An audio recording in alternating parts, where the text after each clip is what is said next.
Welcome back, everyone. 皆さん、お帰りなさい。今日は約60日目です。It is day 160. It is level up day. Got a long day here. I think we have 53 items, possibly 53 items, and then maybe one or two other groups. Let's get into it. Don't know if the timing's the same. I still think it's 10 or 11 days. Be consistent. Curious if this stuff starts to be one cycle or not. If the distribution cycle is different, like it doesn't come in two phases or something like that. Let's get right into it. To do today. I think yesterday was fine. Yeah, yesterday was fine. It was the really quick day. All right. Let's see. What did I just type there? Oh, it was gut feeling.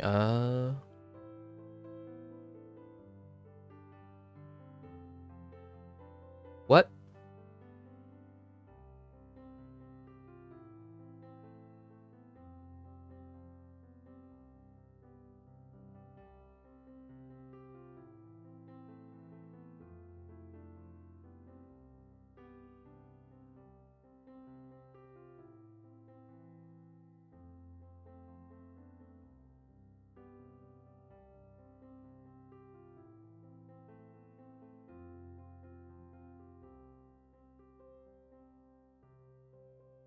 Alright, I guess that's a great start.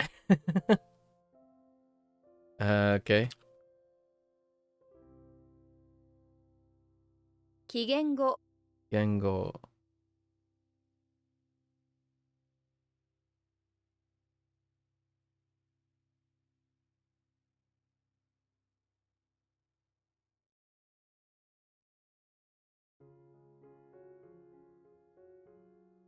Oh.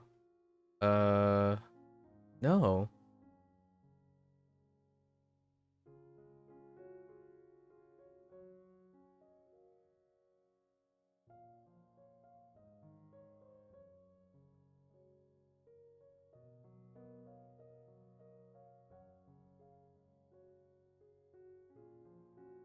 Oh. Wrong thing. What? Did I type that incorrectly? 目標 Okay, I did type it incorrectly. Mokuhyo is what?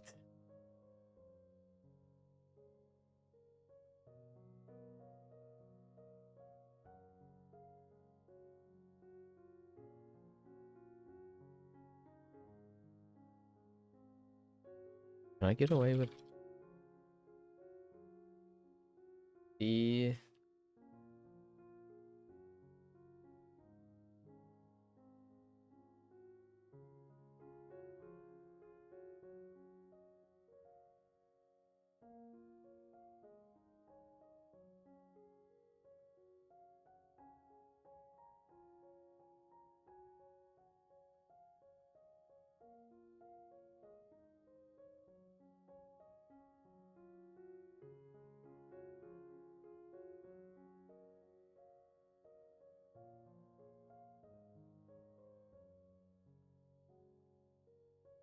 that sentence doesn't help.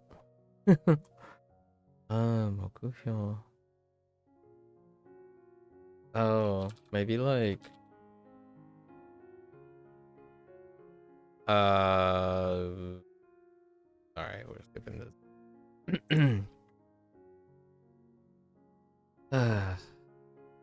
A very excellent start, you know?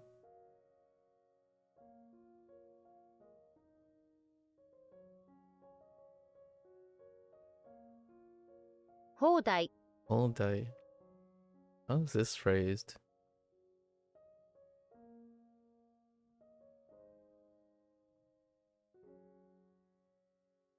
Ah, close enough.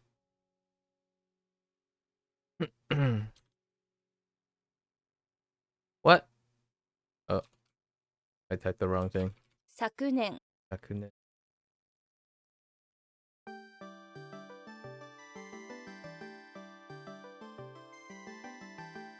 4匹、 4匹。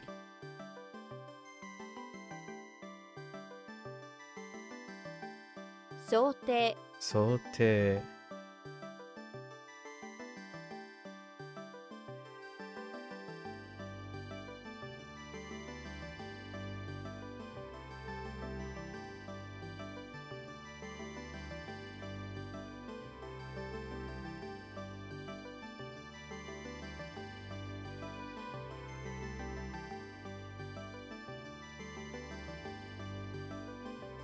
Why am I drawing a blank?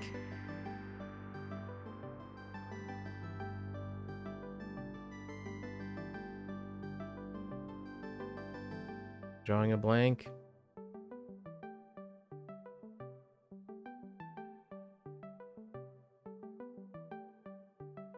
I've got feeling? No, that's Chinese.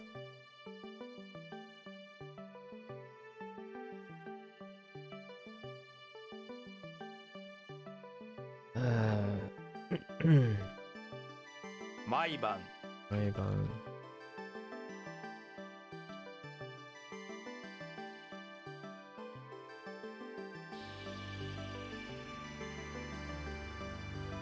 食中毒 食中毒。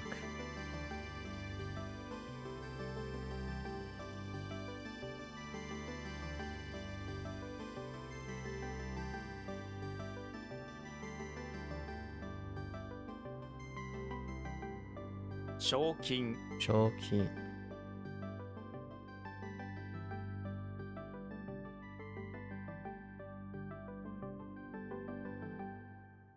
英和英和。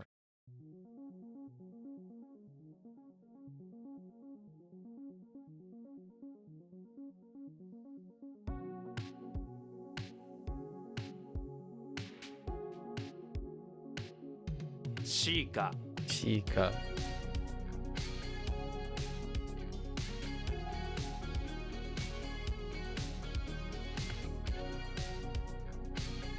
帰る帰る。What?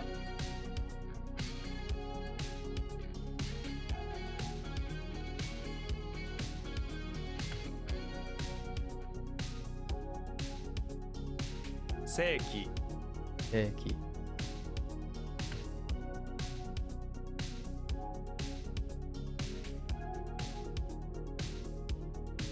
Oh. 王様、王様。鏡鏡。Oh, she. Don't she it. Not it. No, sir.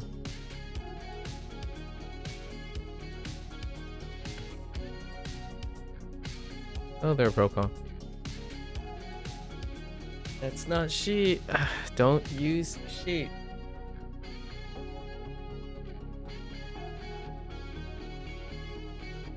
But it's so overpowering. Let's just move it to the end. 晩、 On 秋 Aki. 毒ガス Ungasu.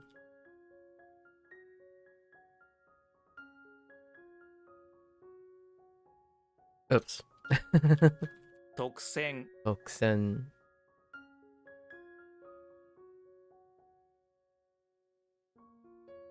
昼休み Yes. 英文、英文。英語英語。飯飯。暗記暗記。寺寺。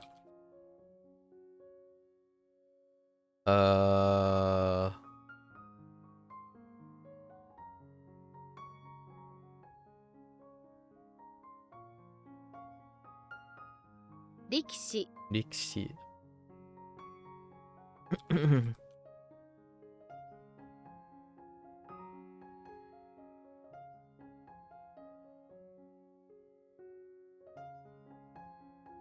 Yeah, yeah, yeah. 芸術、芸術。Ah! Ah! Oh, that's fine.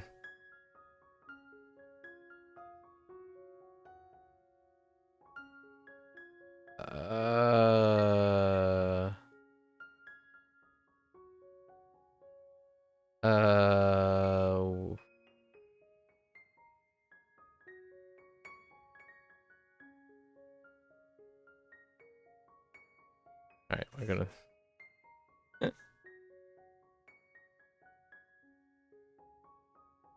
選ぶ、選ぶ。猫、猫。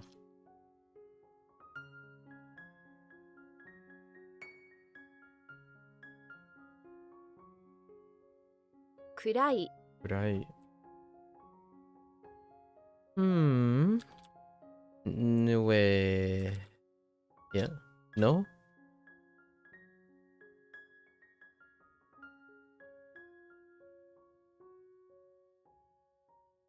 Oh. Wait.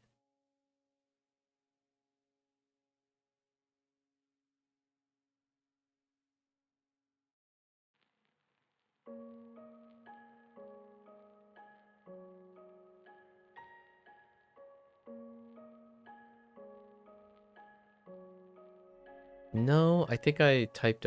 Let's try it again. 合計、 I did typo. Okay. I'm like, no, it's definitely not it.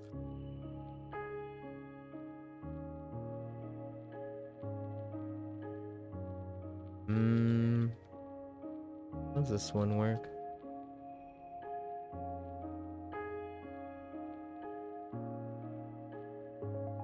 Total.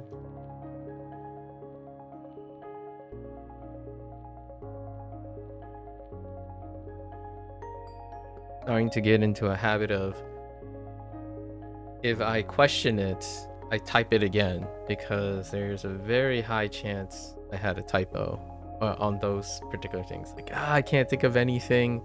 Like, did I type it correctly? Because that could happen. And gotten a lot better at that. 春休み、春休み。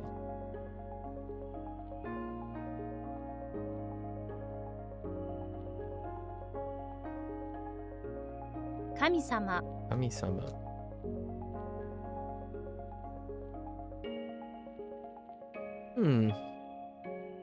That's it. 浅い、浅い。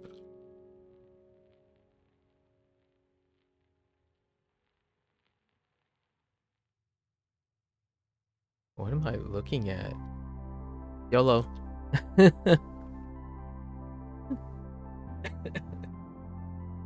Okay.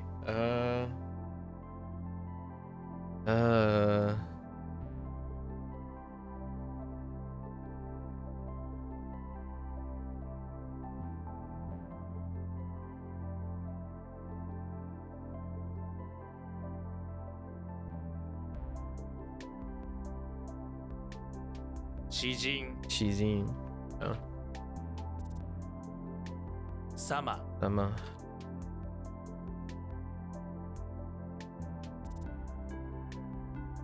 こんばんは、こんばんは。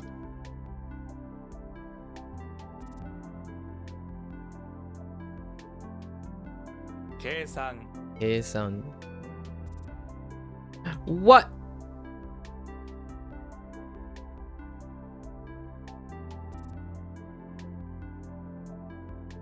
That's fine.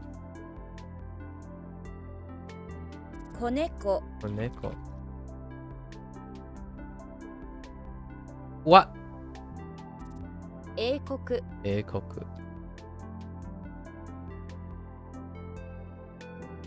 単語、単語。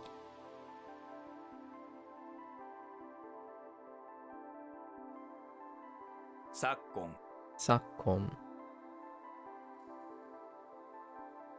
ご飯 Gohan.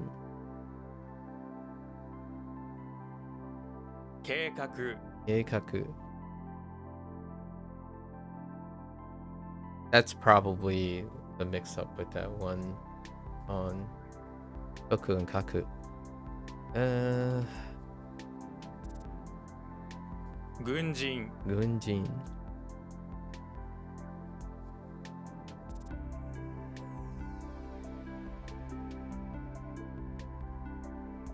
払う No. Ah! To play and to pay. I meant to type pay, it's fine.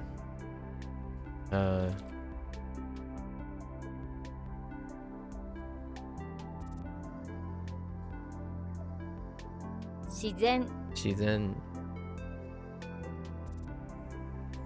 俺 Ore. 問題 Monday.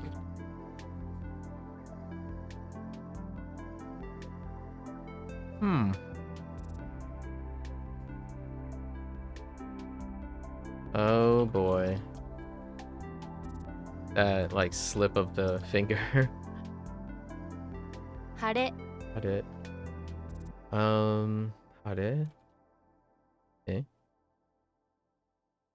泣く Naku.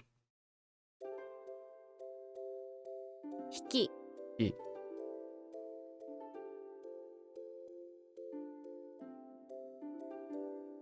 美術 Bijutsu. Oops.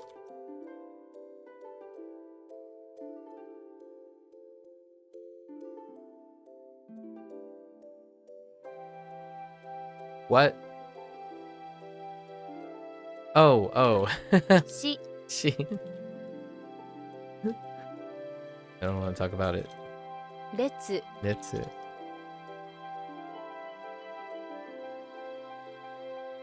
有毒 Yudoku. Ah. 昨日 Ino. 岩 Iwa. Ah. What? Oh. 英会話 Eikaiwa. Just read the last thing.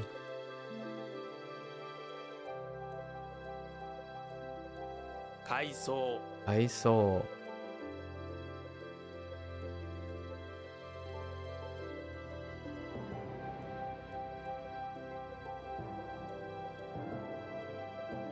I don't know how to spell 単に honey. 予想 Yoso.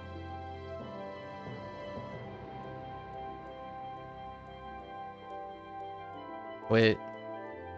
夫 Otto.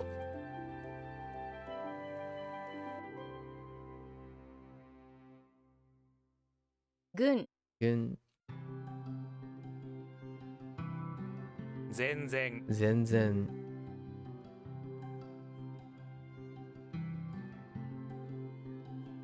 Actually, what was the primary? Entirely? Oh yeah, completely? Okay. Okay. I thought negative today. I don't know. Feeling like a negative day. I'm kidding. 学問 Gakumon. –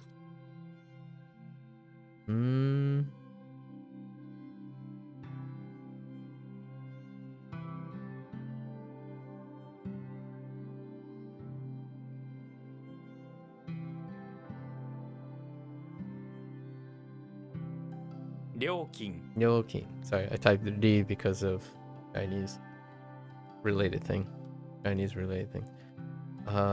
Yoki. Oh, no. Kidding. I feel like this might be... Or maybe not, actually. 当然 Tozen.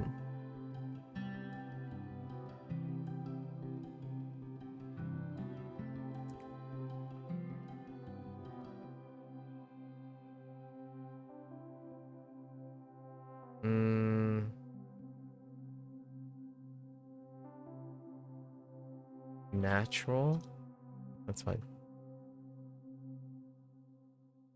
Uh.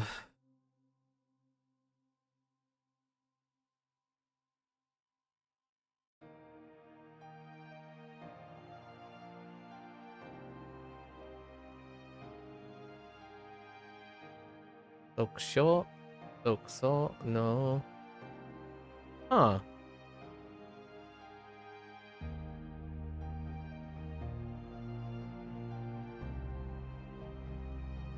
Not Kun Kun.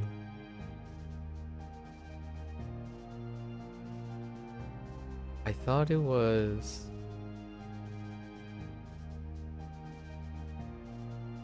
Oh no. Is it? It's.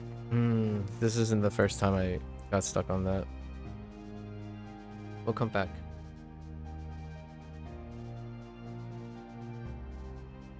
Hello there, Bill. How are you today?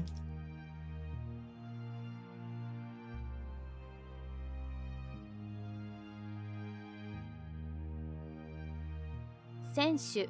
Senshu.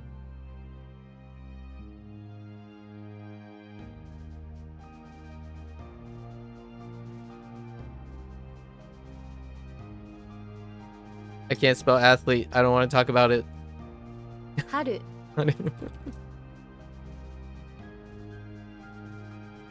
I really need to get. Kaigun. I really need to check those spells at some point.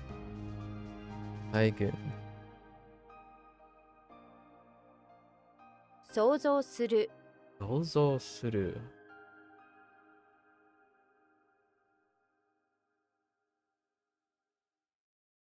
Okay.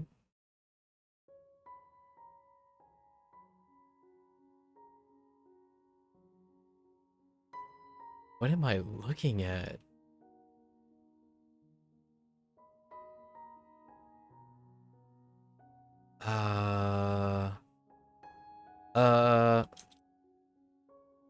That's gone alright. I just started for the day. It's only been 23 minutes.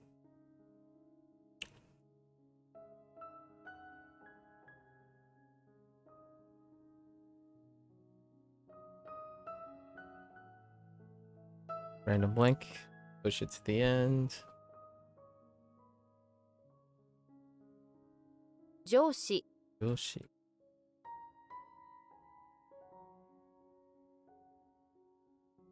Do I ever study off stream? I practice off stream. So, yes.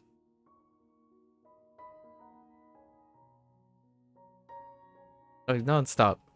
I non-stop practice off stream. Yesterday was Saturday. So yesterday was hanging out with the goobers, the two goobers.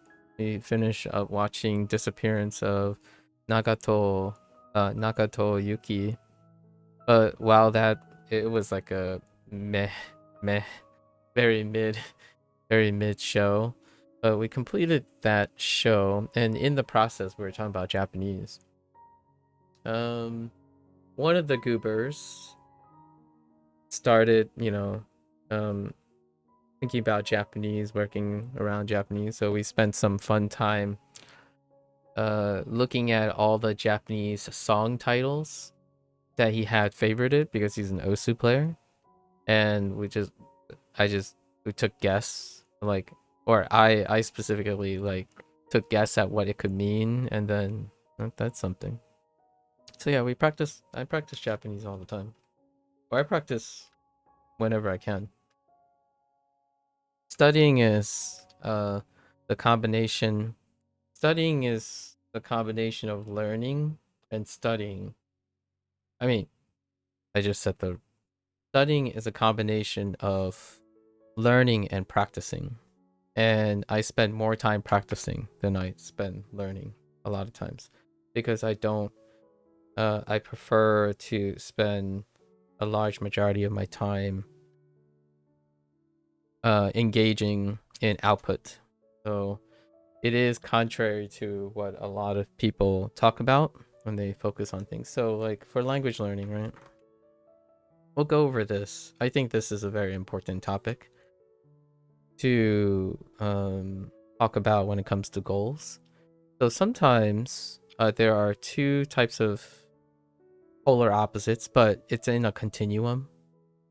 So I like to think that goal and process are on a continuum.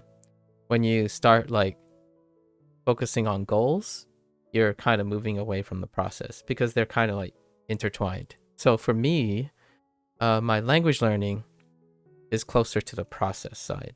So I'm less focused on the goal.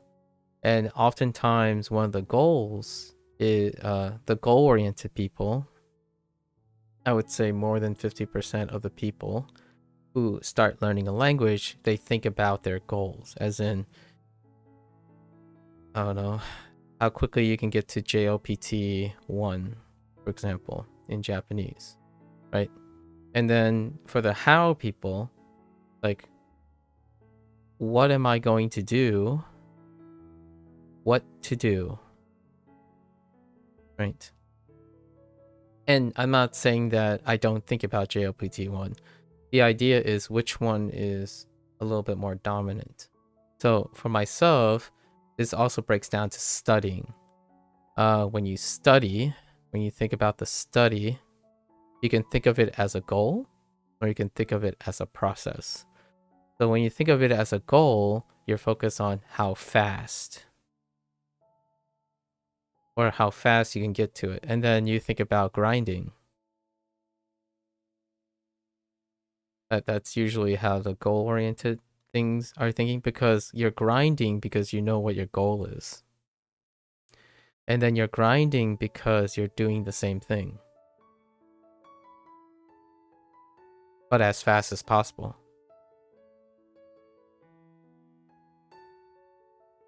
To do something as fast as possible, you have to practice the same thing. So you pick a method, whatever it is, you like the method, you practice it, and you go as fast as possible to get to your goal. And that creates the feeling of grinding. You know, you're grinding. So when it comes to study as a process, I'm, again, a little further towards the process and is what to do. So most of the time when I am studying, I am practicing in my daily life. So applying it to my daily life. And I'm constantly exploring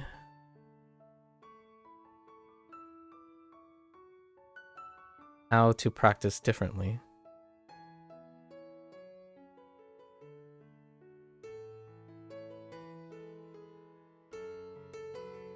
So over time, my practice is having fun. It's not exclusive, but it's more, we're gonna say, instead of fun, it's intellectual curiosity.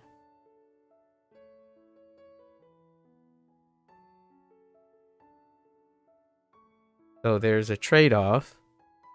I don't do things as fast as possible.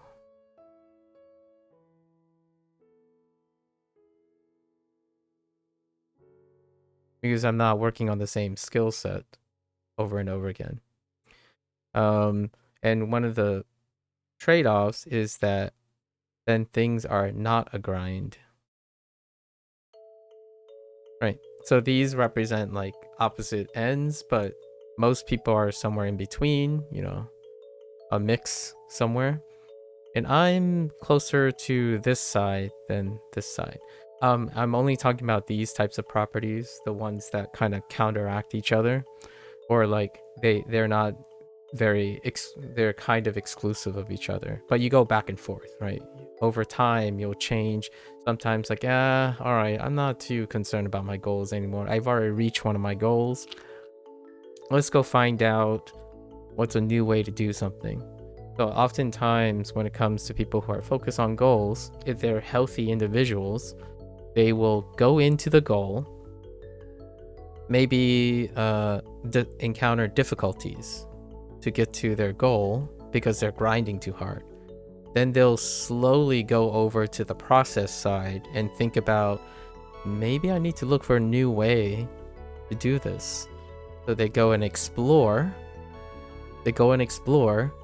And spend time looking for something, right? Looking for something, which means that it slows down the speed to your goals. And for me, I do far more this side than this side. So whenever I say I do far more output, oftentimes in the language learning community, they think of output and input all for the sake of the goal. So when I'm practicing Japanese with my friends, or now I suddenly have made someone else I know interested in picking up Japanese, it's not because I'm spending time reaching my goal. I'm spending time outputting something that I know in order to explore other ways to practice my Japanese. And while at the same time, outside of language learning, so this is a circle. While that's there, outside of this circle are other skills. And oftentimes my bigger skill, the circles are not drawn to proportion, but there's communication, right? People skills. There are other things you can gain input through practice. So, why do I think this is important? Is because sometimes this skill set here are skills, or like this particular skill set here, we'll use this one, which is necessary, in my opinion, in order to output properly, is lacking. This skill bubble right here, oftentimes when I think of people who are learning Japanese, is out here. So what I mean by that is, while they're practicing their Japanese, balancing input and output, they aren't practicing their communication skills. Communication skills, lifestyle decision making, social aspects. So when I think about it a lot of times, what is the least, or maybe to a lot of people, the most difficult part about learning a language and practicing a language is taking all the things they work on in this big circle and tackling their deficiencies in communication, lifestyle, and social. So what I'm illustrating here is that when I started learning Japanese about 1.5 years ago, a lot of people kept asking, have you used your Japanese yet? Have you used your Japanese? Have you talked to someone who speaks Japanese? Have you spoke to a native speaker? And all the while I wanted to try to give them the idea that I'm not concerned with that. That is usually, for me, the easiest part. Being motivated to output and then interact for input is my natural state. The hardest things that I typically do are actually the things I do on stream, which is the things you do alone. That you have to learn alone. You learn with mechanical feedback, not a human feedback, because ultimately when you're learning a language, in my opinion, is to interact with another human. Or I learn things in order so that I can contribute to other people. I learn things and talk about things because I want other people to hear it and be inspired off of it, or they have their opinions and participate in it. There was a time when I often learn things for myself, as in just because I want to and it satisfies me. But nowadays, if I can learn something to satisfy myself, I'm really greedy. I'd rather learn things to satisfy myself and potentially be helpful for others. So most of the time, the hardest things that I do are the things on stream, not off stream. So When I'm off stream, I have to do a lot of things I have to do. Eat well, exercise, make sure my friends are doing okay, writing, right? Planning and all those are the things that are the easiest parts of my life. So I practice a lot on the things I have to do. I usually don't practice the things that I'm currently learning. So this is kind of a new experience where if I learn something now, there is a chance that because one of my friends, one of the goobers, are interested in Japanese, I might be able to use some of these things. But I don't do it because I expect to use these things. I only use the things that I've practiced and solidify. So like this word, probably not, since I'm like struggling on it, but words like sora, like the sky, iro, color, we went over a lot of colors. Apparently, by coincidence, the friend I have, he has a lot of songs that deal with color, especially like sorairo, sorairo, the sky color or sky blue, and then sakurairo, the color of sakura, which is pink, right? The cherry blossoms. So it's really interesting. You get all these things. I think the people nowadays face a very different obstacle for language learning than I do. So it often comes off as sometimes the ones that talk about things, talk about the things that are hard, and I talk about it differently. They often do this thing that they project their emotions onto me, and I can't relate to them. Like, oh yeah, you should prioritize speaking to other people because that's where that's the thing you have to focus on because you get the most bang for your buck for that, because you're learning the most from that. I actually disagree because I already do that every single day. Talking to other people, writing to other people is something that I do habitually. And yes, you do learn a lot from that. However, a lot of times I learn the most when I'm being challenged. And talking to other people might not necessarily be the greatest thing if I'm exploring how to learn something. Like, for example, if I wanted to get vocabulary down, I do learn vocabulary from other people, like my parents, for example.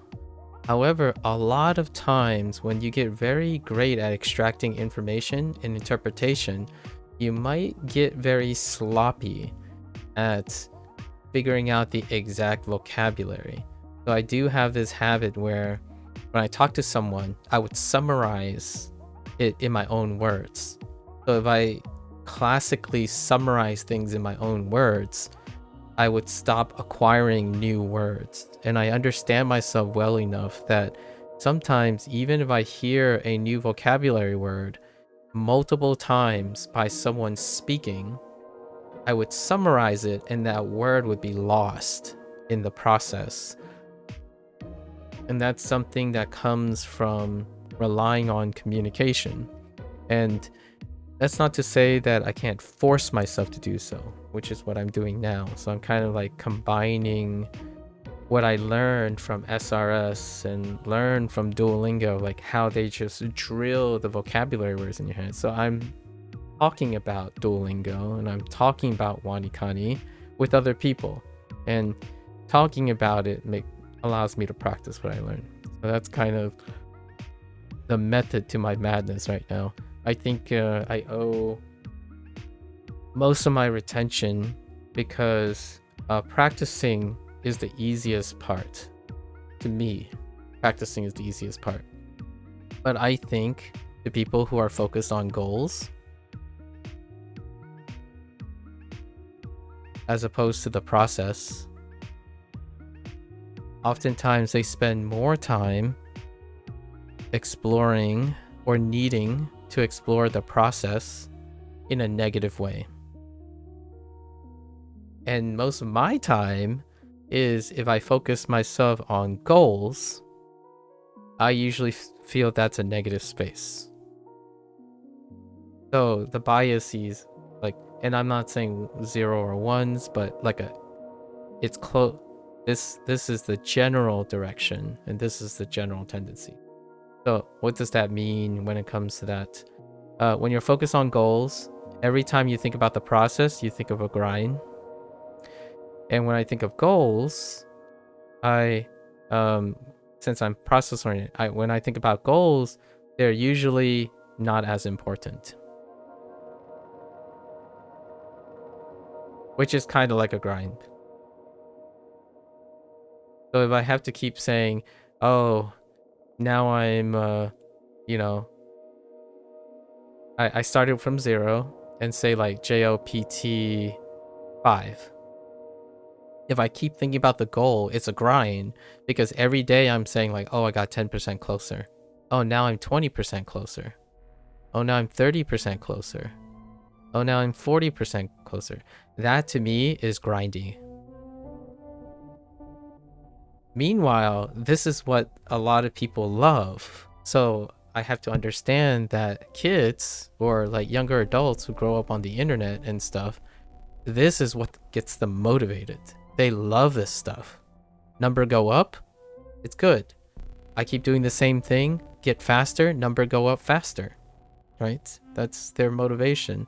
And that's what Duolingo does well. That's what WaniKani does well. It gamifies the things. Or it's now loosely referred to as gamification, but really it's goal-oriented grinding.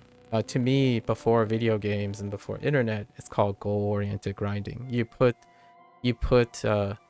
log posts on the way to the bigger goal, and it causes motivation to happen. It's one of the, in my opinion, standardized tricks to keep someone motivated in this day and age.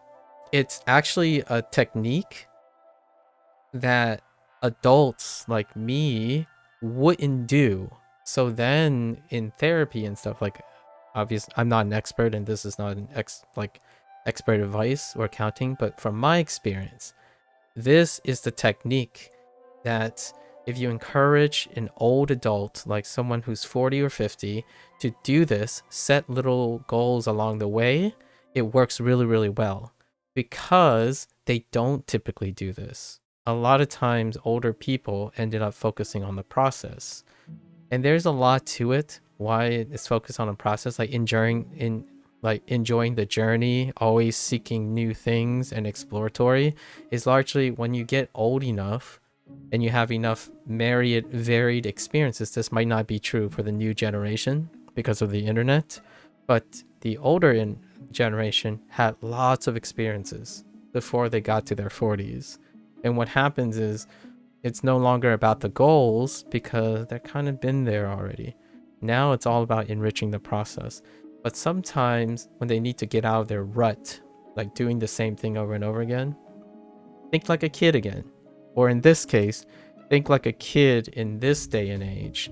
So then when you put like Sugar Crush, or not Sugar Crush, Candy Crush in front of an older person, this dopamine is hot. Like, it is fantastic. And I love this. So this is what I'm doing now during my streams. I'm learning that this stuff is addicting. Like, it is great, because I don't spend most of my time doing this. In fact, when I grew up, like all my life, this is the first time I've used like a flashcard system. I did not write flashcards and stuff all the way through graduate school. There's none of the record keeping, counting how many things, like studying for an exam. I didn't study for an exam. I studied, like, period. I just studied because I need to study. Like, studying for exams is weird. There's a bug in the room. So for myself, when I was going through like college and high school, I always do better, or I always try to do more than what the class is telling me to do. I rarely ever follow the curriculum. As in, what I mean is, I already know most of the curriculum, so I don't spend my free time learning what's in the curriculum. I spend my free time applying and doing whatever I can to make the information useful. So ever since I was a kid, I've been practicing most of the time. Because the content, the material, is a small amount. But what you can create with this content, you can create many different spheres of exploration. So when I learned that, I don't know, I learned that gravity is 9.8 kilometers per second, or it's a center mass, I start asking myself, so what does that mean for an airplane? Like, how does an airplane stay in the sky when gravity is pulling it down? This is an allusion to yesterday's discussion. Prokal brought up gravity with this, with a journey with his stepfather, right? That's what I do most of the time. So whenever I learn something, once I stop learning, I only learn not very long in my life. Like every day, I don't dedicate most of my time to learning. I actually dedicate most of my time to exploring what I can apply for the learning. And to me, that is why I would say I study all the time. I study all the time. Although, here's something really funny. Yesterday, I asked myself, I was trying to retitle most of my YouTube videos because I wanted to know English, right? I'm also learning English again. And I was curious, what is the difference between the definition for learn and study? Am I defining it properly, right? Or whatever the general consensus. And it turns out I wasn't.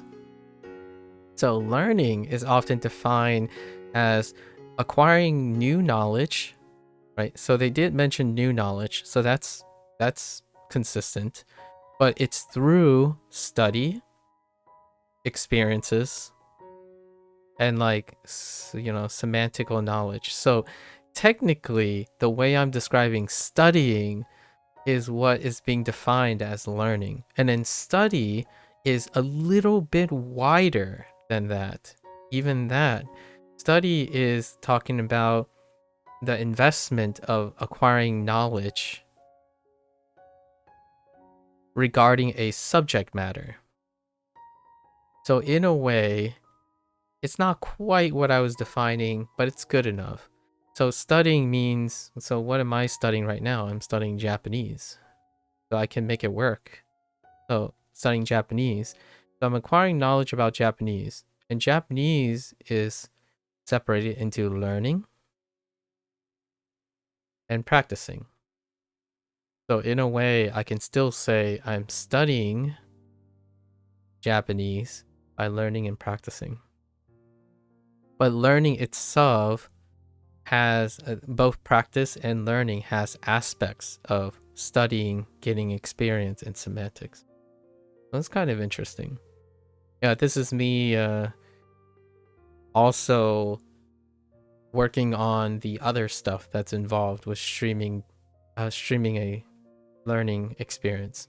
I'm also practicing English and explaining what I'm doing. And that's the difference, in my opinion, that's how I want to highlight the difference between process and goal. The process involves everything that I'm doing for language learning.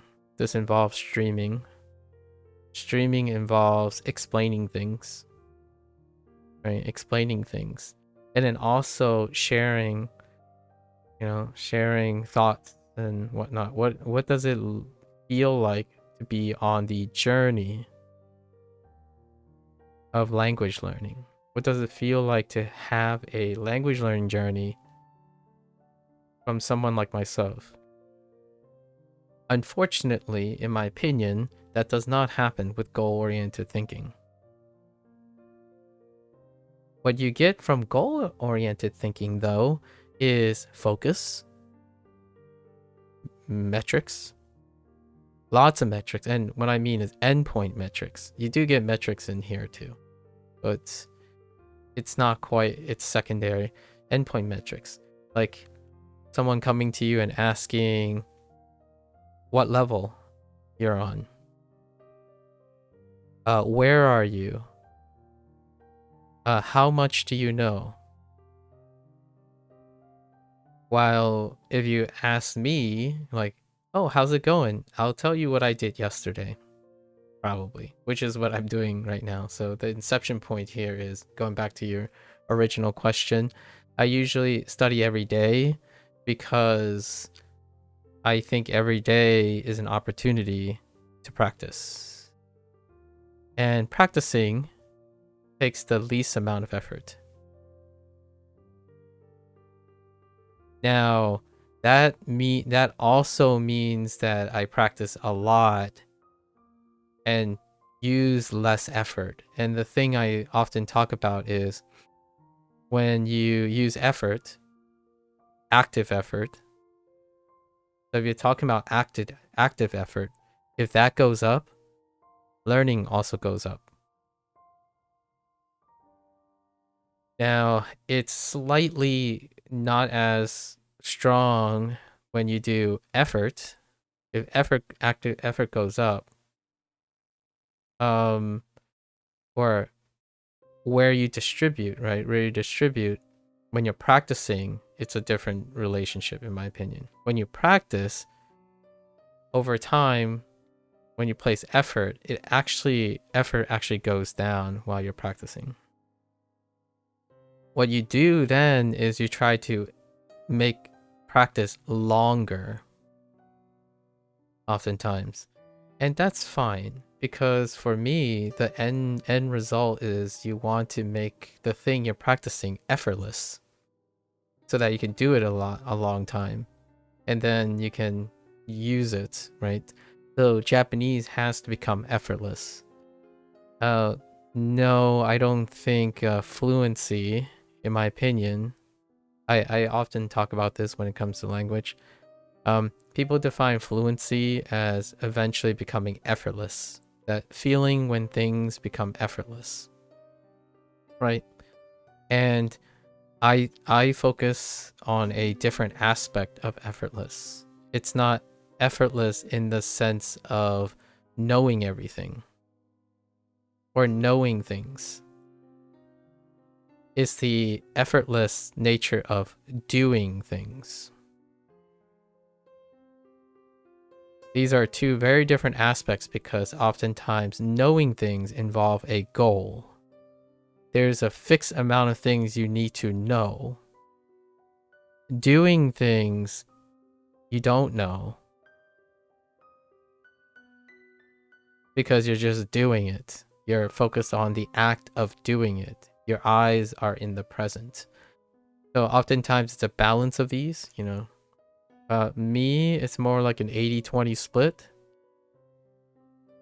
And, you know, 2 out of 10 times I'm looking at, oh, okay, I need to know these things. And then 80% of the time I'm like, yeah, let's just do these things. Eventually they become effortless. When they become effortless, it also means you learn less, but you get to do more, right? Your practice goes up.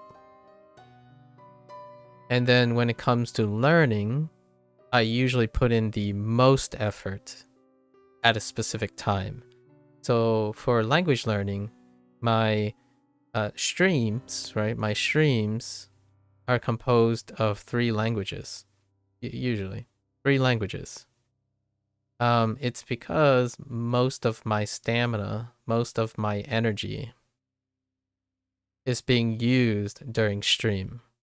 So I am most active, engaged, like this discussion or this conversation that I'm sharing now. I spend a lot of effort, like a lot of my energy goes into this. I need to be focused on how to line up my writing, speaking, and developing my ideas. And that leads to a lot of healthy learning, right? Learning how to get better.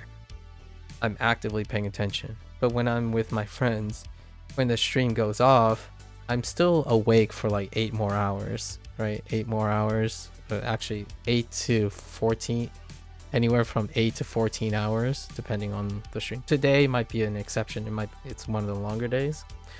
But right now, this very moment when I'm talking here, it's technically still practicing with a slight opportunity to learn. I've already practiced all of this. So the stuff that I'm talking about, balancing goals and process and thinking about the trade-offs between these behavior, I've said that at least 200 times the last year and a half.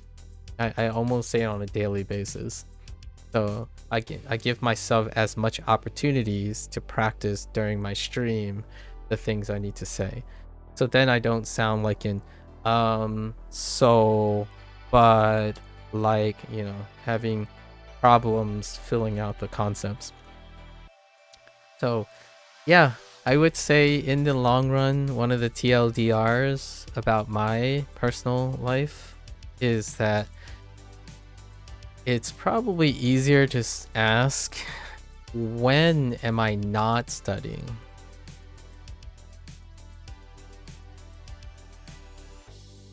And the answer to that is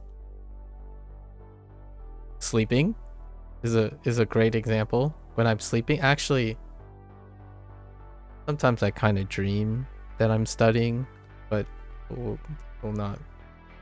Like sleeping, right?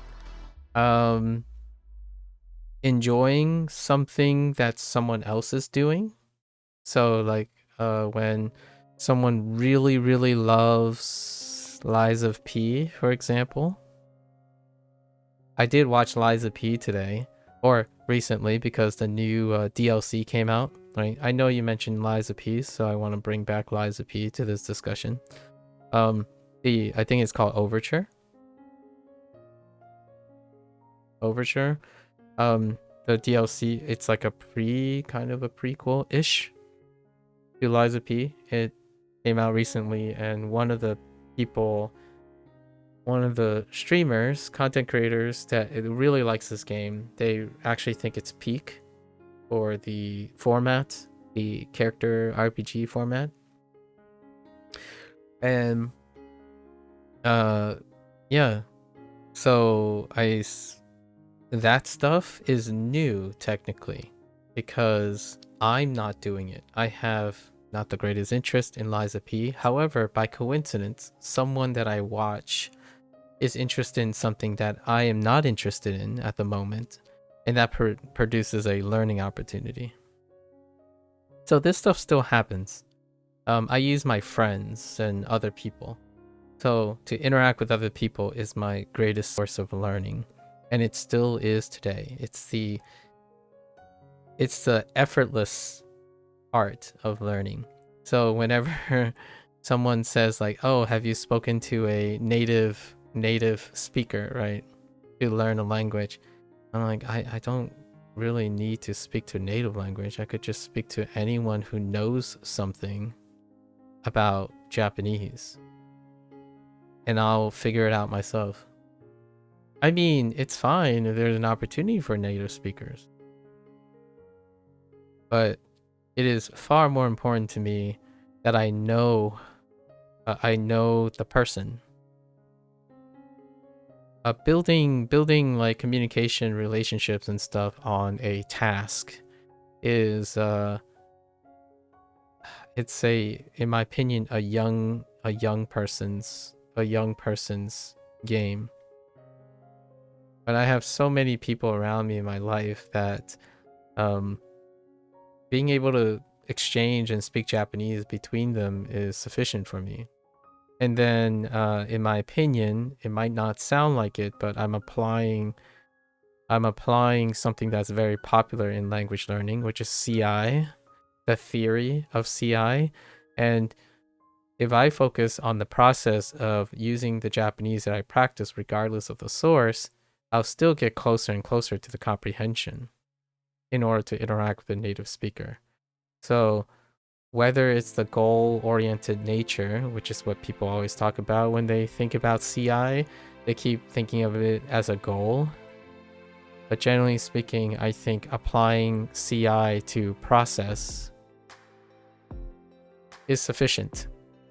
In fact, I actually think applying it to process alleviates the thing that the theory of CI ignores, which are effectors. Or they sideline it. And that are things like consistency. Consistency, motivation, lifestyle. Many of these things get in the way because, in my opinion, there's a natural disconnect between seeking comprehensible inputs and goals. When you're constantly thinking, how long does it take for you to get to JLPT1, you are focusing on a goal that is not you yet. These are not the characteristics of you. Not you yet. You're over here. You're somewhere over here before you reach your goal. So there are all these other things you can be focusing on to maybe get you towards JLPT1. In fact, I would say by the time I get to JLPT1, my eyes would be on like something here, something here, something here. It wouldn't be anywhere near this thing. Because when you're focused on the journey, you're likely to go well beyond what you originally set out to do. And for me, in my head, I have already thought that the people who interact with me regularly will likely also ended up picking up one of my languages. And that's what I'm here to share online.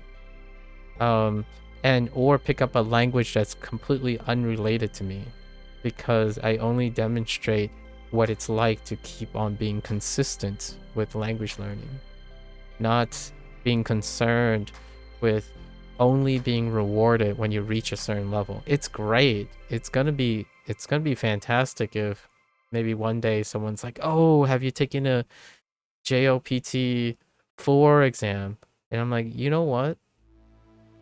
Are you really that passionate? And then that person becomes my friend. I go take it. And if I pass it, right? That feels good. It's good. Feels good. But the most important thing is, why did I take it? It was for a friend. Because to me, this is way more important than this. Or way more important than this. Because my friends are people who are constantly going to be ever present, or I would like them to be ever present, right? By nature. And this happens once in a lifetime. Or maybe twice in a lifetime for those who want to take it twice. I don't know why they would. But goals are great when it's viewed in a continuum. But goals, in my opinion, are a little bit overstated and highly skewed in an internet perspective. And it kind of makes people forget how to get there. Right? When someone says, I want to become fluent in Japanese, I immediately think there's already an 80% chance this person doesn't know how to do that.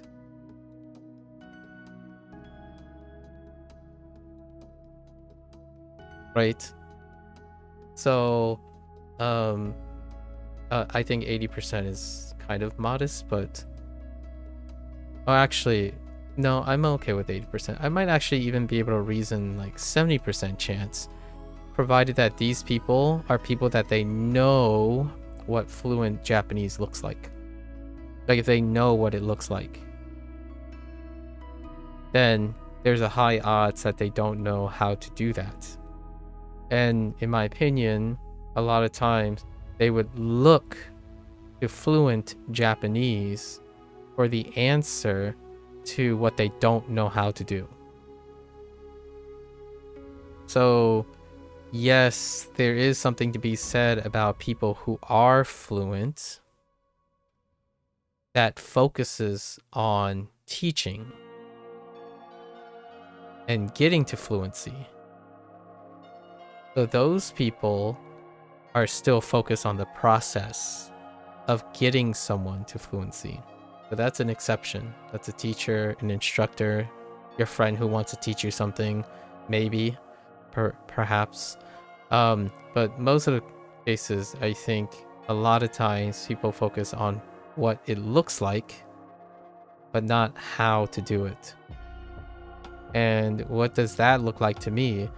It looks like anything. It looks like using Japanese as much as you can, regardless of the context. I don't have to wait for the optimal situation to study Japanese.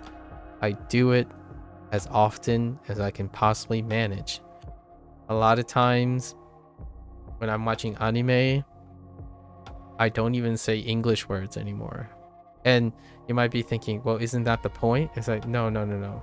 It's different from forcing yourself to say English, to not say English words. A lot of times people spend more time thinking about what that they're thinking in English and not, or thinking their native language, versus constantly looking for ways to incentivize thinking in the target language. So nowadays, like, I have slips, and my slips are usually in a different language. Like right now, I can't unsee shi here. Like shi is all I see when I see that character, but that's not Japanese, but it's Chinese, and that's perfectly fine. It's me practicing, and to me, I don't think that's a lot different from saying what I see here is I see a couple of things. I see time measure, but the first thing I saw was shi ji.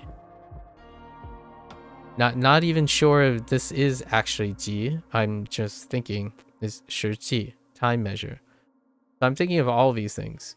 And oftentimes people are like, oh no, but you shouldn't be thinking this. If you did, you wasted time. Right? Oh, you thought of this, you wasted time. What you're supposed to do is always Japanese all the time, right? Actually, I don't think that's all Japanese all the time. That's what you should be thinking. And my thought is, I prefer to be multilingual, and in my opinion, the most rational thing is to do whatever possible to get to whatever possible. And in my opinion, not arguably, this is a cyclic argument, by the way, not waste time worrying about wasting time.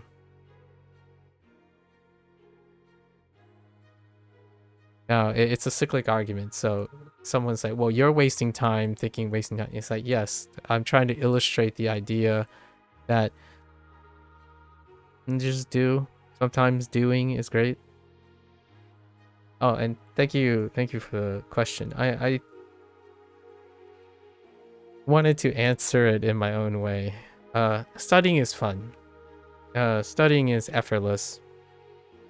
The learning component of studying requires a lot of energy, but when in the end of the day, when I'm tired, it's a good tired. It's a voluntary tired. I think there is a large majority of people who study and learn things and find it a chore, as in it's difficult, and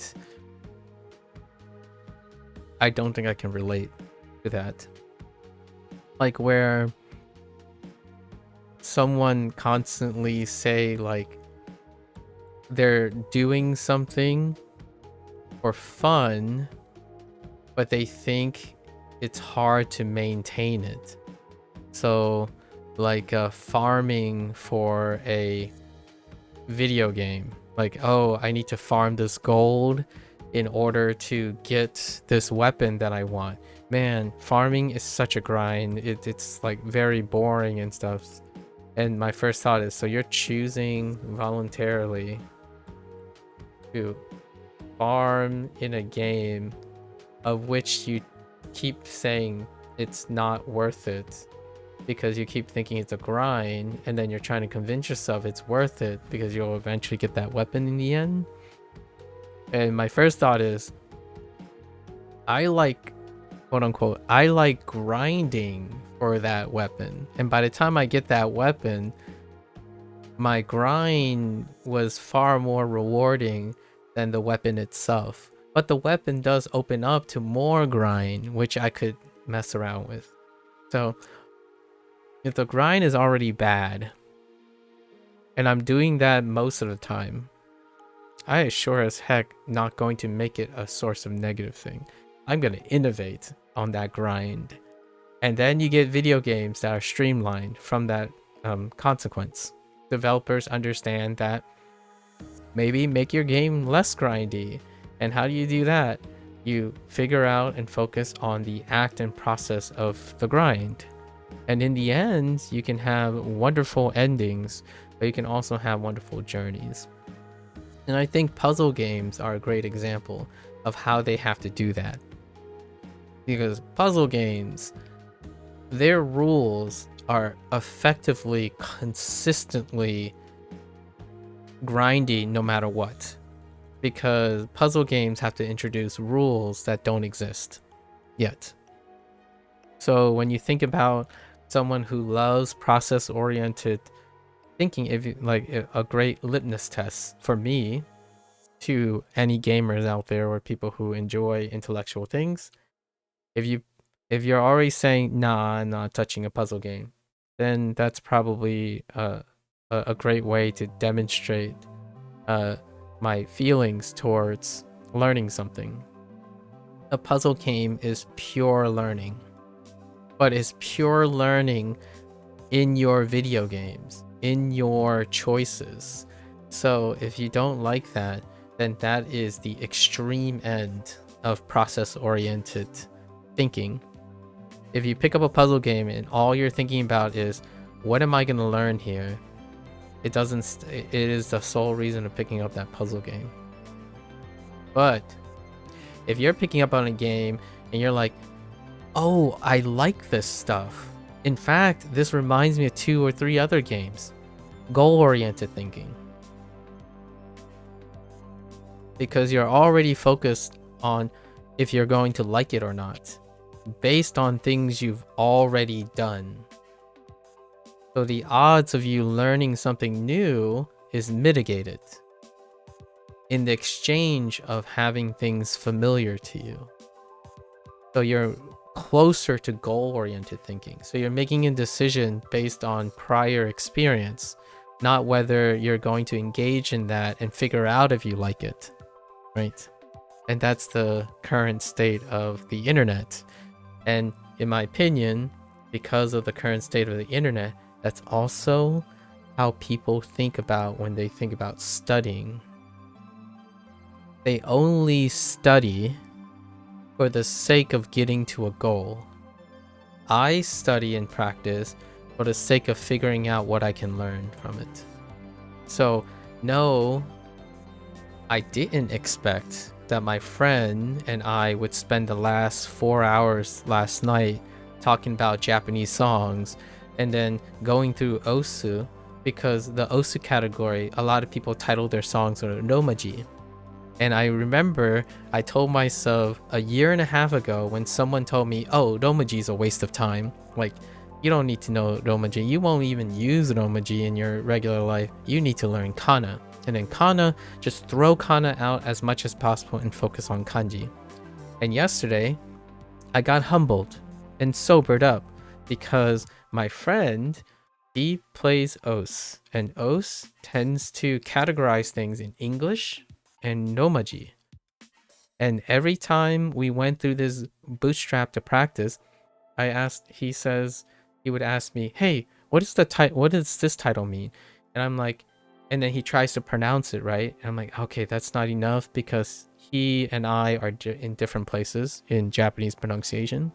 So then I told him, okay, just type it out. Type out the Romaji.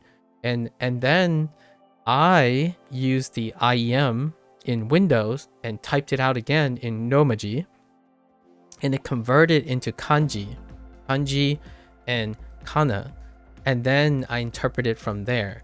But the cool thing there is if I understood Romaji conversion and practiced Romaji conversion and kana conversion and kanji, because I went through that process, I was able to relate to someone who still largely use English. And that made me pick up a lot of experiences and a lot of new things. Now, you could say, well, then you just wasted time adding extra steps. And I'm like, that's precisely the point. My friend speaks English. I learned a lot of Japanese, but I was able to demonstrate the different steps and the pipeline and the workflow of how to go from there to here. And you could be an elitist snob and say native is the only way and refuse that. Then you won't have a friend like that. You won't engage in that, and that's your choice, right? That is your choice. My choice is that I might actually end up indirectly convincing my friend to pick up Japanese, largely because it didn't matter if they only typed in Romaji or looked at Romaji and whatnot. It's all part of the process, not the goal. So this is the difference between, I feel, how other people interact with other people, where I hear like, oh, don't waste your time with that. That's not worth it. I'm like, how do you know? You have no idea. You don't even listen to your friend. Like, how do you somehow know better somehow? That's kind of how I feel a lot of times when it comes to interacting with people who don't teach or educate or for a living or previously, and then go around being internet experts. I tell you what is important and what is not important before or even having done it. Actually, a lot of times they say something is good, better, best, without actually even having firsthand experience in either educating someone in that, witnessing something, watching that work, or even doing it themselves. They typically take the experience of someone else and then pass it off as their own. And it is incredibly evident how a person who knows a lot, that's very great. Like, it's awesome that you are fluent in Japanese now. It doesn't necessarily mean you can't be humbled by your lack of ability to communicate with someone else or even educate someone else. Experts do not necessarily make the best educators, right? Those are different skill sets. So to me, I love practicing because sometimes practicing reveals more potential than it originally was. I earnestly didn't think this particular friend of mine would be far more passionate. You know? Classic MAKU, turning a simple question into a 40-minute answer. Sorry, gotta go. Oh yeah, no worries. Good luck, Bill. Good luck on your college stuff, by the way. It would be kind of fun to talk about some of your college stuff, Bill. Good luck. Thank you for the question, by the way. I thought that would be entertaining. All right, that's it. Bill was like, put the fries in the bag. I put the fries in the bag. Yeah, let's talk about it next time, Bill. Let's talk about some of your classes and your college stuff. All right, you take care now. Okay.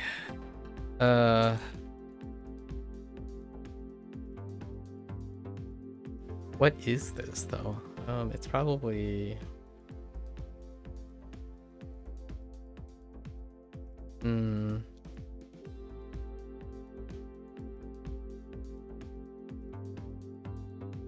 Oh. Right. Okay. Okay. 俺たち oretachi. 疑問 Imon.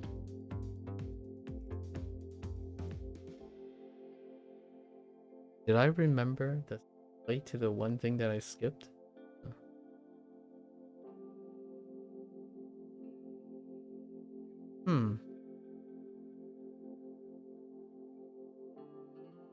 Oh, wait, this is Foster. Oh, this one. Yeah, this one. Did that relate? Does that help? Not really.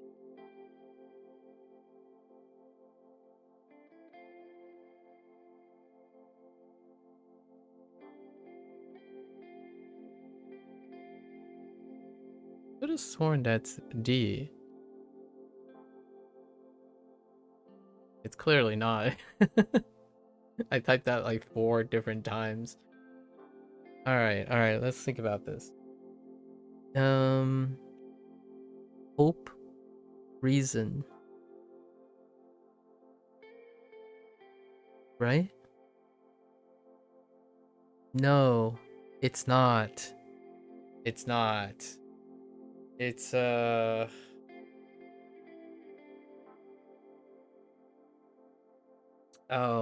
the left side is incorrect. It's arrange.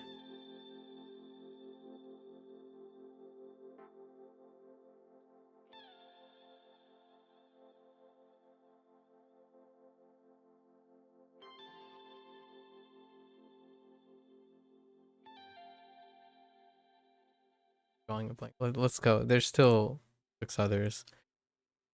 Yeah. Meaning for this. How does, let's see. Press and oh, is it like its goals? Okay. Did this unhinge itself? Oh, yes, it did. Okay. How about this? I think so. 式 Yeah. What about this?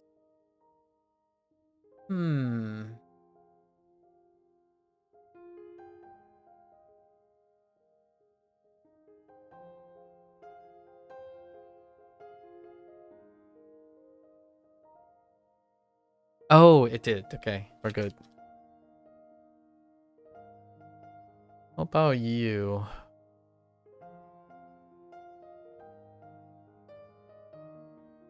Oh no, is it?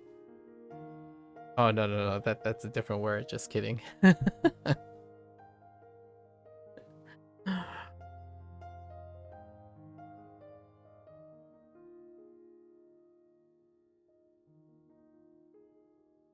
Oh, I think I misspelled it.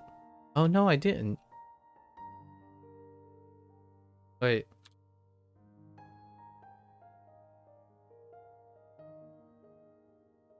Oh no, I didn't.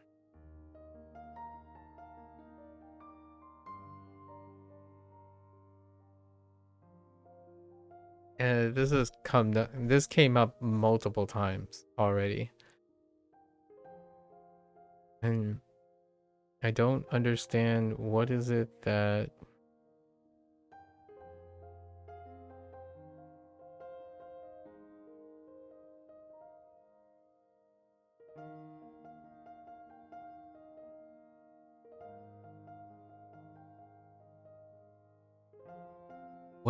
makes this. I need to figure out what is it that makes this problem. I think it's a left character. Almost, it's the only character with this read. Like, this is the only time, I think. And I can't seem to remember how that works.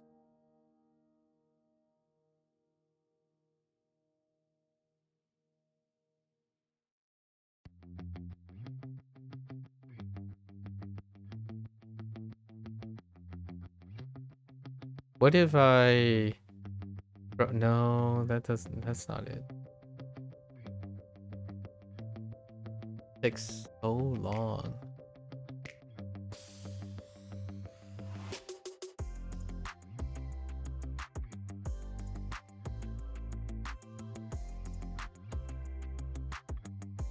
What is the third one?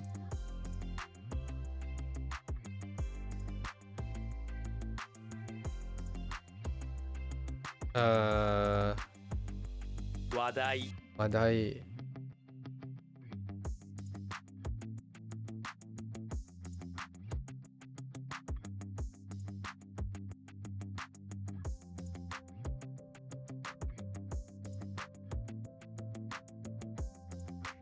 Tsuki, 次の話題は、話題はこちらです.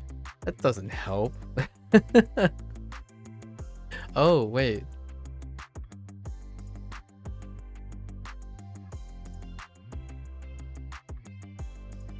It kinda did. It kinda did. Not really. That context sentence, that example sentence did not help. Not that great.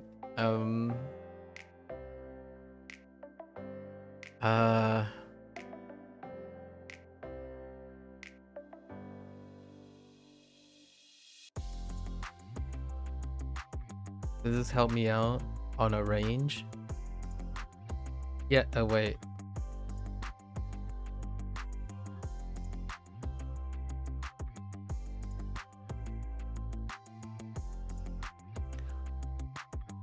This one's more of a disappointing one where, like, I should know that. And it's one of those,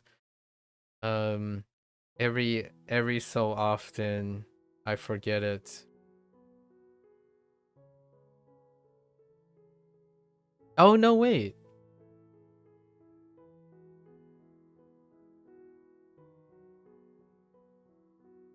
No, I don't think it's a range, right?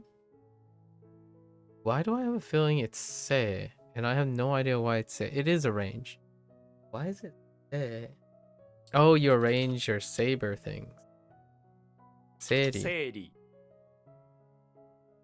And arrangement. Okay. I think this is special. It's been special for a while.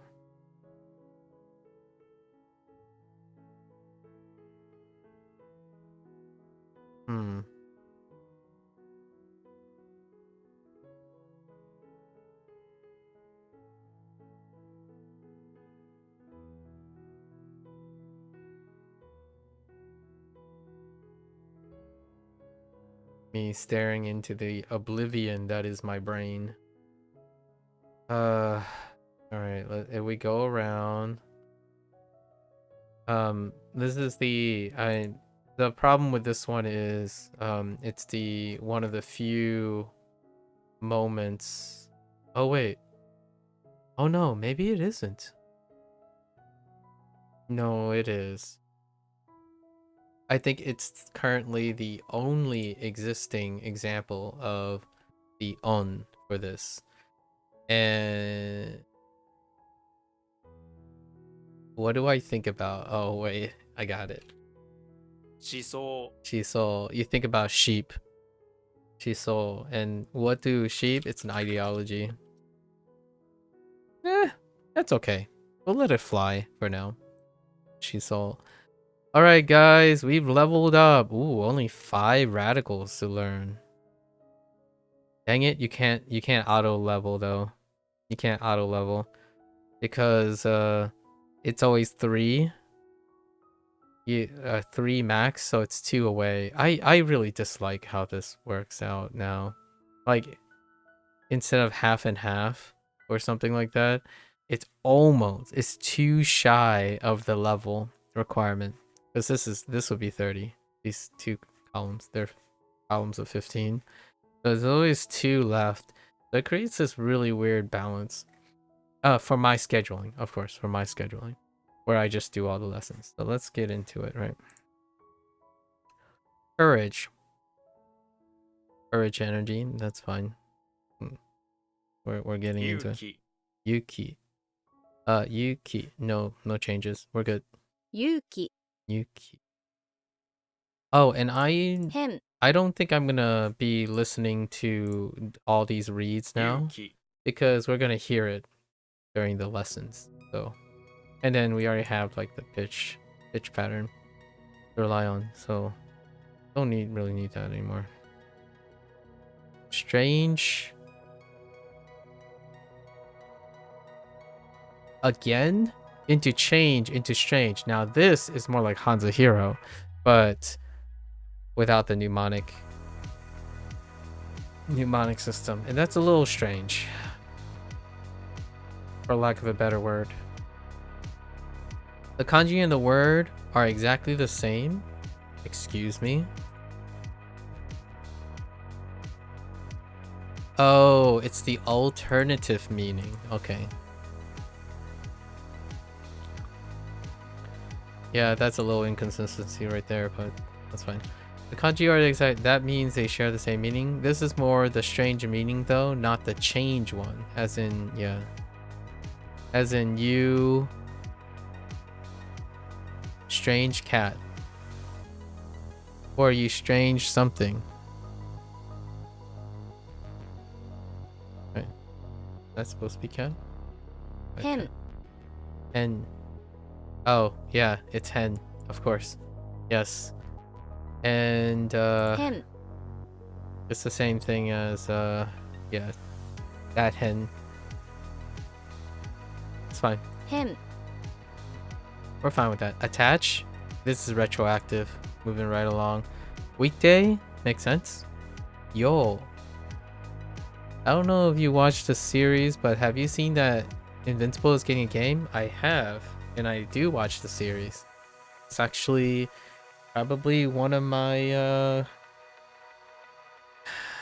top 10 recommendations for someone who's interested in an avant-garde take on Western comic book heroes, like stuff. Yeah. I didn't pick up who the developer is, by the way, in case you're wondering. You're aware, right, Procall, that Xbox, it's Xbox Showcase, right? It's off Xbox Showcase, which Xbox Showcase, Microsoft tends to have their Xbox Showcase around the time of Summerfest. Summerfest. So Summerfest is the E3. So around this time, around like June, is the big summer like video games release things. So I'm not sure. I think Nintendo Direct already happened or something because of the Switch 2. And then there should be a Sony State of Play. No, Sony State of Play already happened. I think State of Play happened before Summerfest. And now this is Xbox Showcase. I don't know if Square Enix and them are going to do their separate shows. And I don't remember when Tokyo Game Show is. But yeah, it's around that time. Do you think you'll get the game on release then? Invincible? No, it's a fighting game. It's a 3v3 fighting game. It's been a while since I played a fighting game, though. However, alongside of that, Arc System Works announced that they're releasing a Marvel game. So Arc System Works is the people who make Guilty Gear and Dragon Ball Z Fighters and your 2D fighters. So I'm not sure. I don't know the developer history behind the people who made the Invincible. I actually don't know who the studio is. Studio Invincible Versus. I'm pretty sure the game was called Invincible Versus. Yeah. And then who's the studio? Is it just in-house Microsoft? Skybound. Oh, it's their first in-house studio at Skybound. So it's an in-house. So So it's a Microsoft acquired one.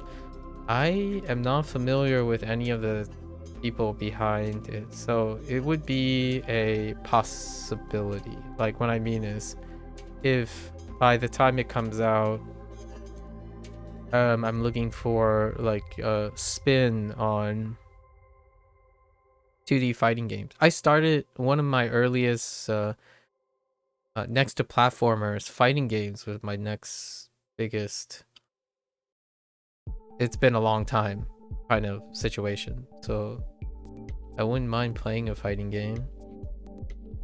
The thing now is it Invincible or a lot of other fighting games that are coming out? So Arc System Works, by coincidence, I'm not sure if this is a coincidence or not, but Arc System Works is releasing a Marvel 2v2 tag team game, or it might actually be more than 2v2. It might actually be 3v3 as well, or 4v4, because the last time a Marvel title like that came out, it's MVC, Marvel vs. Capcom, and in my opinion, Arc System Works is no stranger to tag team games, and they are the veterans in the 2D fighting space genre, and these guys are new to the playing field. It's not to say that they might not have like a hidden gem on them.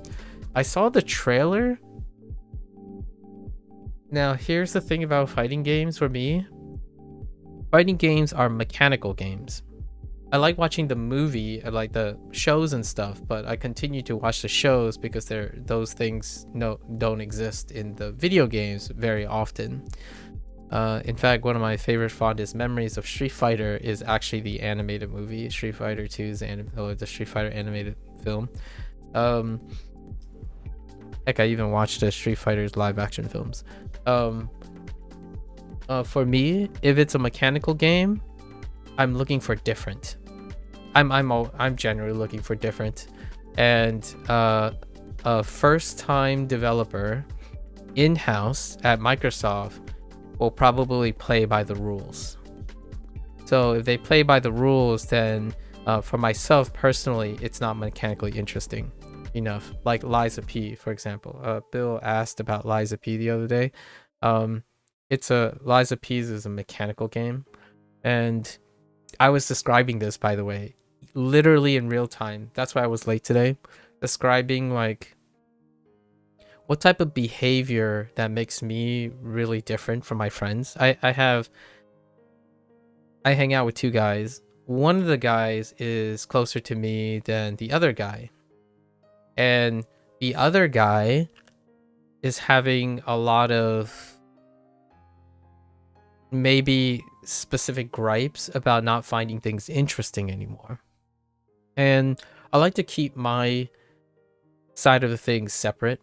So whenever I'm choosing to spend money, or whenever I choose to spend money on something entertainment, it has to be either someone's passion that I didn't know I could be interested in. So like, for example, your suggestion of QI is fantastic because it's something that I couldn't imagine myself doing. Like I obviously didn't come across QI despite watching lots of British entertainment.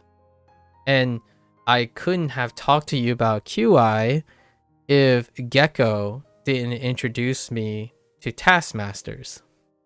Because despite all of my British entertainment, I did not come across a long-running show called Taskmasters.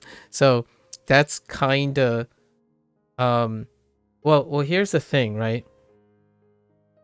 I don't want to take out your gladness or anything. I will typically end up liking something when it is something someone else likes, and also if it's something that I haven't done, I will most definitely like it. Like I will learn to like it. So that was both. Not only was QI something I'm not familiar with, it is also something that we shared conversation about before watching it. And that's kind of like the whole spoiler situation. Like when someone says, oh, but I don't want to talk to you about something that I haven't done because you could spoil it. It's like, for me, if you spoil it, it's probably the only reason, it's probably one of the biggest reasons I would watch it in the first place. Because I want to watch it for a reason that I didn't already have, right? You mentioned and you talked about the show with experience, and that makes me want to watch it. And then if it just coincidentally happens to be something I haven't watched before, I will most definitely like it because it's novel. When I choose things to do for entertainment, and if I'm paying for it or paying my time, you know, figuratively or literally paying for it, they have to be experiences that I'm gaining from either making a connection with someone or it's something novel to me.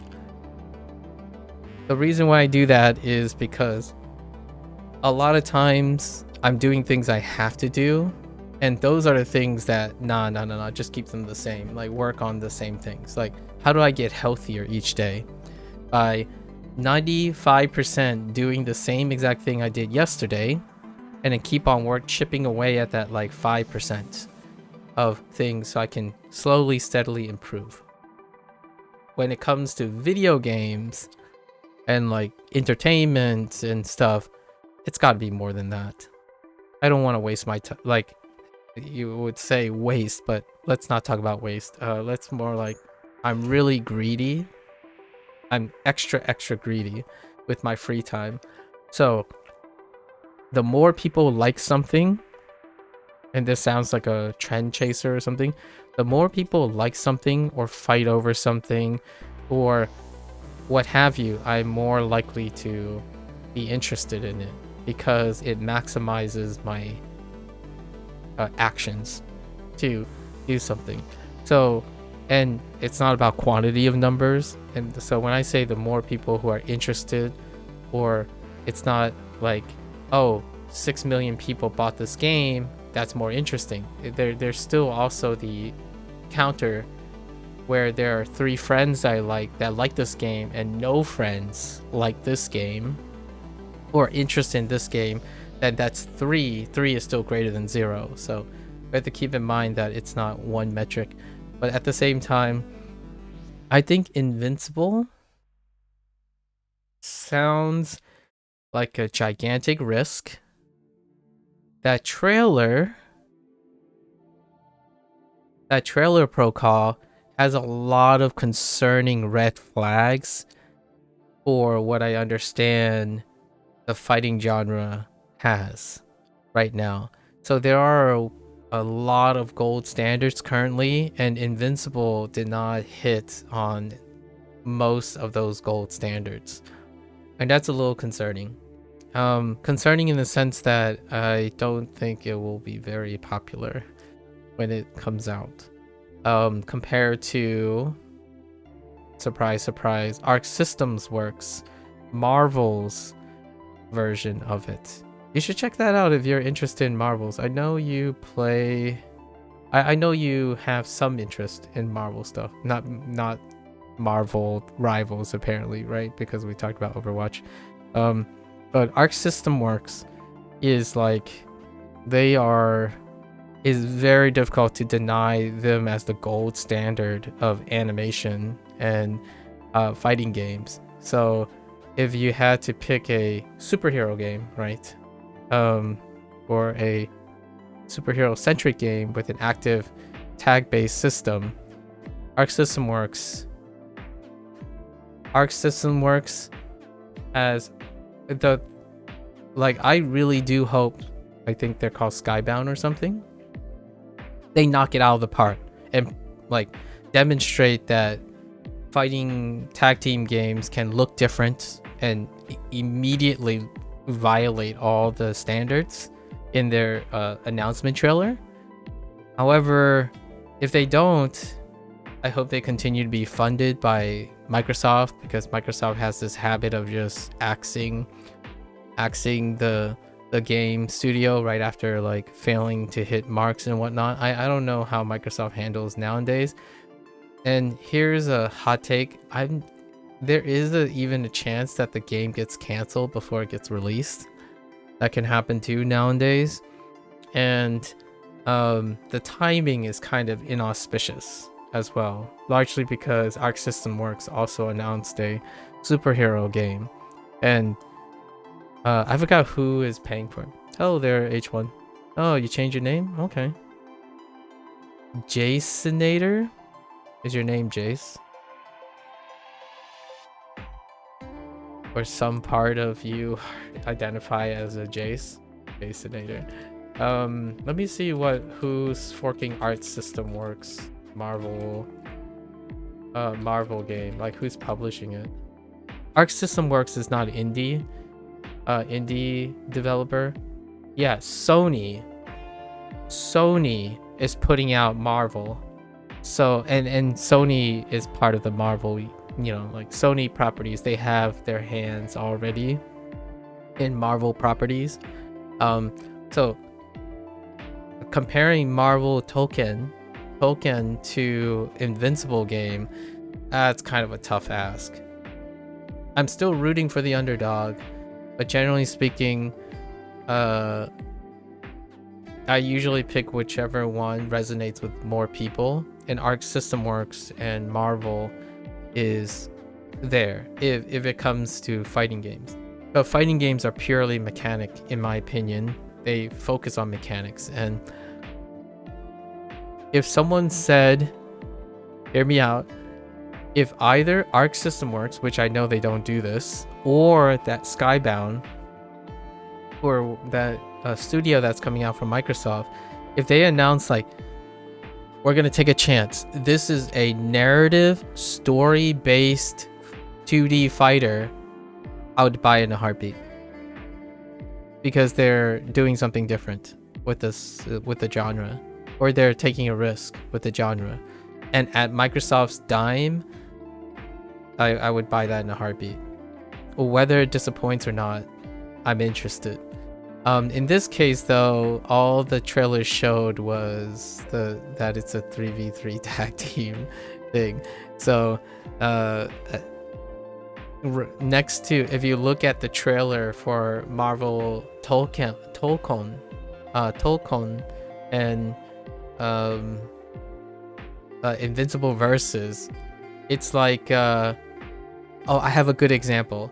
It's like looking at the drop trailer for Multiverses versus Ultimate Super Smash Brothers. You see what I mean? Like, Multiverse is an indie originally, but it was fronted by a large publisher, right? But it was an indie dev, like a dev that was first time group.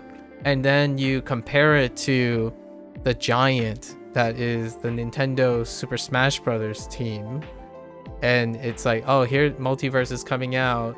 It's like, but there's still Ultimate Super Smash Brothers right there, still getting updates or something like that. And you're thinking, you hope they demonstrate and knock it out of the park, so they redefine the mechanics and stuff. At the same time, often the reality is, if you're playing Ultimate Super Smash Brothers, you will end up resonating with a ton more of people in that genre versus Multiverses. And oftentimes, the newer kid on the block has to go through another iteration. And Multiverses had a very rocky ups and downs because they were a new developer group, and I don't know how their financial situation when they had an agreement with Warner Brothers, very checkered publishing consistency. Like, think about Rocksteady Games, right? With the Arkham, or actually Suicide Squad was the most recent, right? But Warner Brothers, kind of tough. Microsoft, very tough sell. Meanwhile, Sony, a better sell. And it's Arc Systems Works. So if you're ever interested like in a fighting game, I mean, there's a chance I might be playing Marvel Tolkien too. to give you an example, like if I were gonna pick up something, I might play this with one of the goobers. One of my goobers that I hang out with, he plays fighting games. He plays lots of fighting games. In fact, a little bit of a humble flex. I thought that fighting games were very fitting for him, and then he ended up taking it to like a what is that saying? Taking it like a fish to water or something. So there's a chance I'll probably end up playing that game though, to be related to the Invincibles. I love the Invincible TV show. I still watch all of the Marvel stuff, but you know, then there's the whole portion of Disney writing versus Amazon's hands-off approach to picking up their stuff. So it's kind of funny. The role seems to be in reverse right now when it comes to like programming. So Marvel's, I still watch it out of like being resonating with other people. Lots of people resonate with Marvel. Far less people resonate with Invincible because of its like nicheness. But in this case, now it's the reverse. The Marvel game has one of the largest audience and hype around it, and then you have the Invincible, the Invincible video game, and they have like checkered legacy. So it's the reverse situation when it comes to legacy. It's a really fun topic though. I talk about video games. I mean, I don't get an opportunity too much to talk about video games, so that's a great question. Fighting games. I think this is really exciting. This Marvel, like you have to like, I'm not sure how often you watch other fighting game content creators, but this is like vomiting out of sheer excitement. Like when Marvel Tolkien was introduced, and like before the thing, like it shows Marvel and then it shows Arc System Works logo, people lost their crap. Like vomiting excitement crap. Like they can't contain their own bowel movements crap. And then when Invincible was announced, you know, Invincible Versus yesterday during Xbox Showcase, they're like, what is this? Like I genuinely don't think anyone even I genuinely don't even think people like Invincible because they duke it out all the time. I think the people who enjoy Invincible, it's more like the brutality of the subject matter, like the other parts, the emotional damage, the catastrophic consequences of having powers and whatnot.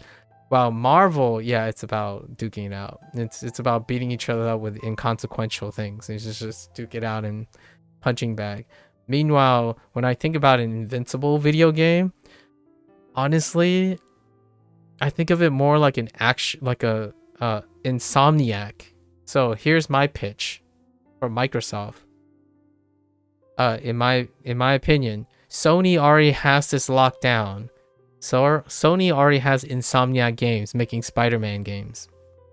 But when I think about an Invincible game, I think Microsoft should pick up an Insomniac, a studio that likes to make something Insomniac inspired, and make a Superman but Invincible game in the eyes of Spider-Man.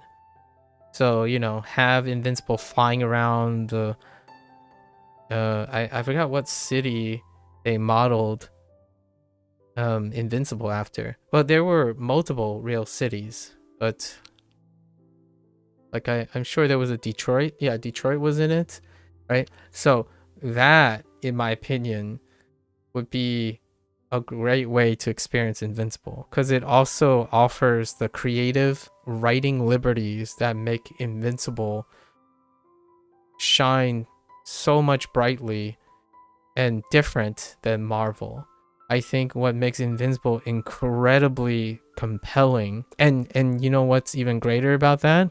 You can have the same voice acting talent from the show showcase why it's such an incredible show. Invincible is an incredible show because the voice acting leads are absolutely incredible. Like, I mean, I don't know if you know, but the lead voice actor in the voice actor for Invincible, he's actually originally one of the main cast in Walking Dead, the AMC show, until he was sorry for spoiling a 10-plus-year-old series, but he was one of the characters that unceremoniously got taken out to death by a bat in one of the pivotal seasons of Walking Dead. It's around the time I stopped watching too. That's a pure coincidence. It's not because his character died.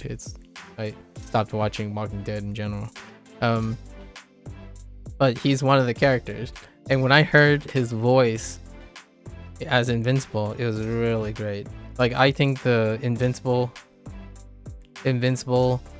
franchise requires, in my opinion, a level of narration game that elevates what Invincible is. It's about persistence.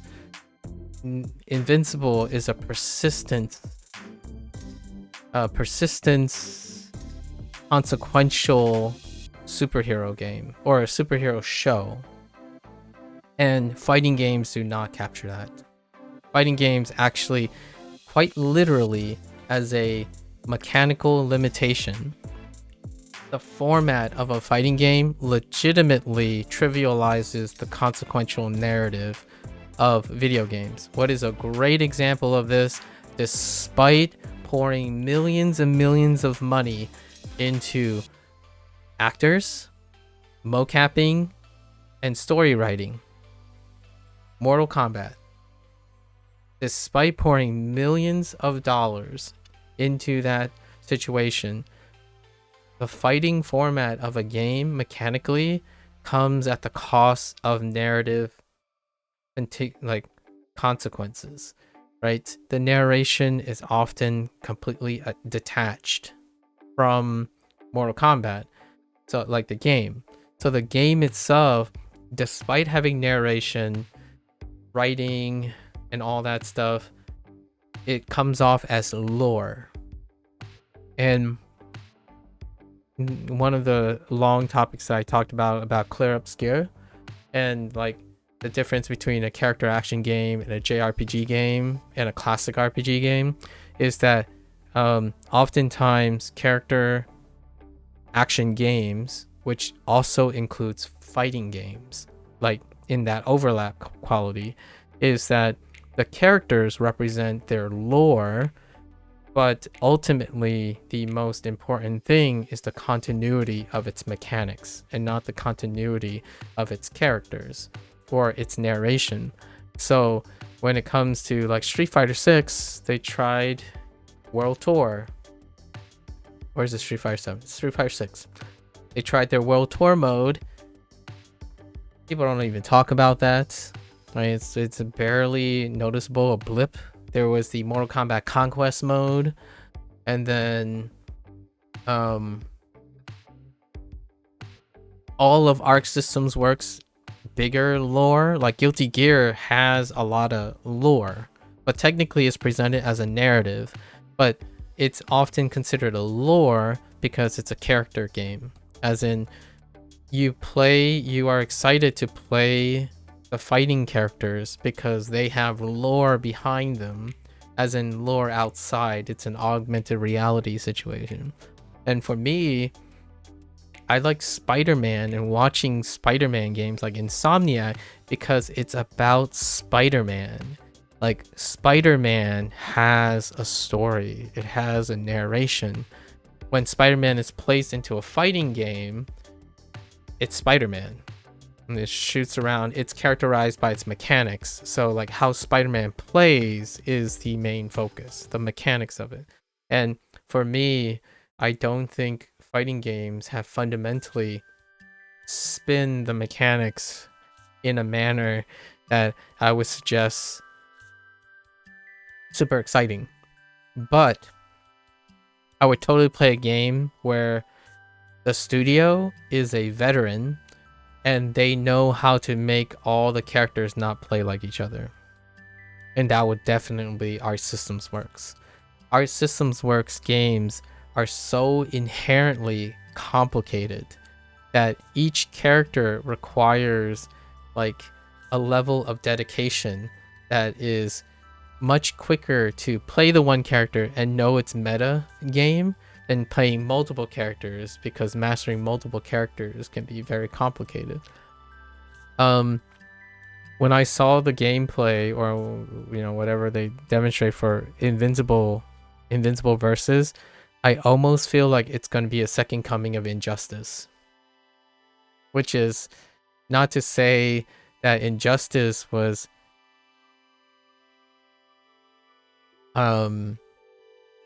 that unvaried, but the gameplay loop oftentimes, like the way the thought process is that ended up killing Injustice, as in lowering Injustice enthusiasm, is that oftentimes the way they program it, they didn't have a balance of mechanical variety that people would be entertained in using. So Injustice was made by NetherRealm Games, by the way, as well, which is Mortal Kombat team, I think. Pretty sure. And one of the downsides of the mechanical variability in Mortal Kombat games that they try to address in MK1, like the hot like MKX and then MK11 too, MK1 is trying to retain that variety. And Arc System Works is like the king of making characters so eccentric that playing one character is most hands down not going to be the same as the next character you play. And that to me is neat. So I'm more likely to play a game like that. It's going to come down to seeing how it turns out for a newly released publisher. But that's a thought that came to my mind. I've been watching the Xbox Showcase and like all the other Summerfests and the State of Play before that, and I was even watching some of the Nintendo Direct stuff because new hardware, that's pretty big.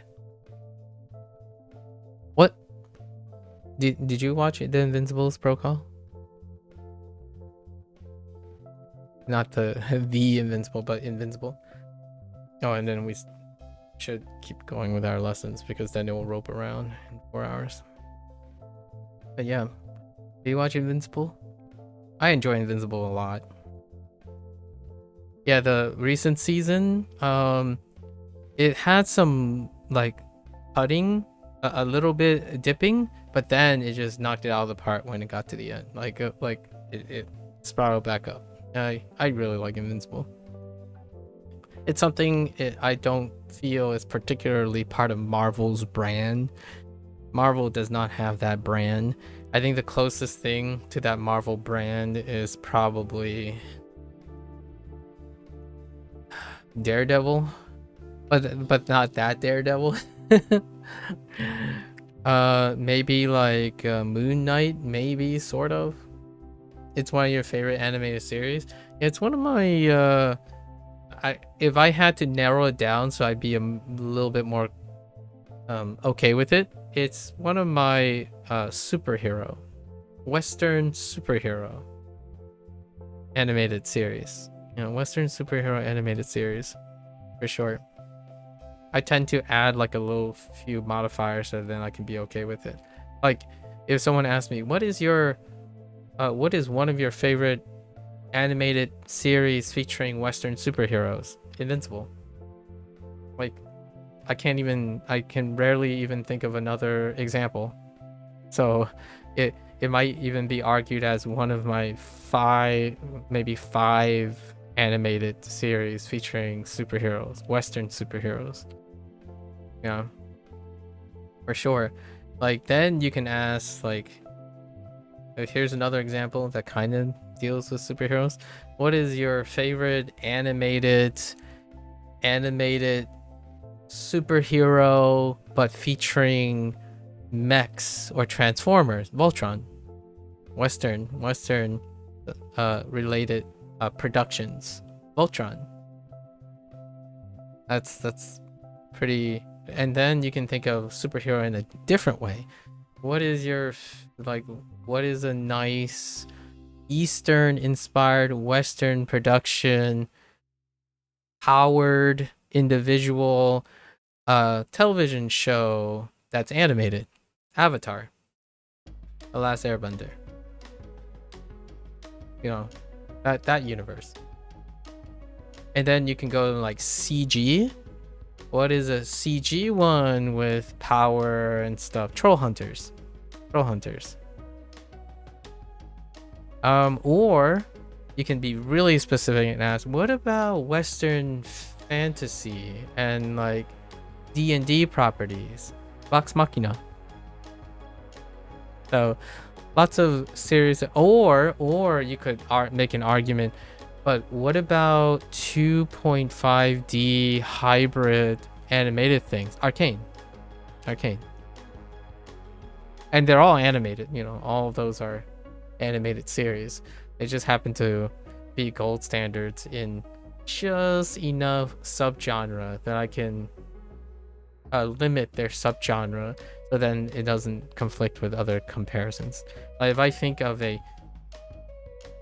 like a 2.5D hybrid animated series that is competitive with Arcane, that's a Western, like a Western style like fantasy, I could sort of make an argument for like Dragon Prince, but no, see, Dragon Prince is cell shaded, so it doesn't follow too well. Yeah. Oh, but I could make an argument for like Dragon Prince and Arcane, Blue-Eyed Samurai, and I have my fingers crossed that Netflix is still publishing a second season of Blue-Eyed Samurai. That show is fantastic, so hopefully I get to see that again, like the second season of that. It was such a great show. I actually watched it twice immediately because I was trying to remember certain scenes to describe it to my best friend. One of my best friends watched it too, because I had to bring it up because that's what I was watching. Yeah, such a great show.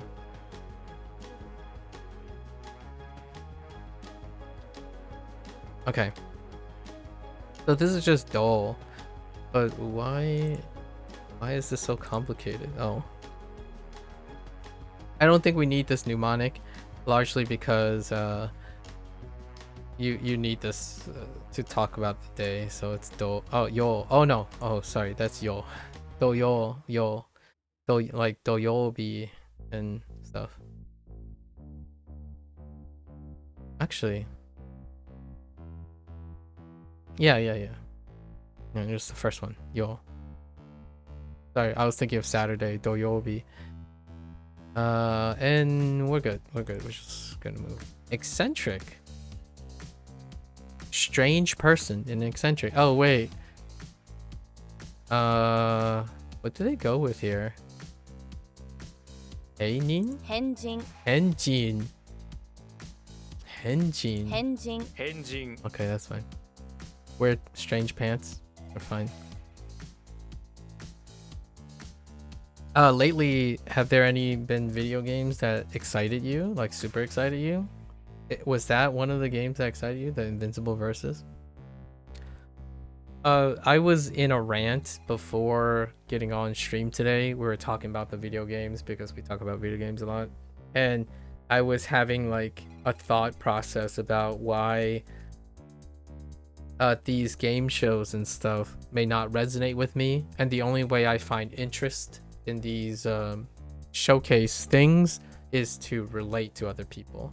So I'm excited about titles because I know other people are excited.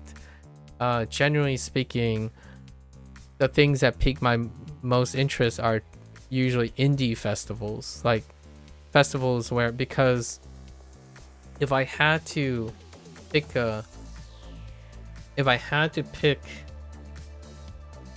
how to get interested in a mechanical game, I would place my bets on indie.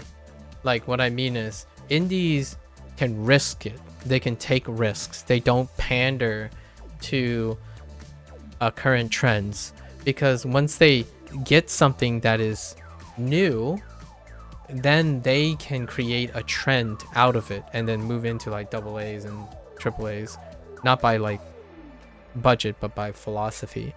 However, when it comes to double and triple mindsets, they tend to stick. If it's a mechanical title, it's very seldomly a risk take, right?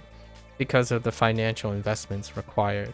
In indie, so if I were to like say buy a $60 game in AAA, like pre-purchase, I would buy 6 indies instead in the fighting game genre and see if any of them have unique mechanics, right? And then those, whatever successful of those may become the next Invincible Versus or something. And that's kind of how I feel about mechanical games. Story games, though, sign me up.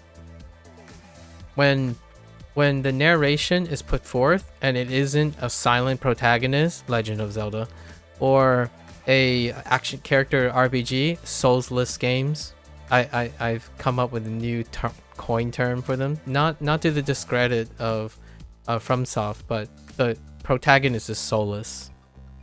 In character RPGs have soulless protagonists, right? I'm not into soulless protagonists. So that's for everyone's cup of tea. Like, if you like being the main character, go for it. For me, the irony here is when you're playing a Souls game, your character is soulless.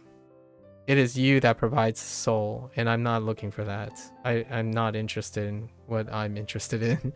I'm interested in people telling me compelling stories, and they're gonna make me feel bad or feel guilty or feel happy or what have you, because that is what narration and voice acting does.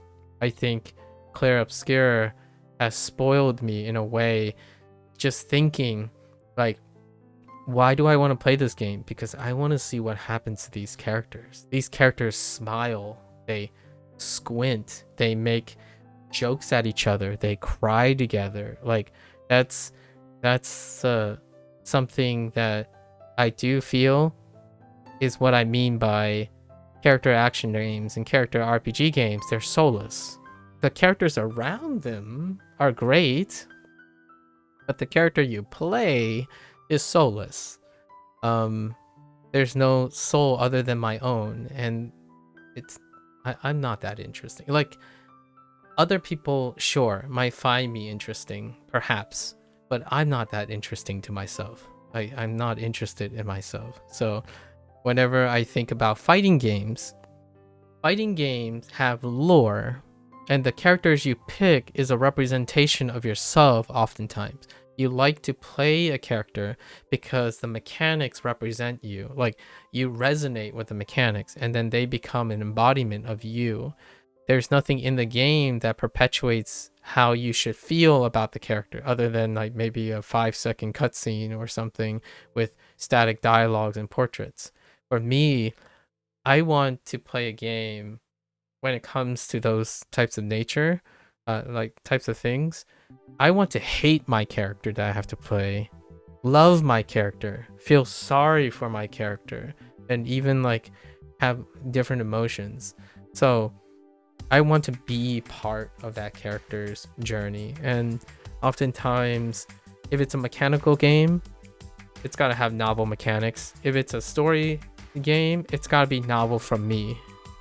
Like, even if it's coincidentally a story I'm familiar with, it's got to be a story that they're telling, not a story that I can perpetually modify. Because earnestly, as much as I like the idea of Baldur's Gate 3 and like choice matters, it's a phenomenal thing to cater to that. And I'm sure there's like eccentricities along the way and whatnot. Personally,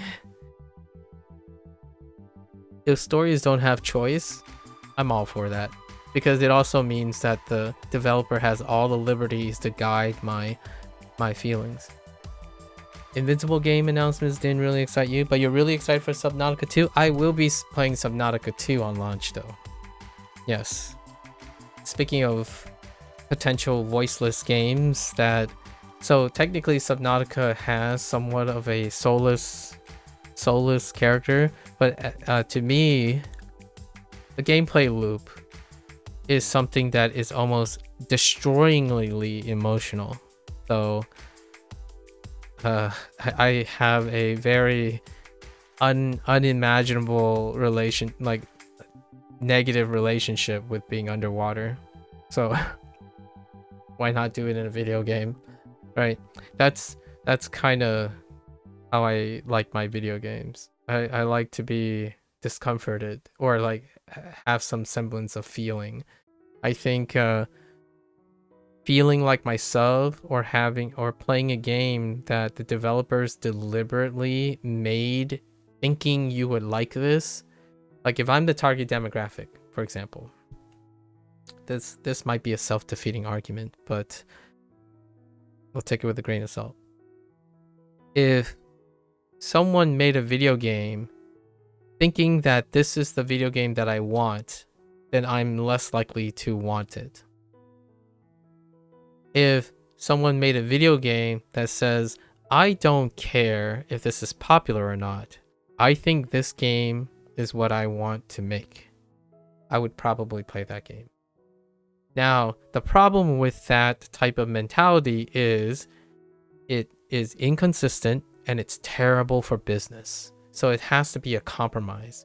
So instead of going one or the other, I tend to gravitate towards games that take risks, but not too many risks in the off chance that whatever risk they took cost them their livelihood.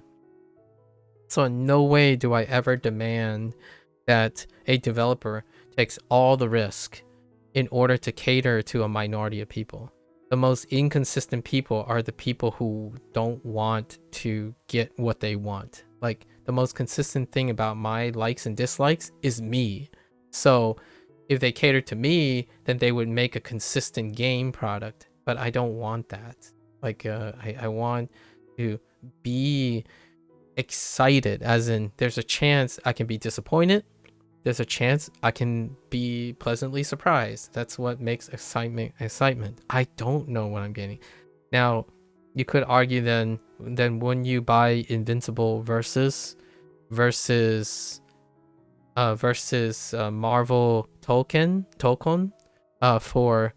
from Arc System Works, they both in this case have a relative similar chance of surprising or disappointing. So it's a combination of the two. Like, just because that studio is new, it's under the guise of Microsoft. Both publishers, both Sony and Xbox or Microsoft, have a long history of making their games target the largest demographic, and because it's a business, right? So despite that, who has more authority in this case? It's probably Arc Systems Works, because Arc Systems Works have a reliable track record of making developmental decisions.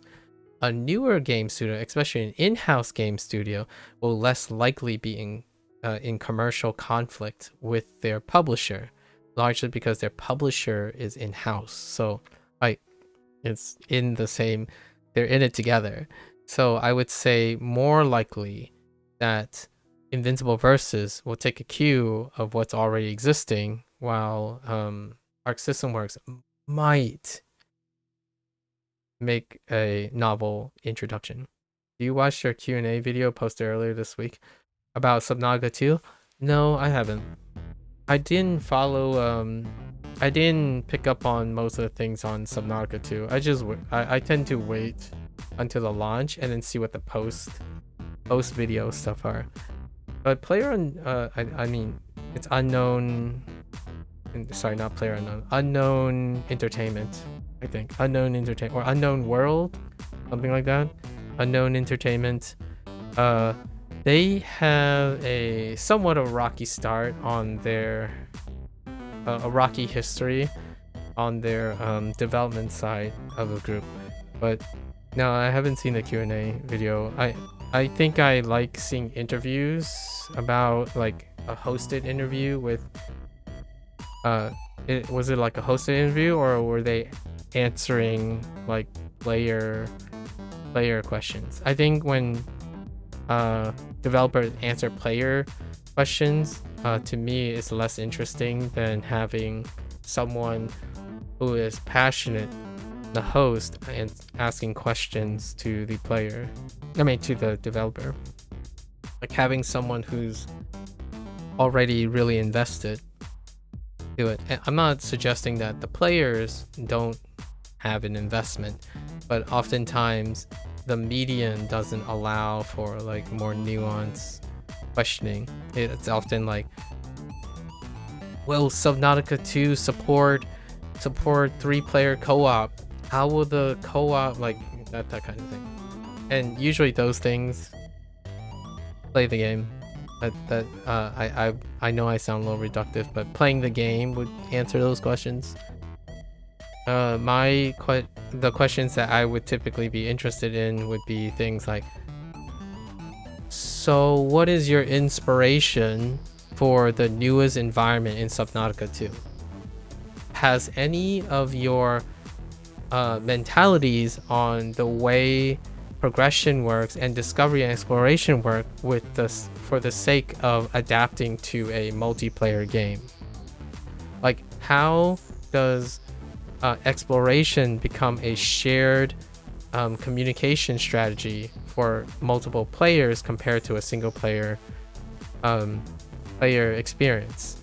Now that Subnautica 2 is a cooperative experience, are there any philosophical changes on how you build for discovery in a world that is now shared by multiple players as opposed to a singular player? Because that dynamics is different. What your friend discovers is not what you discover, and then what your friend discovers, you won't discover. You will be shared. So are there any like philosophical building points to make it so that when you're playing with another person, both players are incentivized and enjoys what happens in the other player's perspective? So I often wondered, like Terraria and other games, I think they landed it by coincidence. In Subnautica 2, one of the core aspects of Subnautica was the dread and maybe the fear of the unknown. But when you have two players, that dynamic kind of changes a little bit. And I always thought that there's room for maturity in player mechanics when it comes to having a kind of an open world survival game with multiple players. I would love to see a way in which, like, oh hey, in Subnautica 2, here's an interesting thought, and it's gonna maybe miff some players, but I would love to see that the players have to take turns, because one player has to rest while the other player goes out, and then the other player has to rest while the other player rest, and then at some point you have to choose whether you both rest and then you both go out at once. That's kind of the stuff that I'm thinking of that would, in my opinion, evolve or create a new sense of dynamics to Subnautica 2 or to open world and survival games. Like, for example, Subnautica takes place in the future, right? Or like in a future. So there's technology for, like, example, hey, one of the players, both players, they have only one comm device, and that comm device gives you a video feed for a limited amount of time. So what happens is if one person is resting, like they're mandatorily, they have to stay in the base because they can only go out a certain amount of time and they have to come back. Or else both players have to synchronize their ability to go out and then come back all at once, right? That creates a level of dynamics that you're actively concerned about your other player, and then the discovery process is simultaneous despite not being there. And then that comm system can produce a video feed for a limited amount of time. Like let's say it's battery powered or something. So when someone's out exploring and then they're relaying back to you, like in a VoIP or like over Discord, they're like, hey buddy, I'm a little freaked out, but there's this really strange green glowing statue that I need you to check out. And it's like, are you ready? I'm gonna send you the feed now. So then the feed shows up right in the base, and the other character that is resting will be able to see a in-game feed of the other player's feed. And what happens is that creates a dynamics that is different and unachievable by playing Subnautica alone. There are a few games that did this with puzzle solving, where they use like a comm system where each player has to deliberately talk when they are allowed to talk and not talk when they're not, like, so it creates active listening. But I don't think Subnautica 2 is going to do things like that. I think it's going to be a little bit more casual friendly or forward with whatever they did in the previous game, only scaled up. But if I, for example, knew how to make video games, or you know, whip up a bunch of groups, I have quite a lot of ideas that, in my opinion, over my experience with understanding how cooperative games work and survival games, that there are a couple ideas that are really, really great, but also incredibly risky and probably like troublesome. Like one, you would have to add a feature where, okay, let's turn off the stamina system. So then like two people can freely go about and play like probably the Subnautica 2 that I expect. I would be floored. I would be absolutely floored if what I just described here today, that type of system is actually in Subnautica 2. Because I think that would be turned off almost immediately by popular people who play Subnautica. Because they don't like different things, in my opinion. I think a vast majority of sequels are whatever the previous game is, iterated, bigger and better, but without any risk taking to evolving the formula.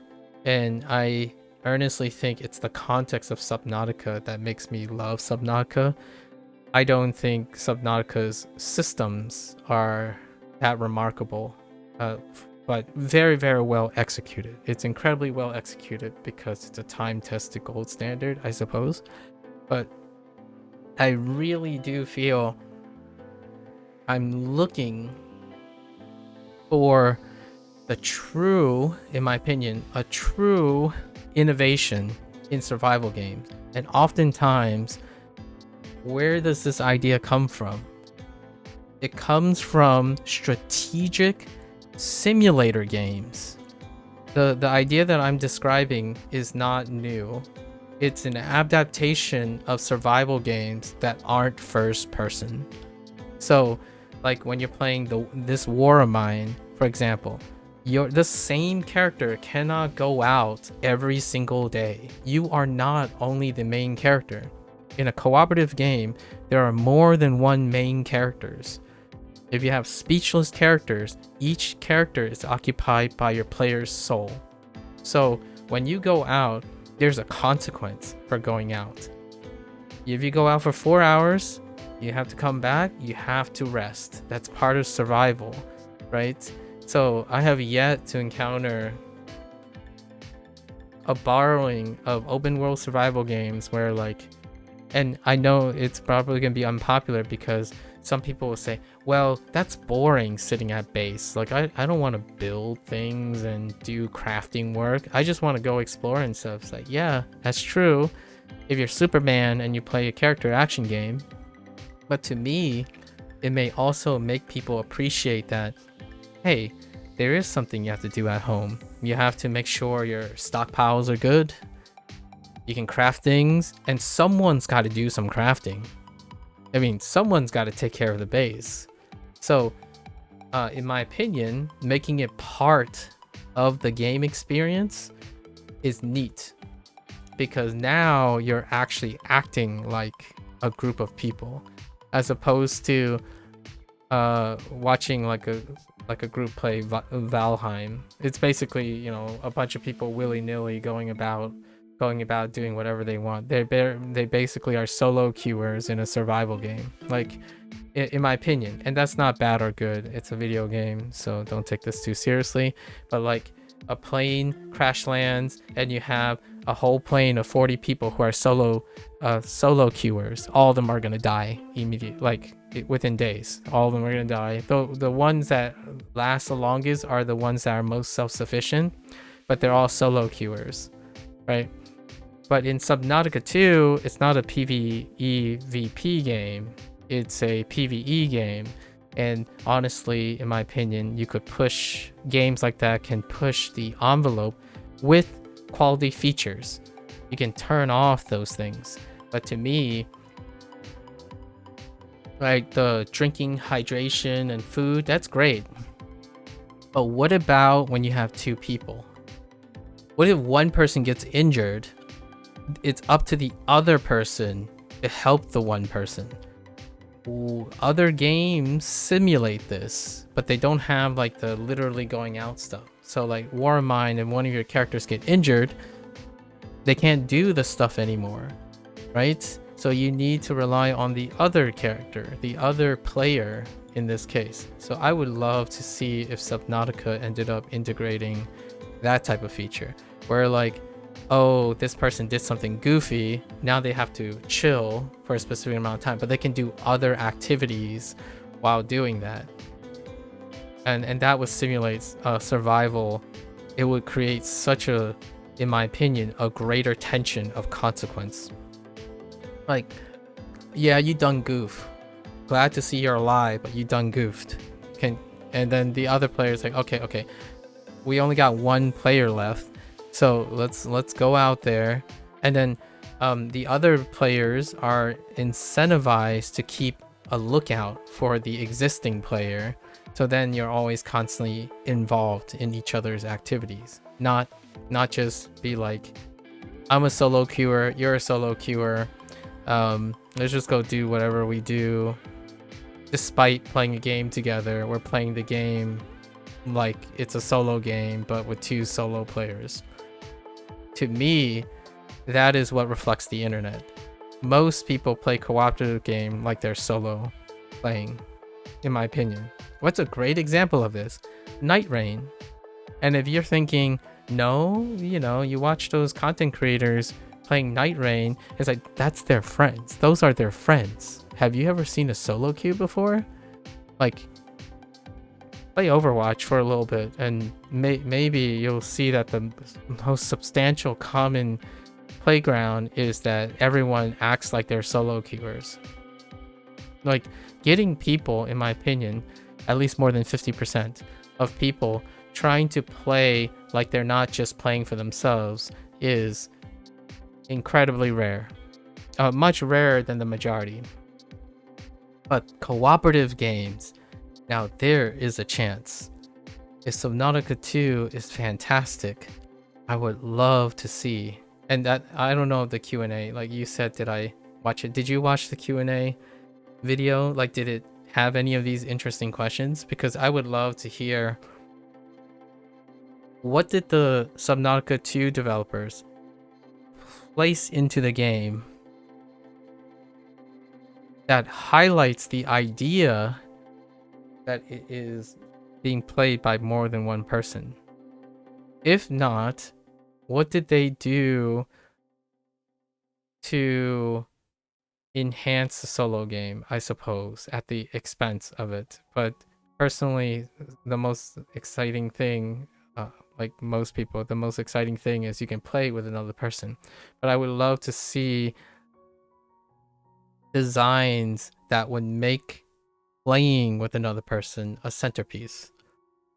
not tacked on and scaled up. And a great example of that would be It Takes Two, right? It Takes Two, Split Fiction, Way Out, right? That developer has made it his goal to be like, these are two players.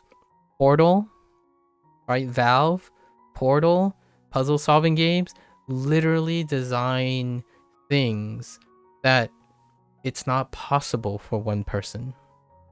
But I would like to think that Subnautica 2 developers probably say, let's take our one player structure, and then the cooperative structure is something like, oh, you can do it with two players. And that's the thought behind it. They didn't have any of the questions you asked, but they did say they are focusing on making a solo game with an optional multiplayer. Yeah, that's how I feel about that. So I will likely play the game solo, and then it's gonna be Subnautica 1. And it might be the last Subnautica game that I would play. But right now, I kind of like it. I still like the Subnautica series. But that's kind of one of those things that I hope they decided to do something or take a risk with the solo game design. I'm looking for that game, that multiplayer game, like that cooperative multiplayer game.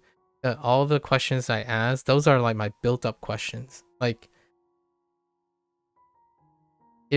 if I knew someone who I could solely trust in making a game, and their background was in like open world survival games, I have so many like ideas on a book saying like, oh, can you think of a way to incorporate this type of feel and this type of dynamics? Because what I really love about survival games as a solo player is completely circumvented and absent in a cooperative game. So they either stick to the solo game and just be like, hey, you can play with a friend. And what happens is, in my opinion, and I'm sure those developers know, if you treat a cooperative game as a multiplayer feature, like an optional multiplayer feature, then having another friend, it doesn't add to it. It actually detracts from your game. Like what I mean is, in this day and age, it typically detracts because the solo playing experience will be diminished and mitigated by having another person. It's a game that is designed to have the element, or even a separate element, of having solo game and multiplayer game. It doesn't even have to be today's example. Portal 2 separated the components of the solo game and the duo game because the puzzle game is an elegant way of demonstrating you can make smaller instances that is built for one player in mind and two player in mind, right? It's to the point where they actually separated the two entirely. So yes, it's gonna be much harder in a higher scale thing, but I didn't ever treat Subnautica 2 as a game that they would focus on cooperative game. It just made me thought about it. Like, I'm still looking for that awesome game that innovates on cooperative play, because to me, I think that was probably one of the most equally challenging and possibly rewarding experiences if they are able to make it entertaining, right, to the masses. It's something that I don't think exists now in the current video game space, largely because everyone's treated like a solo queuer. It comes down to character RPGs being the most popular format. Some of the greatest RPG games feature nameless heroes, or voiceless heroes, and avatar creation and character creation. I think the closest thing I would get to the whole like the cooperative game in a RPG setting is Baldur's Gate 3. where you do a campaign with 4 players and 4 players operate those 4 players. So there are going to be instances where you kind of want all the players to come back and assemble. So the idea of having a game, this is blasphemous, right? For a edgy, trendy, modern day gamer now. It's blasphemous to think that when you play a cooperative game, you cannot complete something because your cooperative partner is not being cooperative. I would say there is some hats off to like Don't Starve, for example, but it's still like solo queuing. I still think that's not heavy enough. Like for me, cooperative games have lost the idea, at least in my opinion, lost the idea of being cooperative. Because it's not cooperative. It's 2 people occupying the same space. It's what you call it? Mutualism, not symbiosis. I feel like oftentimes cooperative nature in survival games is symbiotic, not mutualistic. And mutualistic means you both exist, you both do good things. So because both of you do good things, that's fine. Cooperative back in the day is the 2 of you are bigger than the sum of your parts. As in, if the 2 people cooperate, they will build and succeed more than they actually are separately and being good. You know, there's a fun word that people use all the time. Don't Starve Together is kinda insane with the bosses now. That's great. I like that because I miss World of Warcraft, Fictitious. That's what I mean by, like, I'm pretty sure what you're describing now, that's what Warcraft did for me. Like 10 people, all 10 people are like so heavily weighed.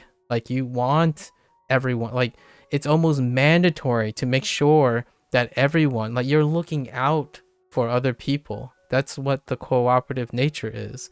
Like you want to be incentivized to look out for your next dude.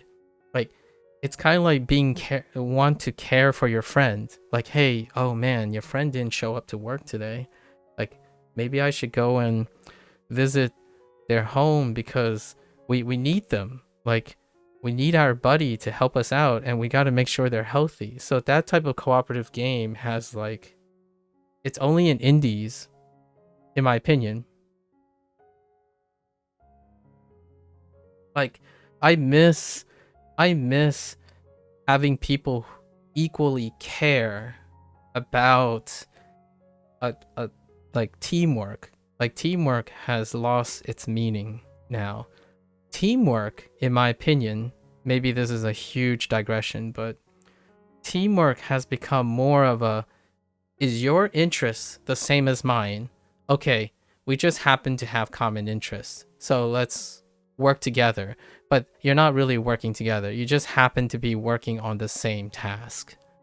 And it's funny because some of the shows that I watch, even One Piece, whenever they say we happen to have the same common interests, it's describing my enemy of my enemy is my friend situation.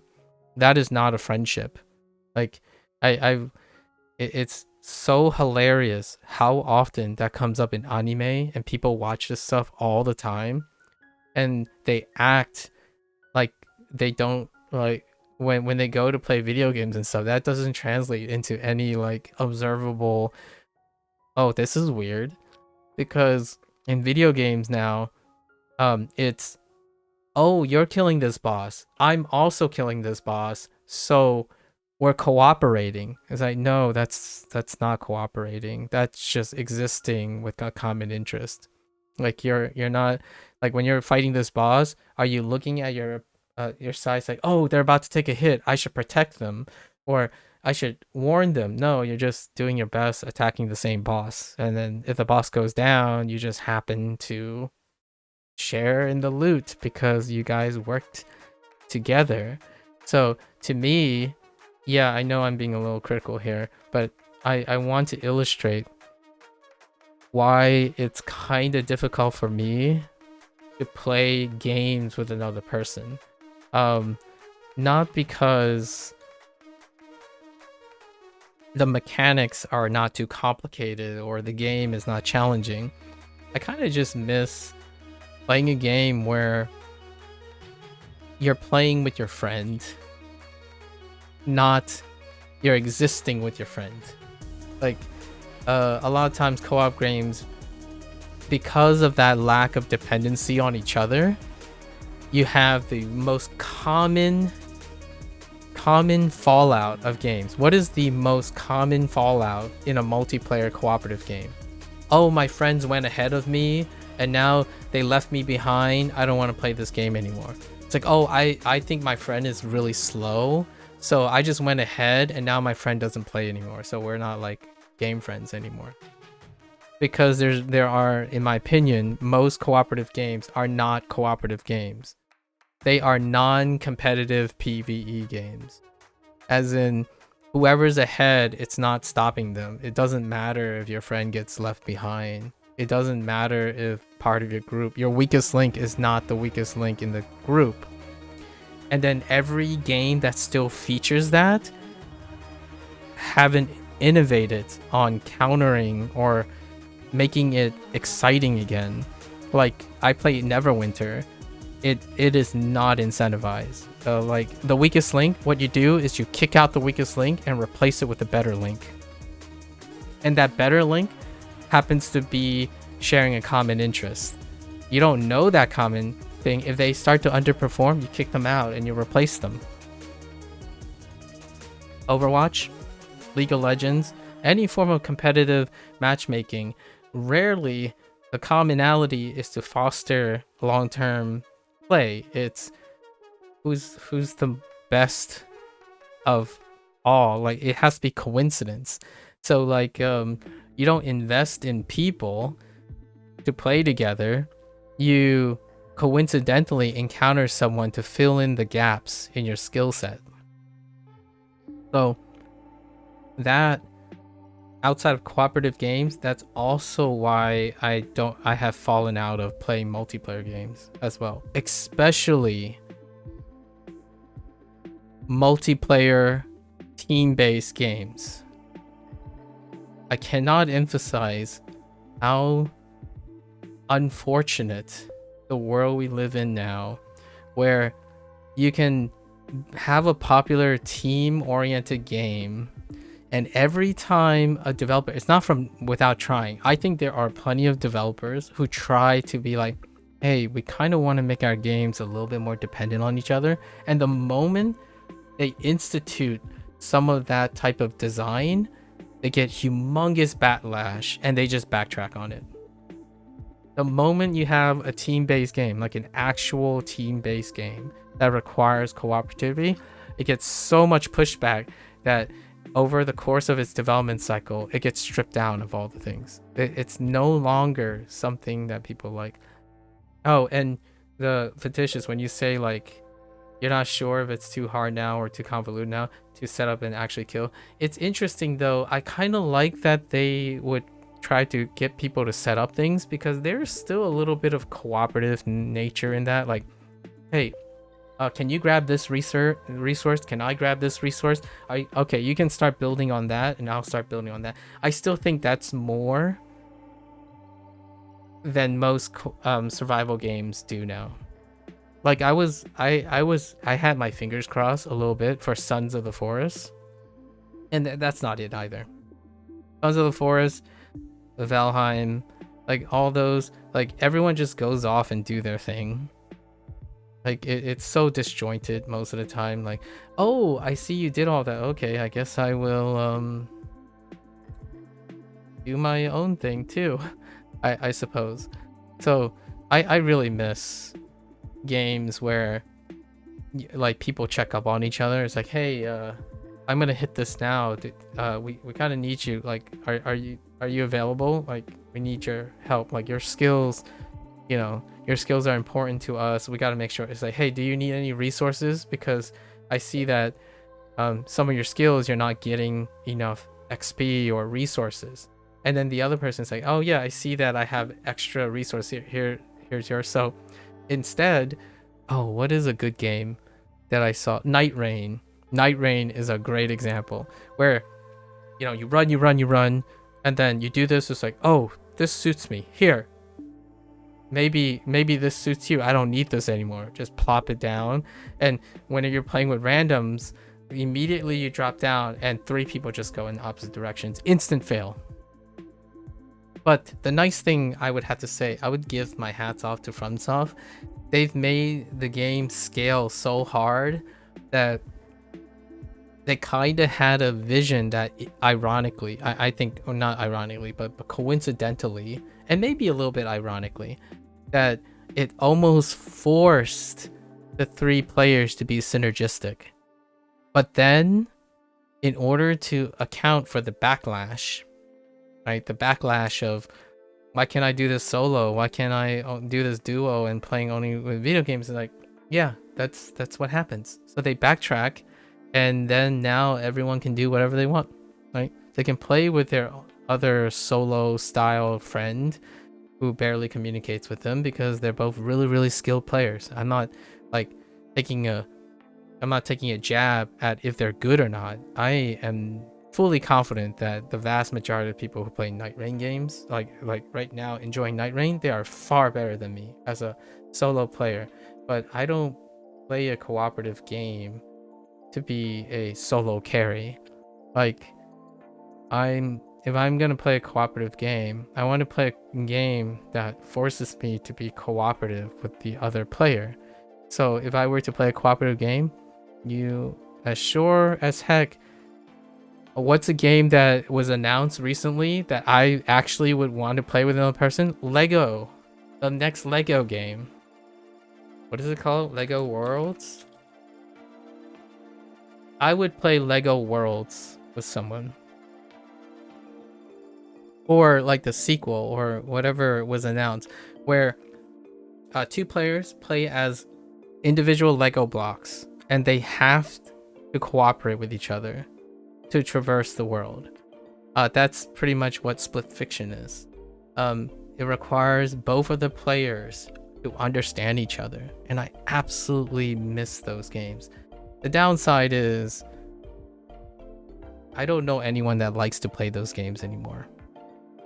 It's not like I'm not saying I'm special or anything.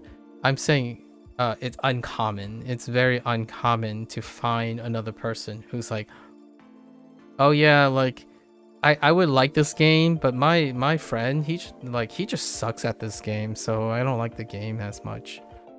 Like, for me, when I see a friend, right, I catch up with them, I'm like, how are you doing? And they're saying they're not doing well. How can I make it better? Like, I'm interested in my friend's well-being. And in a game situation or in a working environment, like if my colleague is struggling and we both work with the same group, we as sure as heck have to be responsible for each other. We have to keep each other responsible. In video games and in cooperative games, rarely are the most high profile or like fun games are innovating on making that rewarding. And I have a bunch of ideas. I personally have a bunch of ideas, largely because it's based on how all my conversations with other people who don't like talking with other people, don't like interacting with other people, how do you make that more interesting? How do you change the internet? How do you leverage the internet behavior and get people to like to talk to each other? That's my whole brand, you know, like if I have a brand for anything, language learning is a component of it. You learn a language, you learn the culture of the language in order to better understand and communicate with another person of that language or target. And then the reciprocation is also necessary. So I don't want to meet a native Japanese person who has no interest in learning English. I don't necessarily want to make best friends off of a one-sided exchange, like, oh, they speak Japanese, so that's why we're friends, as opposed to we like language learning, so we constantly talk about language learning. This person happens to know Japanese better than they know English, and I happen to know English better than I know Japanese. We depend on each other, and we like to work together to elevate both of our competency and get to know each other better. I think World of Warcraft, a person who grew up during the time of World of Warcraft, that used to be like almost a cult. Like, it almost feels like normal life, a second life, if you will, when you log into Warcraft, because you are genuinely, constantly observant and aware of the other players, because without the other players, you can't engage and succeed in the content. You can still go out and train on your own and like grind and look for things, but at the end of the day, come back together, much like I feel Don't Starve is my current modern indie. It's still indie though. Don't Starve is indie, right? Is one of those things. Like Terraria also had some elements of this where, yes, people go out and do their thing. At the same time, the bigger thing involves making sure everyone's on the same page, or to some extent. It's still relatively tough to recreate what it was like to have easily one of the first multiplayer cooperative games of our time, or at least of my time, and that's World of Warcraft. Like, I can't tell you how, like, you're just proud of other people. Like, nowadays I sound like a salty old man when I'm like talking about Neverwinter, and then it's like, oh, hey, look, there's 5 people arguing and bickering about how the loot systems works because they really are in it for themselves. That kind of thing, like, that's a normal thing now. It's not like even emotionally phasing. People don't even get emotionally phased by that anymore. They're like, oh, hey, that loot, it's really good. And then the first thing you think about is, well, in the back of your mind, sometimes you can think, oh, I think my friend would have better use for this equipment, but it is still better than my equipment, so I might as well upgrade now and then, wait for later. It's not about that, because there are no role separations. Like, you don't have a trinity, for example, a trinity where, oh yeah, you're like, these have to be negotiated for you. And even now, cooperative games don't even do that anymore, where like, your friend's a medic. I mean, this tool, it's literally a medic's tool, so go give it to your friend. But instead, games continue to spiral closer to everyone's a main character. So whatever is an upgrade for you, you take it first, and then you think about the next guy later.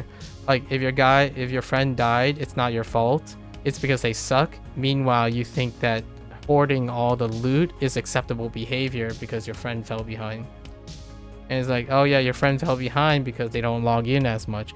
Like, yeah, but now it's the chicken or the egg question. Did they log in because you left them behind? Did they like not play the game as much because you leave them out of the loop? Like, oftentimes when you have consistent teamwork, usually people like being together. They don't find excuses not to.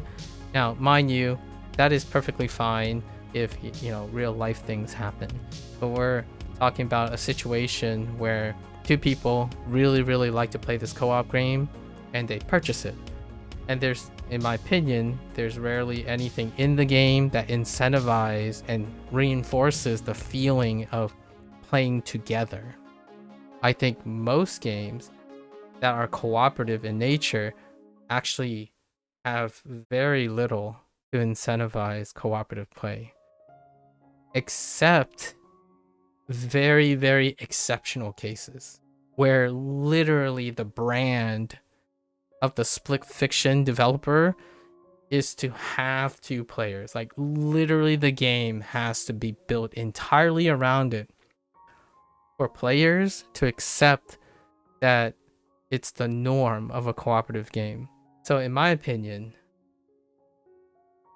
it's kind of disappointing, Procall, that they didn't have any questions and they settled on the idea of focusing on a solo game with an optional multiplayer feature. On the silver lining side, Procall, that also means that I'll probably play Subnautica 2 on launch and I'll probably play it solo. Because for me, honestly, I prefer to play a game with cooperative gameplay in mind as opposed to a game where cooperative feature is just tacked on. But I wouldn't mind at like in the post game where like an optional player pops in. But yeah, it kind of answers my question though. I don't need to look for another person. I do miss it. I miss it a lot. The whole like golden age of cooperative gameplay. I don't think the whole idea of cooperativity, teamwork has translated smoothly from before the internet digital age to the digital age. It feels weird to think that the normal mindset of success in a cooperative video game is whoever thinks they're the best, make sure they continue to be the best, and that if they fail, it's not their fault.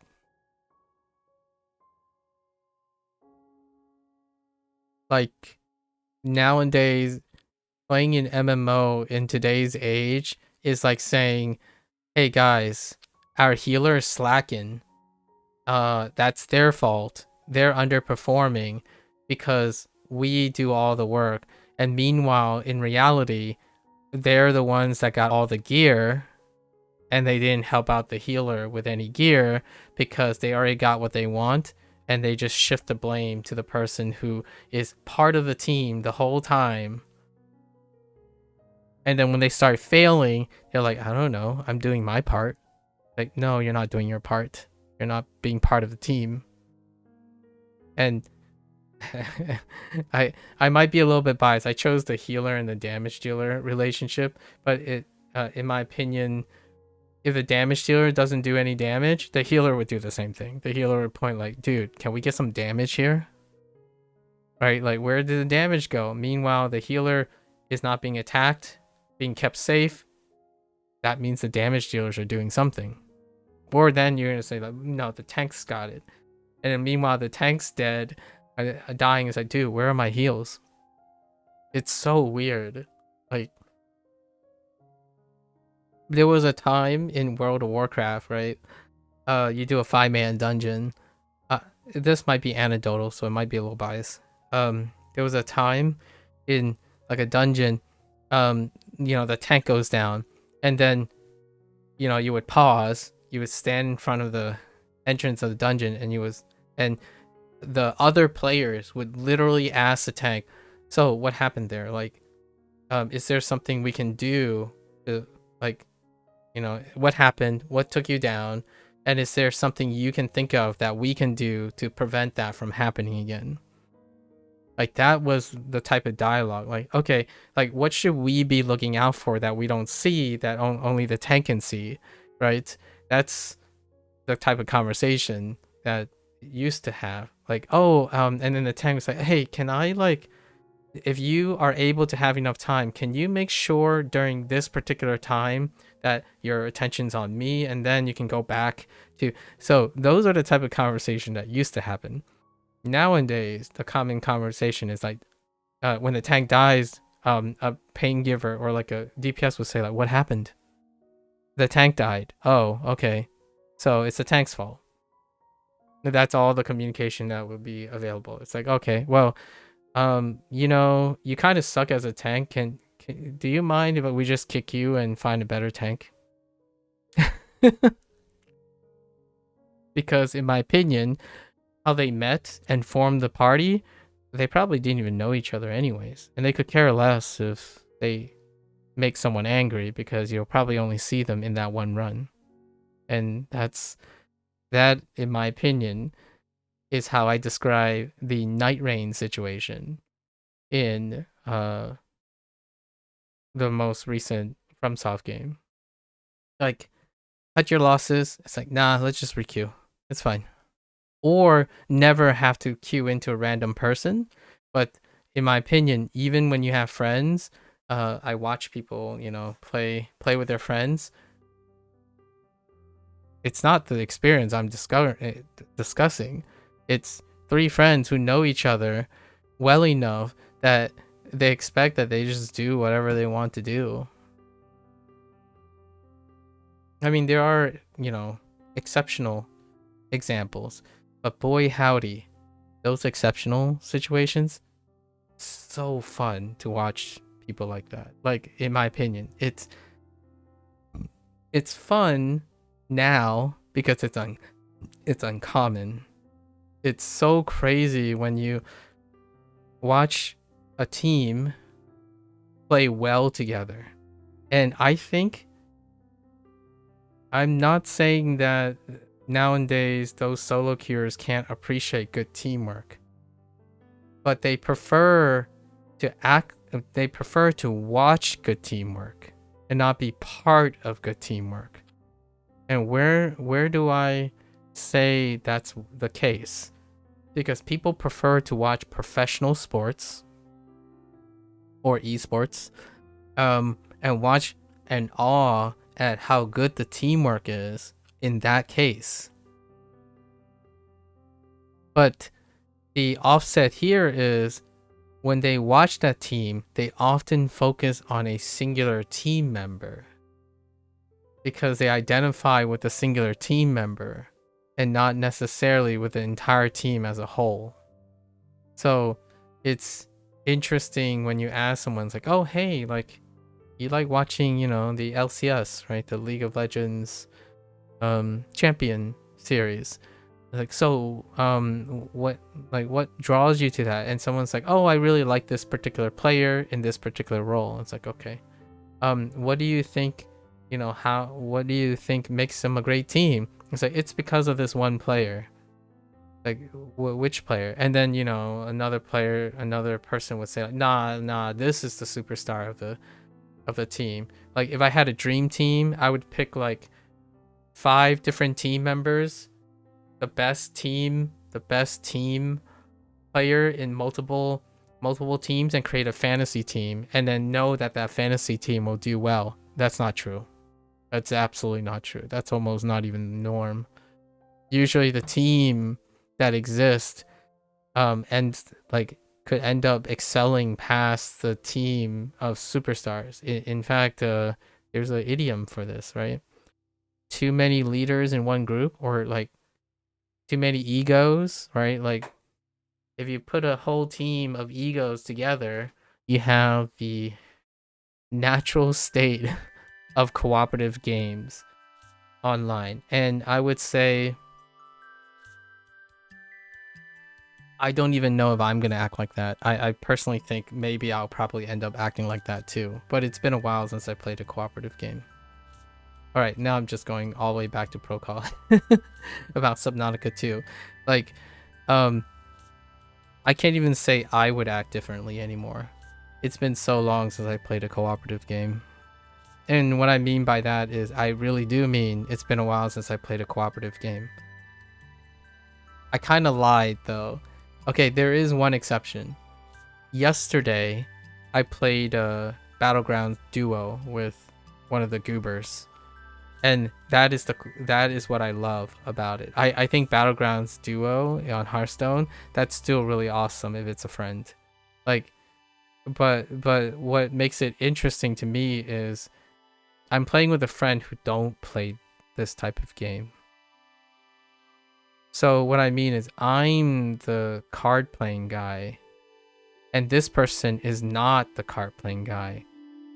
And we still get along and help each other and play. And that's what I miss. I miss playing cooperative games where it isn't, oh, I'm not going to play this game because I don't like this game, or I'm not gonna play this game because I'm not good at the game. I would love to play a cooperative game where people are like, hey, there's something to be loved about the game and you can always contribute to the game. And because you can always contribute to the game, it has that the more the merrier kind of feel, instead of being embarrassed or worried that you get like kicked out or being left behind in the game. And that sucks. I think the vast majority of survival games, especially multiplayer survival games, one of the biggest detriments, in my opinion, to the overall lack of innovation in that field is an incentive or a catch-up component or catch-up feature in order to keep and incentivize players to look out for the overall group dynamics. Valheim, immediately, it was obvious. Like, I had a Valheim session way back, and while I was still like playing Neverwinter and whatnot, and after a single day, like 4 people splintered into 3 groups. 4 people splintered into 3 groups. Who's the 4th person? Me. All I did was like, I just sat there and I'm like, okay, I'm gonna go with you and do this. And then suddenly, like, now who do I go with? There's immediately the 3 people just splintered into 3 separate groups. I'm like, a group of 1, by the way. So the 3 people just did their thing. I'm like, all right. In my opinion, I didn't have the heart to say anything, but generally speaking, I only bought the game because I was thinking I was going to play with 3 other people, but it ended up just me in the corner watching how one person operates with no consideration for another person. In fact, I'm gonna be real with this. I was being a troll the whole time. Like, what I mean is, I spent time with the person that I wanted to hang out with. So we like did some goofy things and build things, but at the same time also like messed around with each other, like play the game with each other. So that was really fun, until like that person no longer wanted to play anymore because everyone else just went off and did their thing. So it's crazy. I'm not sure how survival people play nowadays, but I honestly think most of the time it just comes down to everyone's a solo player, and you have to be very, very, very, very fine with that. Like, you have to be really self-sufficient, and that's what I am today. So with video games, hear me out. When a new age cooperative game comes out, I will try my hardest to try to bring that feeling back. Before now, it's very disappointing every time I see a game come out and there's like, this is a cooperative game, and it's not. In my opinion, it's strictly not, because the game is what I'm glad the developer of Subnautica 2 came out straight and said it's a solo game with an optional multiplayer feature. It's so different when you have like what's a great Capcom example? Exoprimal. Exoprimal is a great example. And I don't even know if that game is still running or not, but it was a PvEVP game, and you just see all the like the mechanics and all that. It's like, that doesn't seem like it's gonna fly, because there's not enough to incentivize a cooperative play. It's enforced role play. So like Overwatch, Marvel's Rivals, it's enforced role play. There's not a built-in incentive system to aid stuff. Like a game that I can think about to splice in like the whole team-based shooter is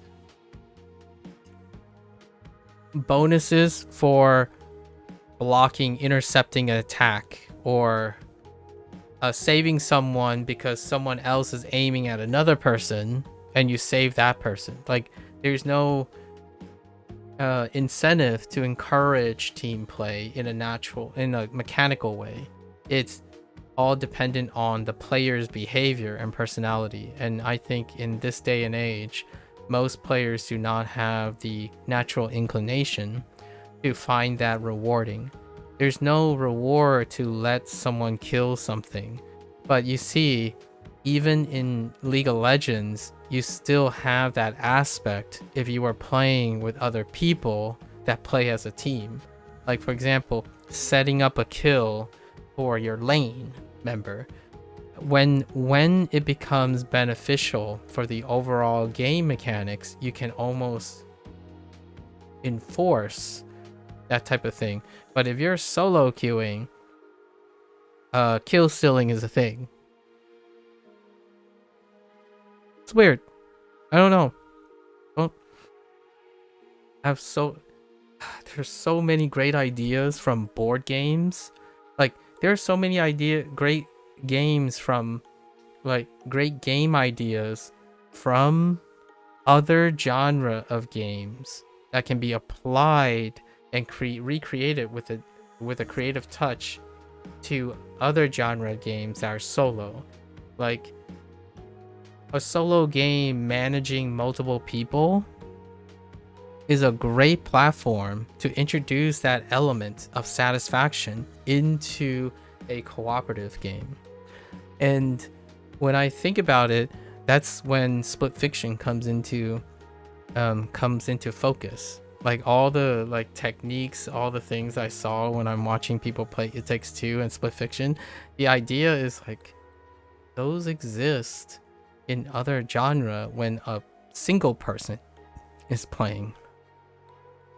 Now the question is, does that single person ever consider how transformative it is if you had another person operate something else? Because honestly, most of the time that creates conflict as opposed to synergistic things. Like, oh, I want to solve this puzzle this way, and then now it's only cumbersome because you have to rely on another person to read your mind. I'm like, communication, communicate. And there's even a chance that the other person's solution and your solution leads to an even more interesting solution. But no, oftentimes it's, this is my solution, and whoever gets the first solution, the other person is expected to follow the other person's solution. It's, hey, I have the right answer. It's like, oh, okay, we'll just follow you then. Right? So this is I have a very, very long investment. I've been waiting, how long has it been since I've been waiting for a cooperative experience? I think it's been 17 years-ish. 17 years-ish since I have yet to wait on a game that comes out with that. Have you tried learning language through listening to simple podcasts? Sure. Something like Akane Tech.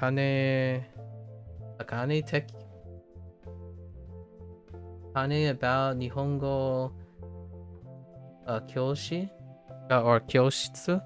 I have seen lots of advanced learners who learn Japanese through listening and had a great accent. That's interesting. Yeah, sure. I occasionally listen to podcasts. Largely, I listen to vlogs. And I usually just follow people with their multicultural lifestyles. They're usually like a mix of Japanese, Americans, and like German, Japanese. This thing seems to help with pronunciation a lot. I agree to disagree, but in this case, yes, it would help a lot if you have if you're not doing basically nothing else other than that. There are many ways to improve pronunciation through listening to any specific thing, but podcasts would be an example if it interests you. I would say that's great, but that's interesting that you say they have a great accent. So what would you consider as a great accent? Is there a particular thing that you think? Do you have an accent in mind? And may I ask, are you learning Japanese also, or you happen to be someone who already know Japanese and you're kind of like evaluating people based on their accents? And advanced learners, I'm not entirely sure what advanced learners mean. I don't watch that particular person. Akane. Some native speakers have rated Ojiman's pronunciation and say he sounds nearly indistinguishable from a native. Okay, so you're saying a great accent is the evaluation of native speakers. All right, that's fine. That's okay, just a suggestion. That's fine. If it's just a suggestion, I have another. But may I ask, are you an English speaker? Because I'm not entirely sure. I would need a little bit more background. But yeah, native speakers rating someone else's pronunciation, that's fine. I see. Yeah, native English speaker, I see. Do you write at all in English?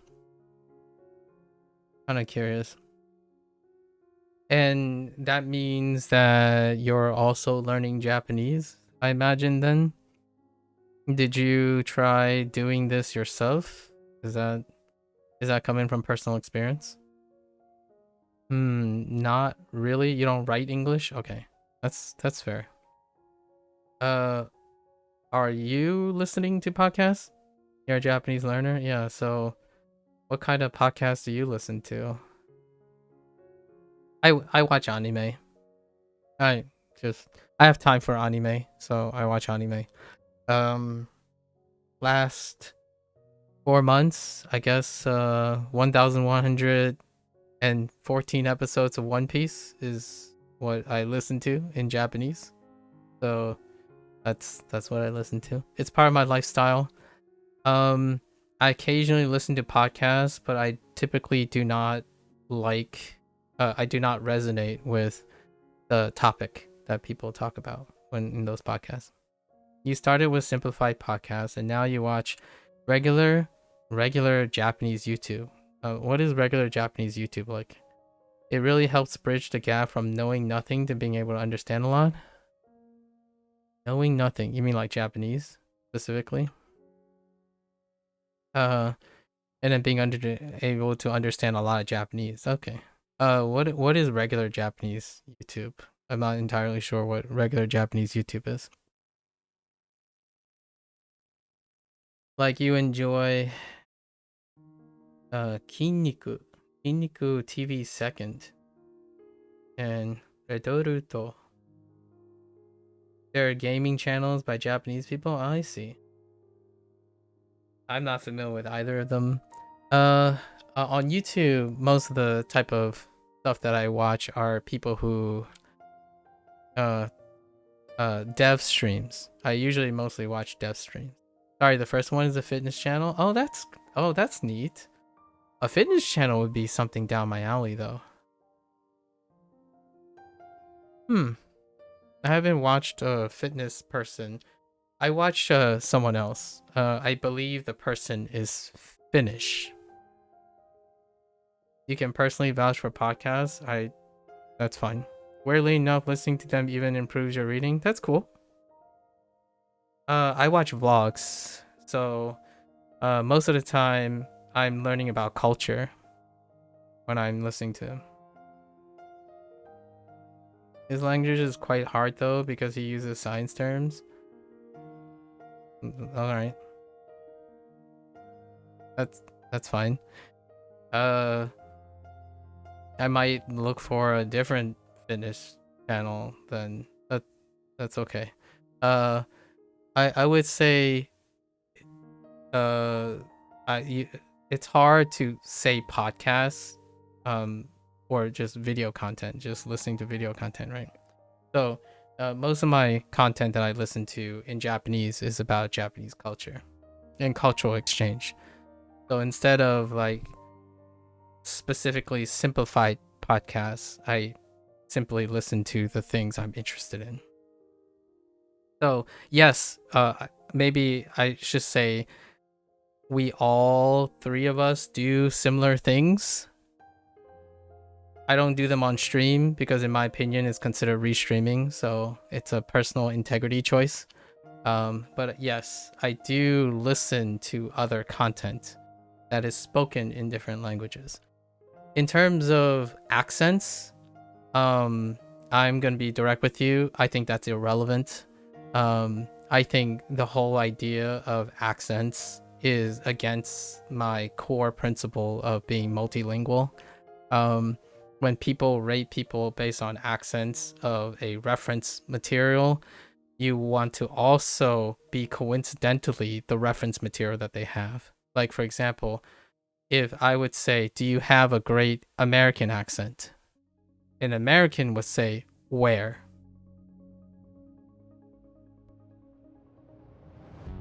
And then when someone says, if someone has based their suggestion on the quality of their accent, then the question comes into being is, what's a great accent? Someone could hear my accent and say, that is not real English. So I have a little qualms with that. Nevertheless, though, I would agree with both of you that listening to people speak a language can most definitely improve acquisition of the target language. And I do that on a regular basis. If at all, I could probably sound more like Monkey D. Luffy's Japanese voice actor than someone who has a great accent, or whatever that is. Because I don't actually know if Monkey D. Luffy's Japanese voice actor has a great accent. And a substantial number of the people that I listen to, they have a significant other that speaks a different language. So I do not know if those things influence their language. Right. But it's interesting. I haven't really adopted an accent. Like I don't.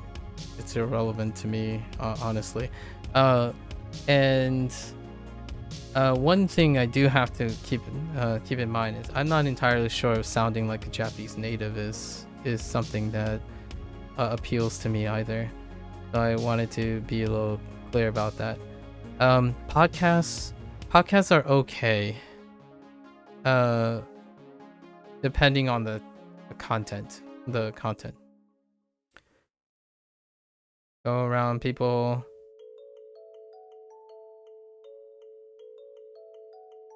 That's a good phrase. Do you watch One Piece? Human being, do you watch One Piece?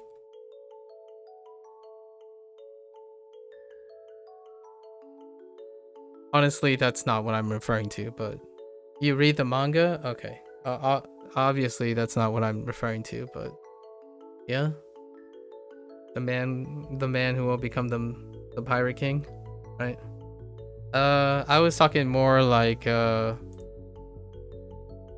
food, food, being carefree and screaming certain things out of elation, right? Like being excited about food. I can get behind that.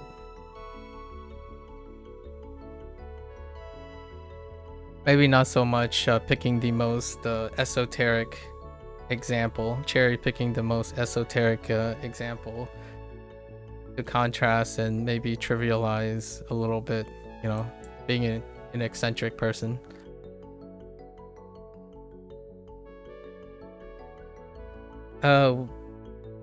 What are you, may I ask if in Boron-chan,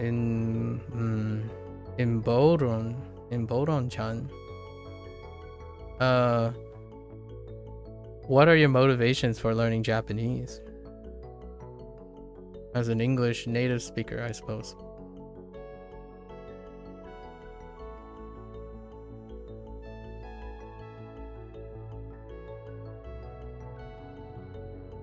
Like, do you wanna become an animator in Japan? Oh, well, that checks out. Nice. Oh, I have no reservations about your thoughts. You just wanted to speak clearly, understand group conversations, and have friends, really?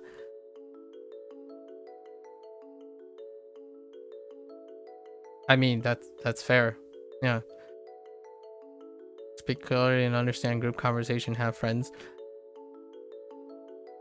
I hope that you get all those things by learning Japanese and sounding native. I'm not entirely sure if speaking clearly, understanding group, and having friends are predicated on needing to do those things. Yeah, but animator in Japan. Do you? Am I into the Silent Hill games by any chance? I know a lot about the Silent Hill game. A nice accent is a nice side effect. Yeah, it's a coincidence. Yeah, it's a nice coincidence, in my opinion. Yep, I agree with that. Yeah.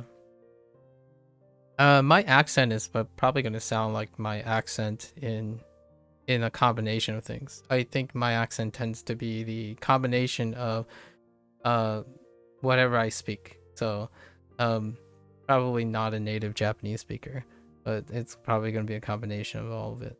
I like the Silent Hill games, human being.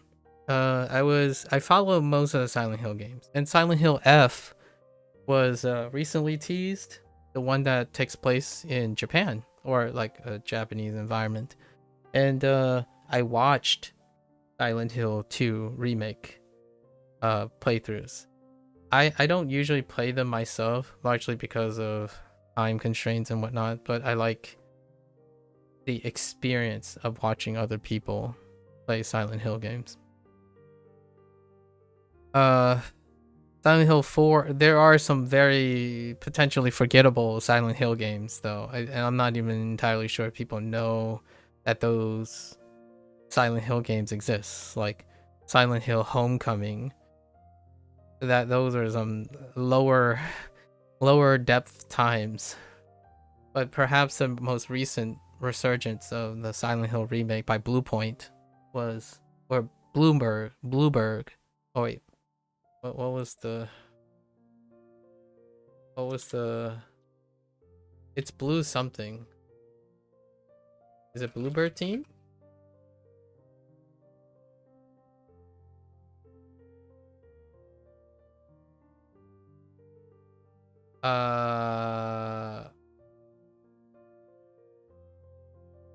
You know the team.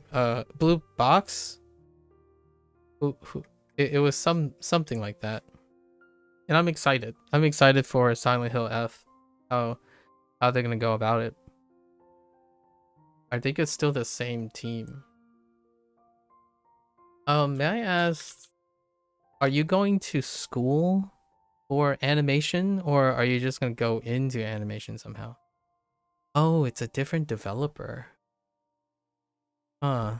Silent Hill F is being made by it's being developed by Neobards. Is Neobards related to? Probably not, huh? Oh, they probably went on to do that one other game.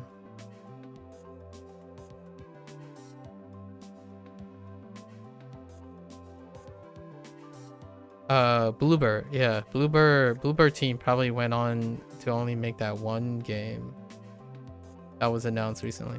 Anyways, what about the Silent Hill games?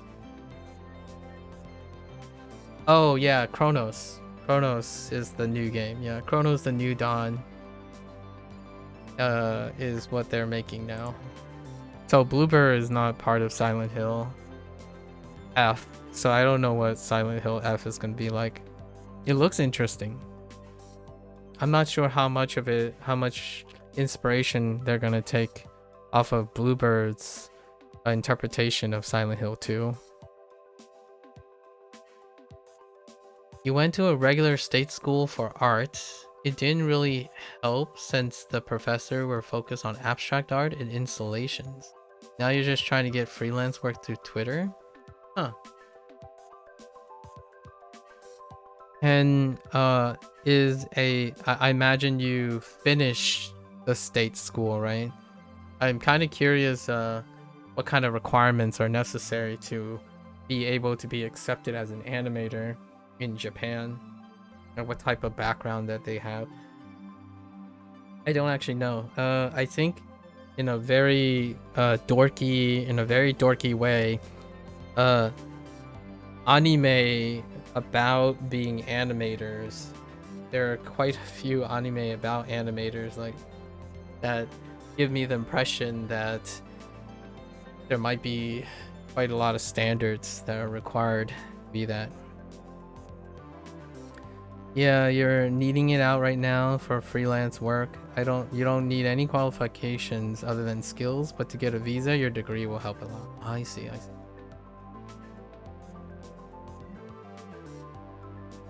Yeah, that sounds. Hopefully, things go your way. I have no like red aspirations to go to Japan, like to reside in Japan. I will visit at some point. I have no plans at the moment, but I do have a lot of alternative reasons to end up in Japan sometime, or like a temporary thing. But ultimately, I like I like to be part of an environment where it is not exclusive to one language. So where I live now currently gives me the opportunities to exercise the languages that I'm currently learning, and then I still can, you know, watch things, get people excited about learning Japanese and sharing Japanese stuff. Not necessarily being in Japan must suck if you just work a regular salaryman job, but you have a PhD you could potentially teach in Japan. Yeah, I could. With a PhD, you can probably do a lot of things, but I would say that there's not enough things in Japan that makes me want to live in Japan. Is probably one of these things is the realistic consequences of lifestyles. So outside of getting a job or being well educated or working a job, there's a lot of cultural reasons, for lack of a better phrase, that I prefer where I am in the United States than in Japan. And funny enough, that whole regular salaryman thing, that might be like a work culture conflict between me and the Japanese culture. But living long enough, there are other things like my parents are Chinese, and there's quite a lot of like varying nuances between cultural behavior and stuff that are kind of clashy with Japanese culture. I do love Japanese culture in the sense of a hobbyist, but I could only imagine what it's like, how it's substantially different in its lens when eventually one lives in Japan, and I'm sure you will live up to the occasion. So a lot of people move to countries and they view it from a lens of a foreigner until they're not, and then they end up rising to the occasion, right? It's kind of like asking a native about what is it like to live in your country, and oftentimes they would tell you all of it, like the ups and downs. But from a foreigner perspective, the lens would be most of the things you desire when you're going there. Until you live there, you will then encounter the nuances. But there is a silver lining to all of this. When one becomes old enough, or like have enough experiences in different environments and different cultures, you can kind of get an idea of what you're looking for. And one of the things is, I would say 70 to 30% chance that Japan's not for me. However, I absolutely love talking about Japan as a foreigner of all the things that I don't have to live with. So I typically don't have to live with a regular salaryman job. But if I was raised in Japan, I would probably end up working as a regular salaryman job, and I probably end up liking it somehow. I'm a bit of a workaholic, and I believe that's what the PhD stands for. Overall, it's not quite the same as the romantic thing about having privileges as a PhD. I think one thing that the PhD makes very, very clear is that one does not have to be very special or overly qualified to enjoy doing the process of working. You can make it work. Teach. I'm not entirely sure what I would be able to teach in Japan with a limited Japanese. But perhaps it depends on what it's like, what Japanese opinion about English speakers are like. If I were to say taking anecdotes from science, I still think it's not reciprocated. Japanese, like if I had to take a gamble, I would bet that Japan does not reciprocate the same passion English, like especially Americans, enthusiasm. So it's not completely reciprocated when it comes to language and cultural exchange. I think there's still a very clear understanding that euphemisms are used to describe American culture versus the double standard that's applied to Japanese culture from this side of the pond, if you will, this side of the pond. So how do I know this? Not necessarily because I have Japanese friends or anything, but it also holds true for Chinese culture, where there's this distinction and it's not reciprocated. So oftentimes the enthusiasm that Americans may have for the Japanese culture is often not reciprocated by Japanese people who look at American culture. And for myself, I was raised in a multicultural environment, and I like being in a place where there's a bit of chaos and there's a bit of non-bias and selective purity in like aspects of culture and accents and whatnot. Some Americans with masters are teaching English at university, which is probably better than in ALT or working at an Ikaiwa. What's an ALT? Assistant learning teacher? No, that can't be it. Teaching English? Yeah, I have no. I really do not have any aspects in teaching English. Assistant language teacher. Language teacher. Yeah, I think in terms of language teaching. Oh, by the way, my background's in science, in molecular biology. Yeah. I think becoming a English teacher in a country that I honestly do not have the greatest reciprocation of the language, I don't know how I would feel about that. But it would be something I consider doing temporarily. Yeah, but I would then have to teach molecular biology in English. And honestly, I still don't get the idea that Japanese people like learning English. Not in the same way that Americans like to learn Japanese. They help out at high school and stuff, regular classes. Yeah, I imagine. Yeah. I think and obviously when you say true, we all have our own goals, I think that's exactly it. The goals are not mutual, or like the goals are not synergistic. And that's probably also for language learning as well. 你拿见今日看我讲话 right 那样看你不关你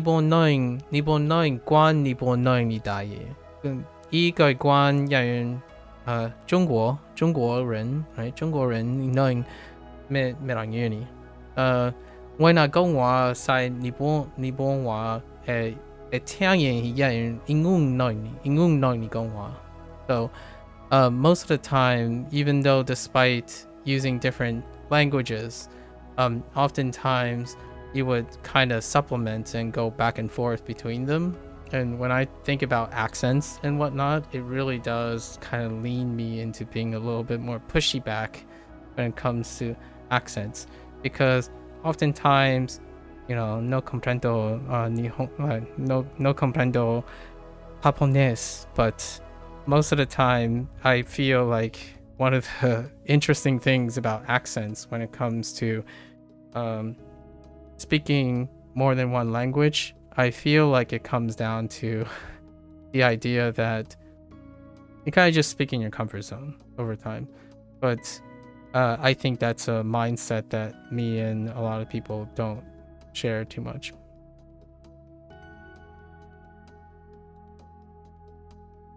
I basically just said that if I feel Japanese people are still very concerning about their own culture, and Americans, for lack of a better word, those who are interested in Japanese culture are often really concerned about other people's culture and the adoption. And the one thing that I typically speak about is the idea of cultural exchange, where it's the two together that makes it very interesting.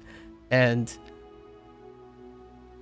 it's hard for me to resonate with podcasters, especially podcasters that aim at teaching Japanese, as people that I resonate with.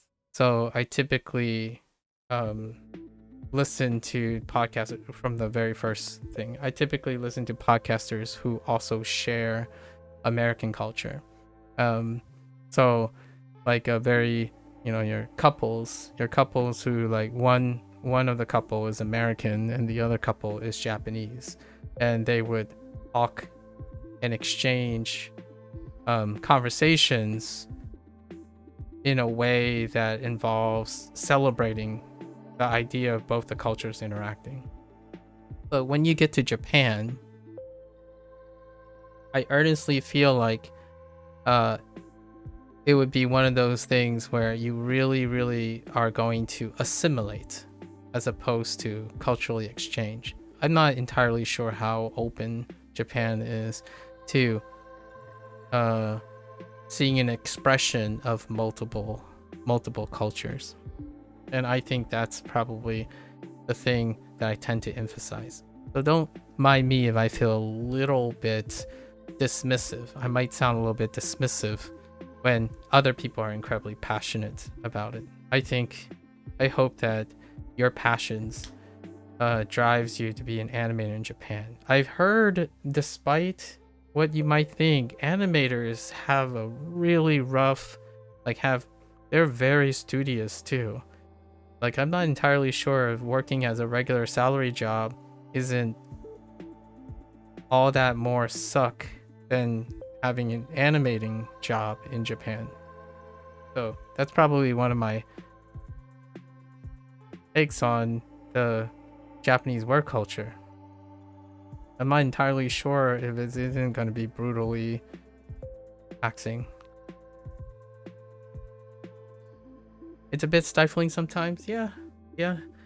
Of course, I've never lived in Japan, and I don't have any Japanese people in Japan, but I do have to say that growing up in a Chinese household, there are things that I say that may sound on the surface very Japanese as well.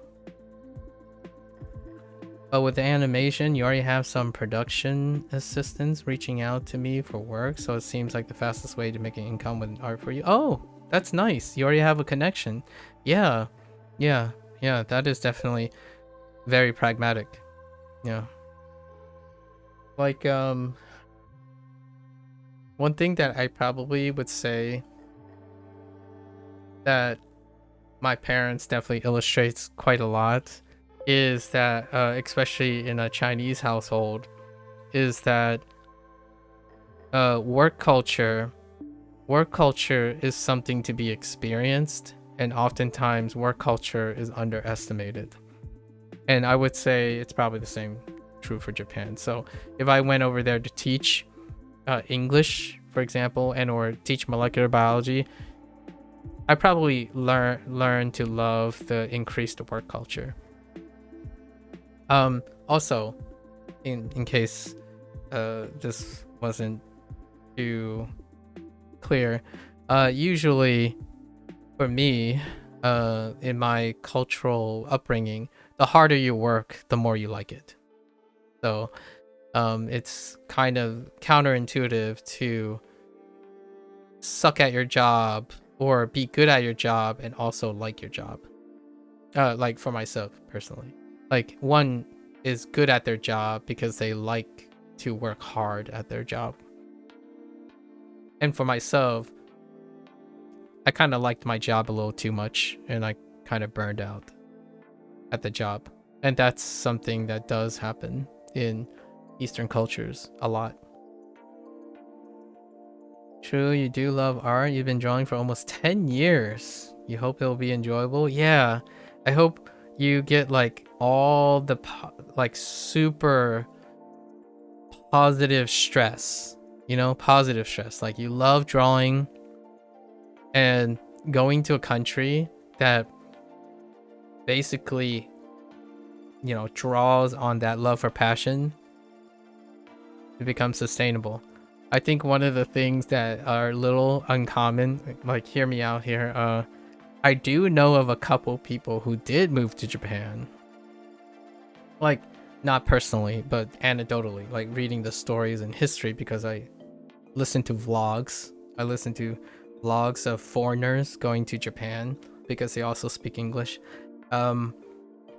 They saw quite a few of them ended up moving away out of Japan after 3 to 5 years because they found that being in a country that's adjacent to Japan, who also might speak, like be speaking a different language, like Chinese, for instance, is because the work culture was more sustainable for their content creation.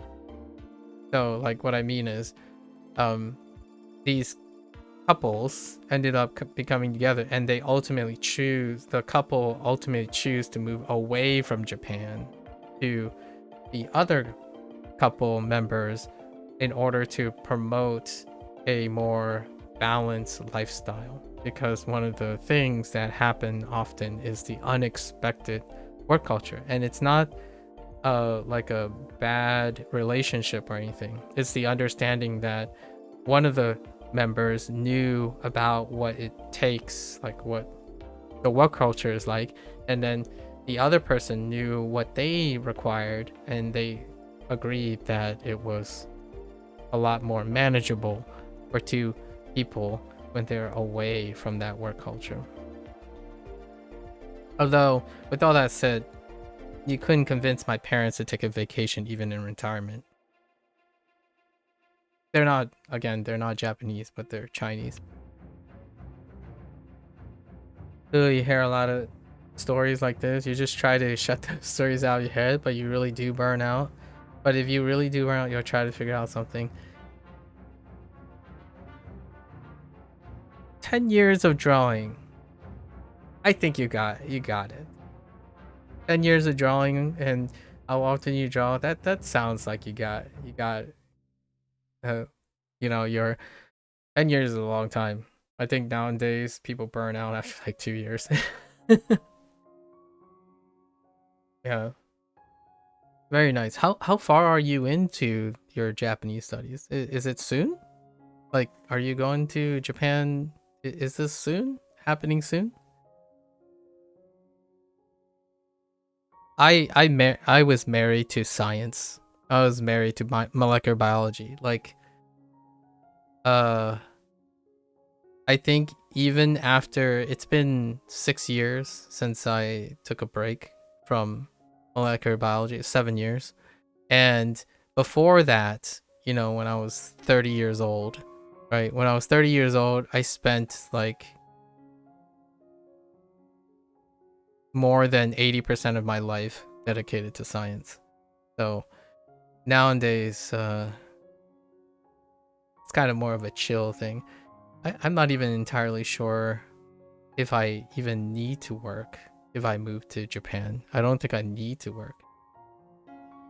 Like 2 years into Japanese now, but you can barely hold a proper conversation. Right now, you're just using ChatGPT to write your responses. Fair enough. You're sorry to hear you burned out on molecular biology. It's perfectly fine, you know? It's perfectly fine. It's one of the things that you kind of need to experience in your life, right? And then you learn how to manage it. You learn how to manage it. I thought I was pretty good at managing it until I realized that I was like underweight, exhausted all the time and whatnot, but still feel really good. So the burnout was, mind you, the burnout was good all the way to the end. Like, what ultimately I consider as a burnout is because my physical health was not doing so hot. Like, it would have been nice to continue being able to do that, but my physical health did not keep up. Yeah, it's one of those things. You look at the mirror, right? You look at the mirror one day and you realize, when was the last time you ate? Or when was the last time you slept regularly? Right? And then that's kind of one of those things. And you take a break and then maybe sometimes you decide it doesn't happen. But who knows? Going back to science is pretty neat, or teaching English. Or I thought about the JET program actually. The JET program sounds like a fun little annual year. It doesn't have to be permanent. Life is very tentative as well, right? Proper conversation, huh? I like the whole ChatGPT idea. How are you writing your responses? By the way, like, are you role playing with ChatGPT?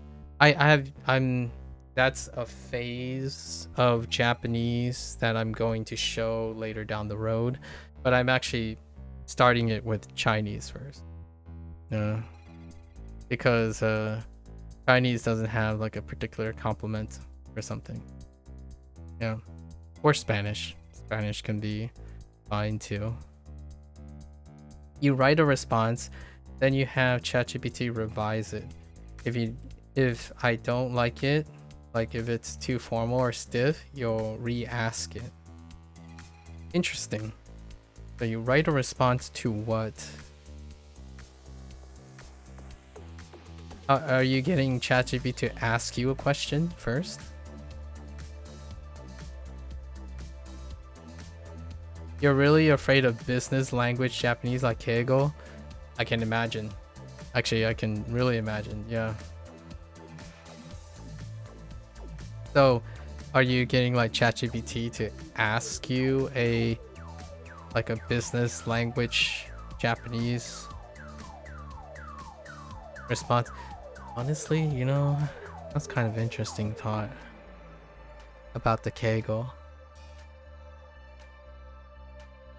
You can write some rudimentary Japanese and then you have ChatGPT make it better, basically. Oh, like convert it. Ah, just like a native speaker correcting your language. I see. That's an interesting way to go about it. I'll have to keep that in mind. That's a fun thought experiment if it does that. Huh. Intriguing. Yeah, I have Keigo is something that's not even like it's outside my thought of consideration. It would be interesting to see what it looks like. If you don't know much Japanese, it's hard to gauge how the ChatGPT response is coming across. Yep, it's true. It's true. No, I mean, that's perfectly acceptable. You didn't think about it either until you had to talk to that production assistant. Yeah. I obviously didn't think about it because I have no aspirations to work in Japan in that capacity. Or I guess if I were to work in Japan, I'd probably end up being an interpreter, an English interpreter. I spend most of my time being a interpreter in life, not a translator or like someone who works in business transactions, but more in like lifestyle interpretations. My parents being a great example because they do not have command of the English language.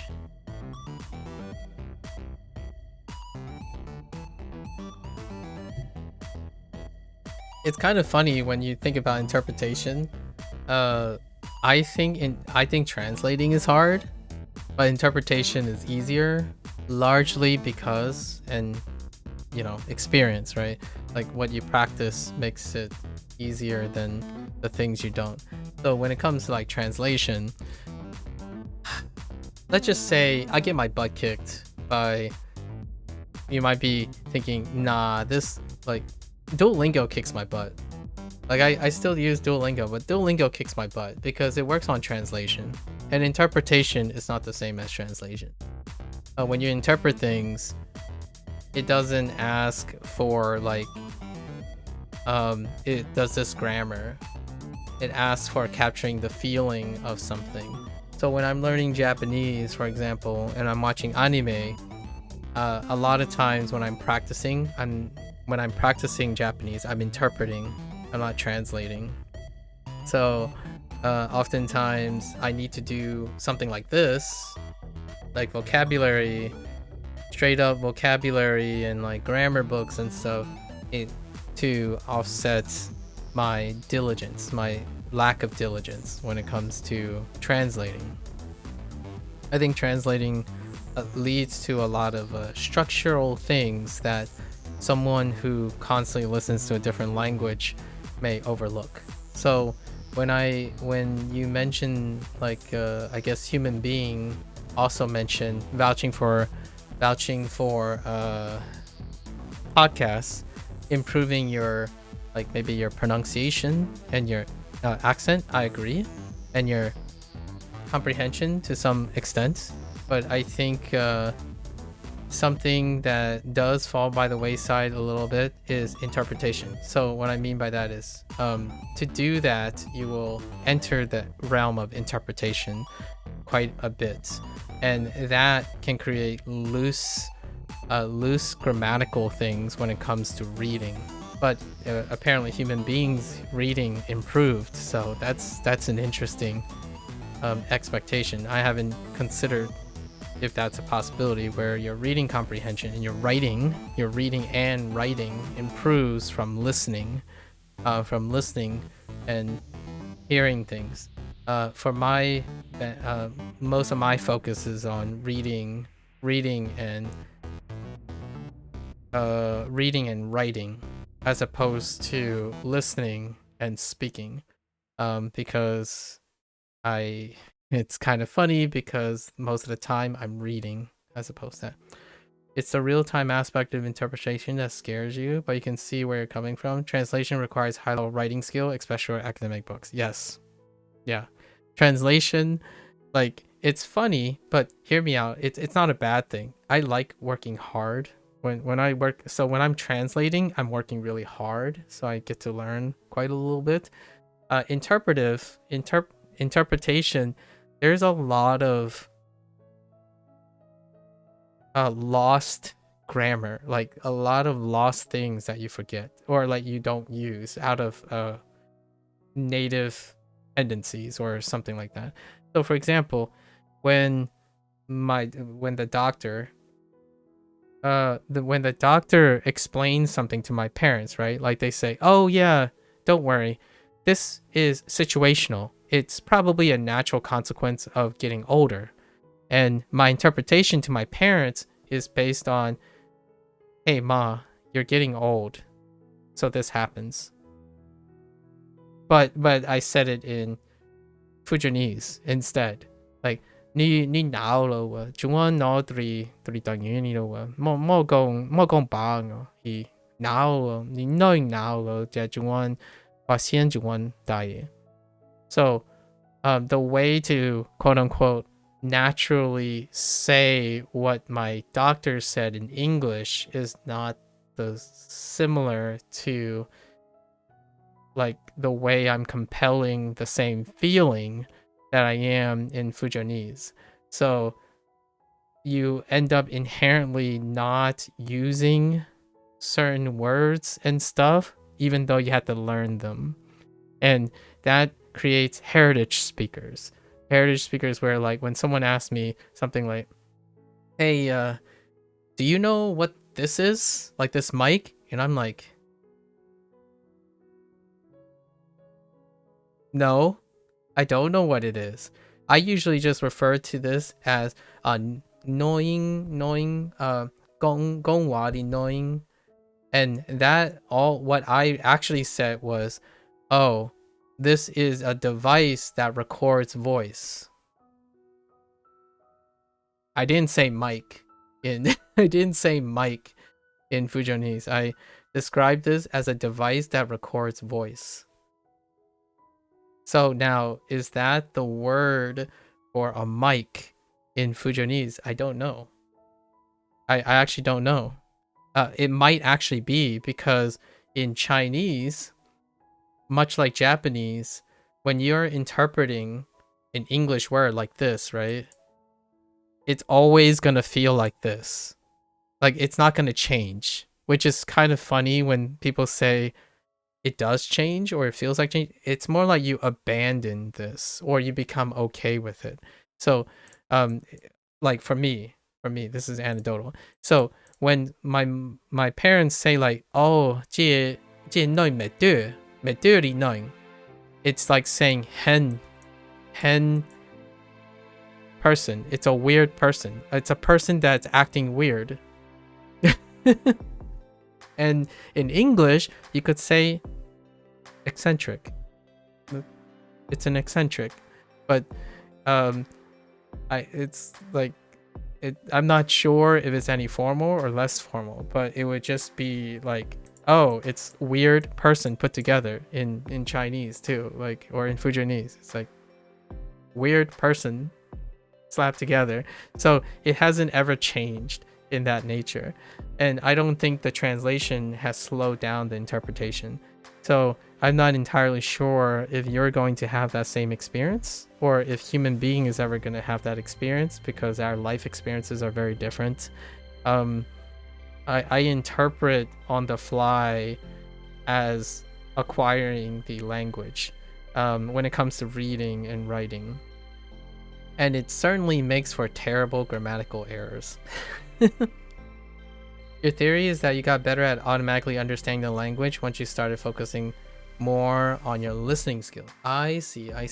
As in, like, because of the process, that skill of being able to focus on listening, it overlapped with also it could be applied alternatively to reading itself. That's a neat way to demonstrate what it's like to have emergent skills like from doing things unexpectedly, right?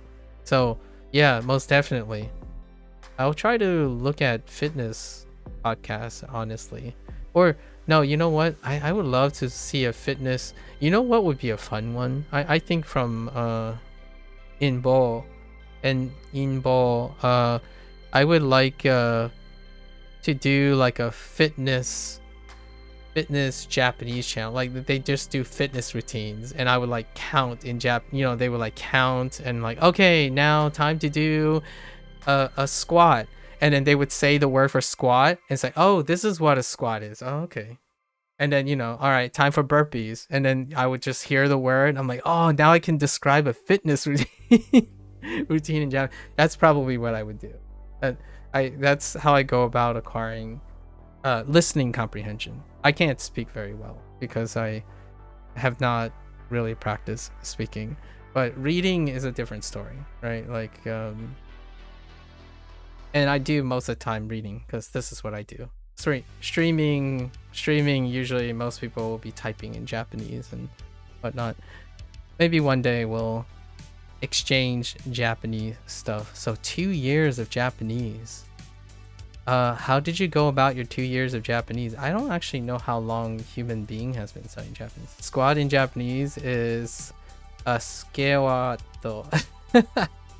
Skawato. Yeah, I guess. Yeah, that would. But yeah, Kiniku TV, not the second one, is great for that. Ah, okay. Yeah, like, for the record, the worst part about my Japanese right now, easily, hands down, no contest, is ego. Ego for sure. It's been a year for you, human being. Like when I read katakana, I lose it. In fact, I spent the last 4 hours talking to another friend that I have about, like, what the heck. I see machi, but what the heck? Which machi? Like, is that match or is that what is that? You know? And then all I can think about is kaigo or like, not kaigo. Is it kaigo? Kaite? What is events? What is a match in Japanese?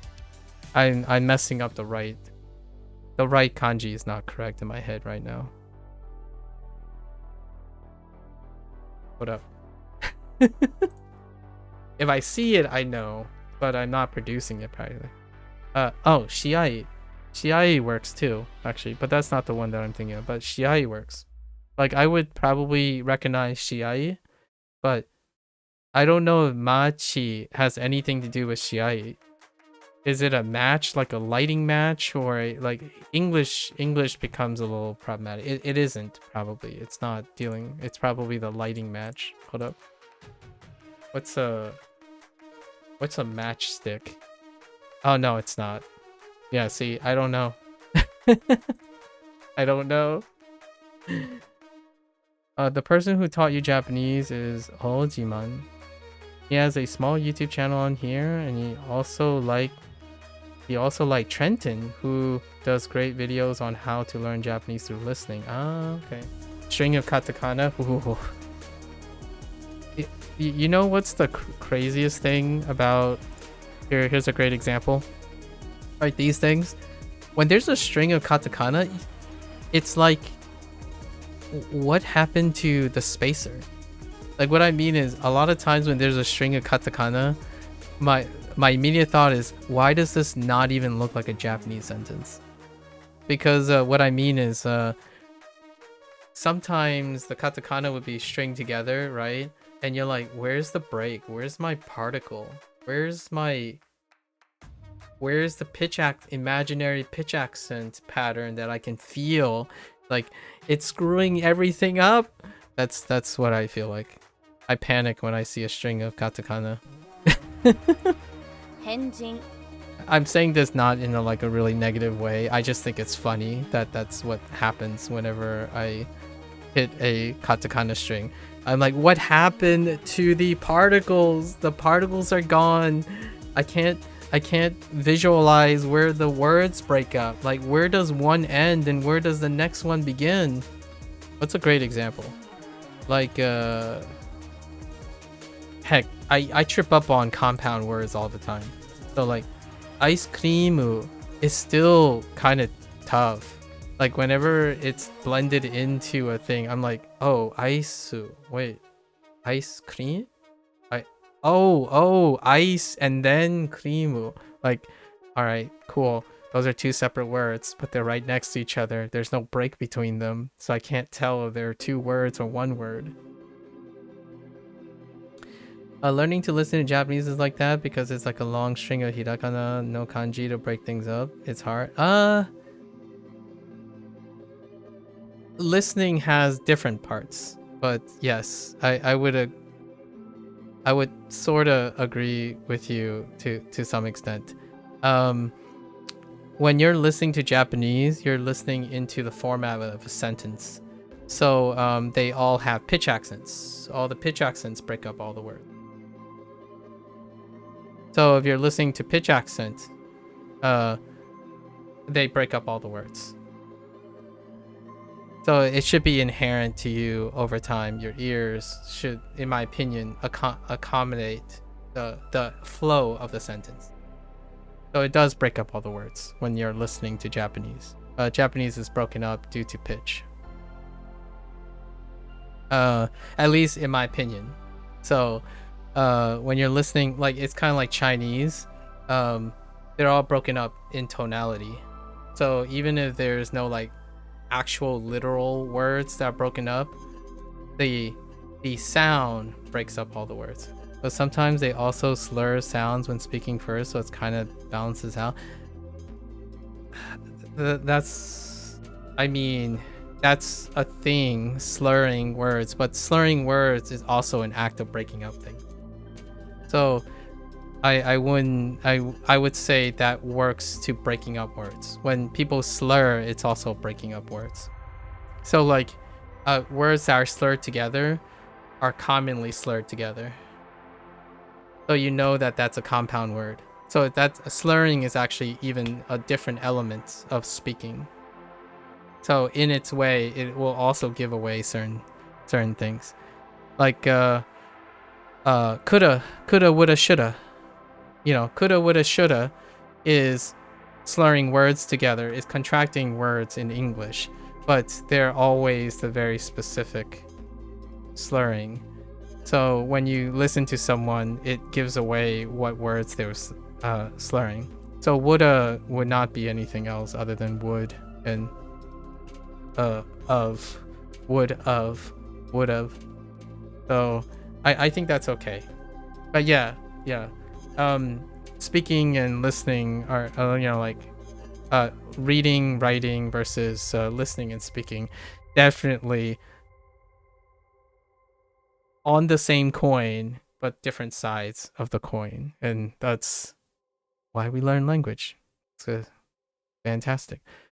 You should try looking at Japanese coffee shop menu. Lots of scary katakana combos. Oh heck, listen, I love looking at restaurant menus that I can't visit yet in Japan. Like, I sound a little bit generic for sure, but when I visit Japan, it's gonna be about the food. And I can't tell you how many times I looked at a Japanese menu. I'm like, hey, let me try to guess all of these items. And thankfully, there's a silver lining to this. If it's a food item, I got your back. If it's anything else, count me out. Because when it comes to food, yeah, my first thought is typically food. So whenever a katakana, like a string of katakana, if it sounds like a food item, I would immediately think about a food item first. This is a personal preference. I think of food first. So I kind of like coffee shop menus because it kind of gives me a slight reward to knowing that, oh, I can at least recognize food items. But man, anything else is not that great. Like I can even give you an example. Oh, a computer, like not a computer manual, but like an instruction manual.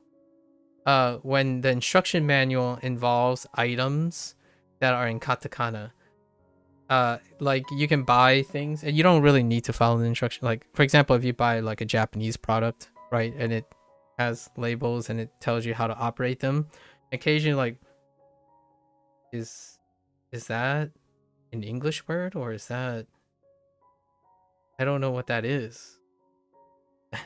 So sometimes that happens, and it deals with like electronics a lot of times. But food items are great. Are great. Yeah. Although I kind of like the onyomi food items a lot more because, or like I kind of gravitate towards that a lot more because most of the times when I'm talking about food, I'm speaking in Chinese with my parents. Actually reading them is, I would be able to read the menu more than I actually could actually say the menu. I don't know how you guys feel about production. I feel like production tends to be one of those things like, yeah, I can read all of this, I can listen to this, but man, do I not want to produce any of this. But with proper incentives, you know, proper incentives. I don't think I really stress out about that too much. It's whatever, wherever life takes me. 1 year and 2 years. Speaking is the last boss of language learning.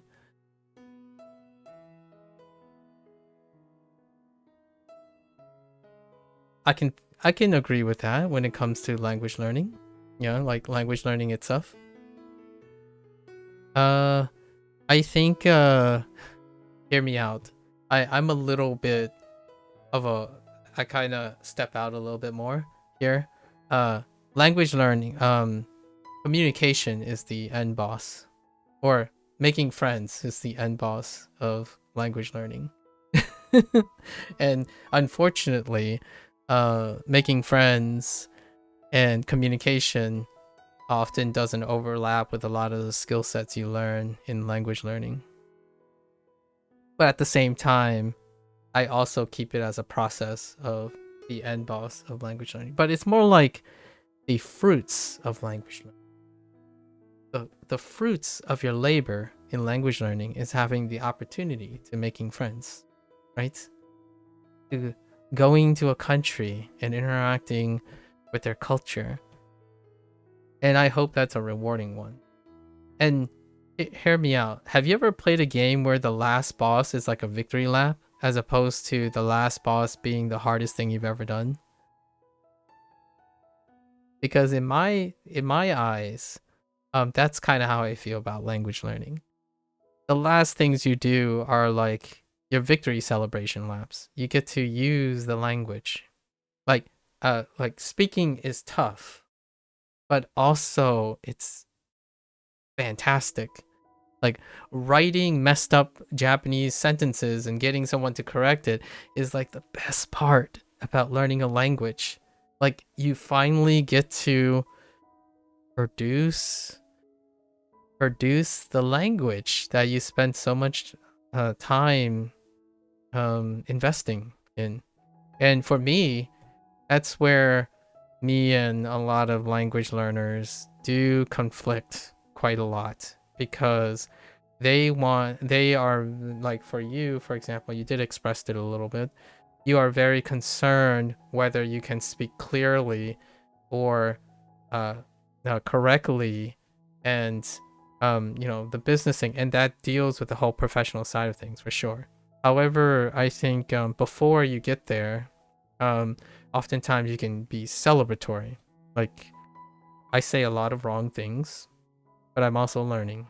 And saying a lot of wrong things is a great way to kind of reward yourself for seeing what else you can do, right? I guess on these things a lot during my lessons, so I should really finish these lessons, but I also talk about them a lot. Like a lot. I mean, I'm 4.5 hours in and I only did 100 reviews. So I think, to me, if you love drawing, spend hours and hours talking about it. Even spend hours and hours talking in Japanese about it. Ooh, that would be great. That's how I'm gonna go about doing LLMs, but your approach to LLMs is interesting, so I'll keep that in mind, because there are a couple of people who have used LLMs and you and the two other people that I know interact with LLMs in a different way, and it's really clever. Like, what I mean is really cool. My way ends up being different too. I use things that I would already do in my current languages, and then ask them to give me example of that, and then I will produce something from that example. So, for example, give me, I would, go on ChatGPT, give me an example, an explainer of Kiniki's TV2 channel in Japanese using JLPT N5 to N4. And then I would read it. I'm like, huh. Now, how do I put that in my own words with the Japanese that I can produce? And I would give it back. And then that was it. That's how I would go about it, because I would already do that.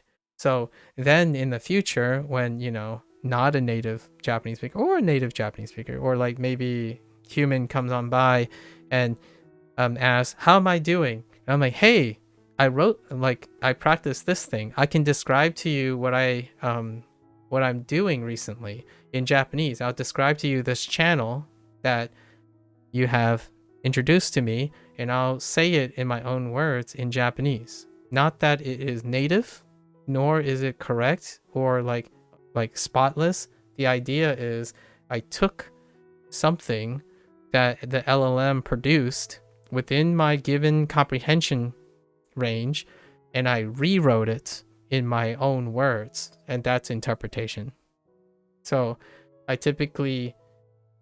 have a very fixed like a more preferred practice way of doing things. So I would take something, I would read it, and then I would put in my own words. And that's the aspect of language learning that I typically do to acquire the meaning of things. Yeah, you do think LLMs create nice language? One thing people have found is that the grammar explanation it gives is wrong a lot. You just want to use it as writing as a sort of immersion conversation. I mean, that's fine. I don't use it for grammar. I don't think you should use it for immersion. Like, I don't even use it for immersion or conversation. I use it for production. So that's kind of interesting. I don't really focus on grammar. Like, I don't like things to be explicit. LLM is, I guess that's what you mean by immersion. You're talking about using LLMs as a form of interaction as opposed to explicit instruction. And I agree with that. LLMs are, oh my goodness, Windows 11 reminder. Okay, I agree with you. LLMs are used as a downstream event to interact with something without explicit instruction. Your explicit instructions are your explicit instructions. Grammar textbooks are explicit instructions, right? SRS is explicit instructions. So the example that I made was explicit instructions. There was no way of determining whether they have great grammar explanations or not. The idea is I'm reading a review produced by the LLM, and I'm putting it into my own words. In my own words, I know how to evaluate the grammar of my own words. And then using that, my own words, I can reproduce it to someone else, and they would provide the feedback. Or I can associate it with another grammar source. I'm not asking the LLM to evaluate my response or convert it. I'm converting what the LLM is supplying into my own words. So it's the act of production as opposed to the act of learning from the LLM per se. Right? Like, I don't know if the grammar is correct in the LLM, but I know if I can read it, I can use the ideas that I synthesize from reading it to describe it myself. So I'm learning about that channel using my Japanese, as opposed to thinking about grammar or anything. So like when someone say, oh, this is a great television show, I will ask ChatGPT, hey, can you give me a summary of the first 10 episodes of this show in Japanese using N5 to N4. And then I would read it and see if I know enough, and then I would try to summarize it in my own words in Japanese to capture some of the meaning. So then I would be practicing oh, hey, a Japanese person said all these things. It doesn't have to be grammatical, because when you're speaking, it's not necessarily grammatical. It's like they say all these things, like, oh, okay. And then the next time I might hear someone describe the show to me, and I could hear some key phrases like, oh, hey, oh yeah, that deals with, oh, that's post-apocalyptic. So they're talking about the show being a science fiction show, and that kind of thing. So that's what I will be doing in my post second year of Japanese. But next month I'm doing that with Chinese, because Chinese is much closer when it comes to that, and I still have other projects to work on in Japanese. Like, I haven't finished some of the stuff.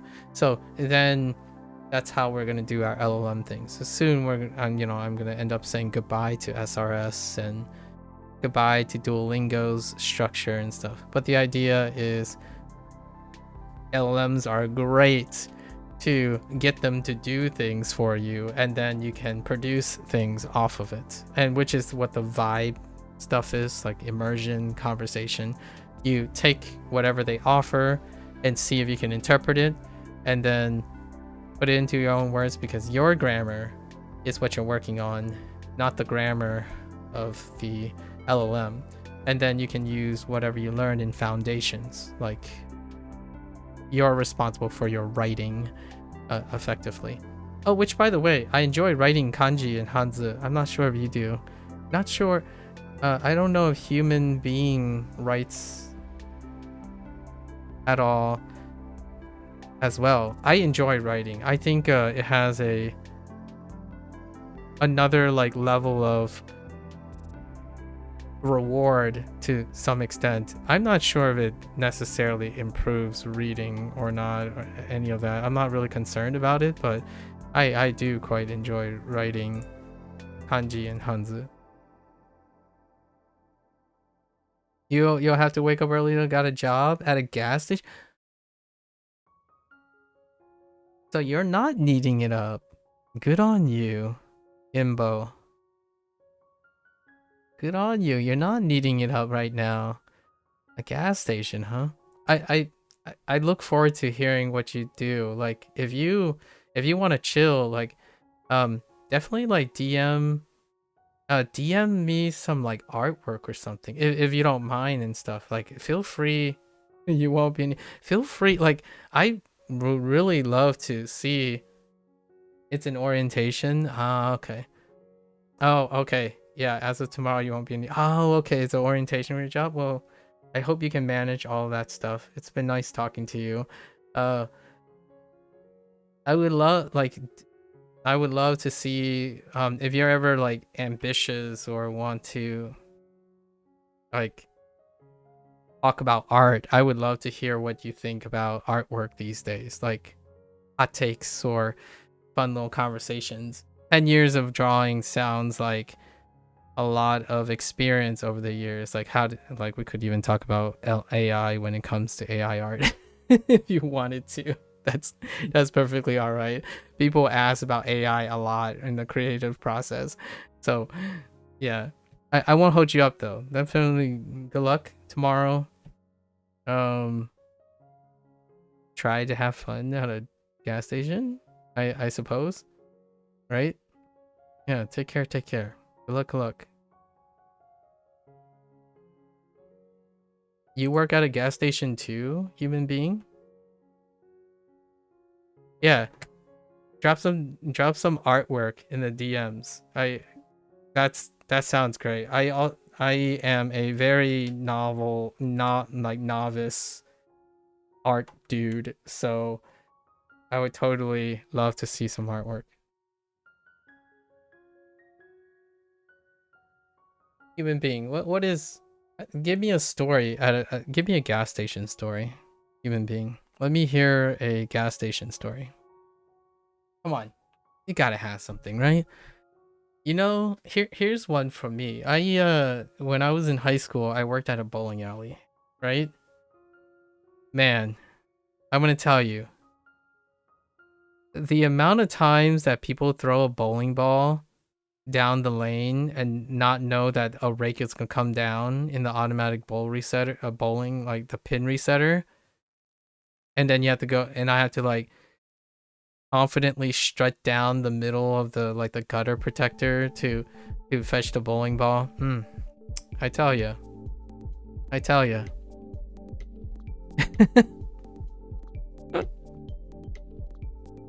I haven't. Here's a little bit of maybe a disappointment. I haven't seen anyone throw a bowling ball through the roof though. You know, like on the YouTube shorts and stuff, you would see this guy like wind up and they would toss a bowling ball through the roof panel. I haven't ever witnessed that in real life. I feel like that's wild. That's very wild. When I worked at a bowling alley fairly in late hours where shenanigans happen, but boy howdy. I have seen a bowling ball being thrown backwards though. Actually, there was one time where my bowling ball slipped out because I was having a pain and my bowling ball slipped out and it did fly backwards. It rolled backwards, but I have seen a bowling ball go backwards. When someone like completes their swing and right at the apex of their back it came out of their hand. No one was injured. There might have been a dent on one of those like automatic scorekeepers, but it's just, you know, it happens. I'm not sure about your gas station stories though. I could only imagine what it's like, and depending on the hour and whatnot. I worked at like the late hours, the hours where people are drinking and bowling at the same time. That used to be a thing. I'm not sure if that's allowed anymore. At least I think there was a thing recently separating those two things. But I was working at a time when during a certain hours you can still have drinks being distributed during adult event hours. So shenanigans. All right. 変人 Engine. Let's see if I remember all these things. I think I remember. Right? Whoops. Wait. That's still courage. 勇気 Yuki. Oh, is this the first lesson? I think this is the first lesson, so we're good. Right? Right?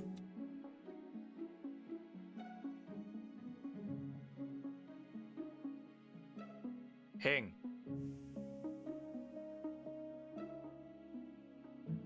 変人 Engine. I can't spell weird. Oh, is this just weird? Oh yeah, it's kind of like Chinese, huh? Wait, I can't spell weird. Is it I before E?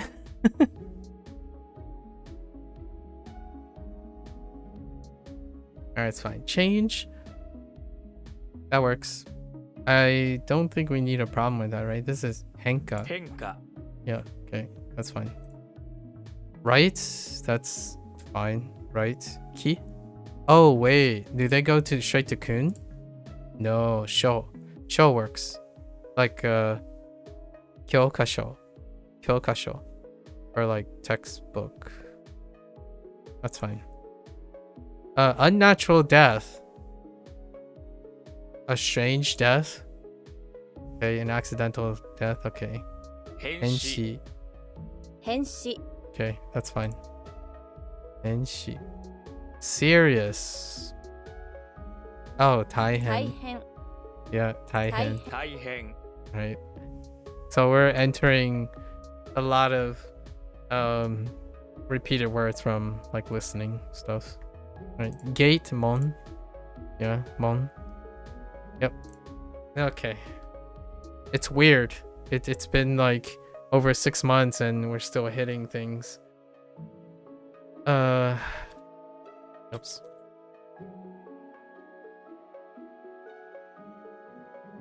変死 NC. What is it? Show? Right.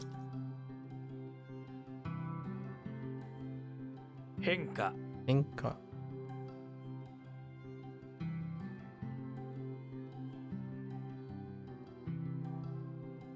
Ah! I keep typing the wrong. 大変 I hint. I keep typing the wrong thing. All right. Incident. Yep. Yeah.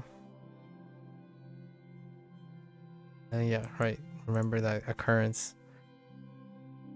Is a formal word for big unexpected. Yeah, it's a disruptive and chaotic. This can involve natural disasters. Yep.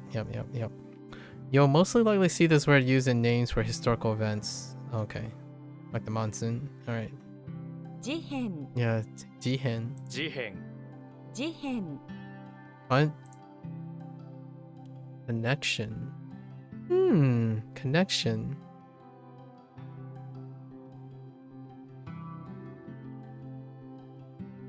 I didn't. Oh, okay. They're grouping this together with thread. I see. A modified thread. Fair enough. All right, the connection. A psychic leader can pick a thread up off the ground and make a connection with the person that it comes from. This leader is very powerful, so even a thread is enough for them to make a psychic connection with the person who is wearing the thread. Okay. As you develop this psychic connection with the owner of the thread, you can tell that he is currently eating a cake. Do I have an example with K? I don't think so. No, I don't. Kanke. No, that's not good enough. Nope. Okay, so this is gonna be like a vanilla remembrance here. Method's good. I wonder if this is using koto. Because it almost sounds like this would be a kotoba. 方法 No, ho. Really? Oh, really? Oh no, this is ho, not ba. Ho. Okay, ho, son.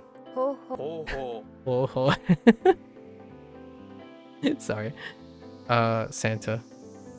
Christmas. Ho. Oh, bunho. Or, yeah, bunho. 文法 Boombo. Oh, dendaku. Yeah, boombo. Okay, 文文法 I gotta remember. Dendaku. Product. What are the chances that this is?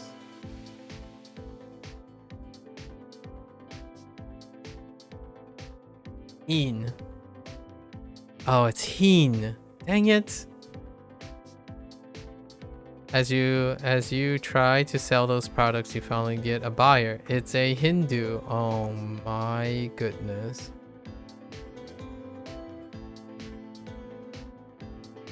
I don't know if I can remember heen of Hindu.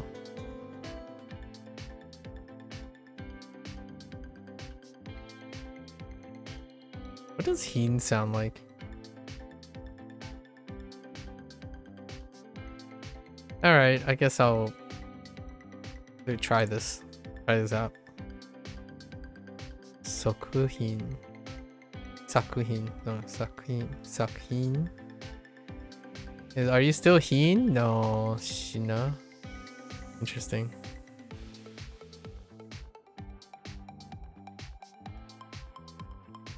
Okay. Gehin. The heck? Oh. Alright. Psychic leader. And it's gone.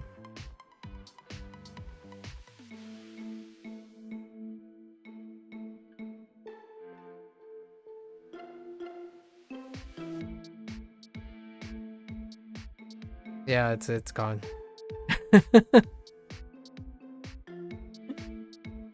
uh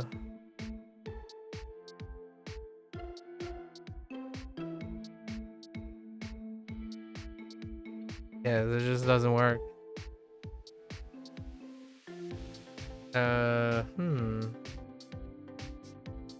I feel like it was... Oh, right. No, it's fine. It took a bit though. 事変 Ihan. 方法 Oh.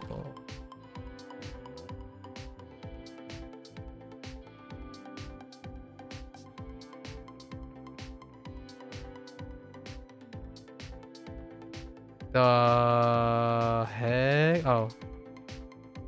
文法 Umpo. Ne?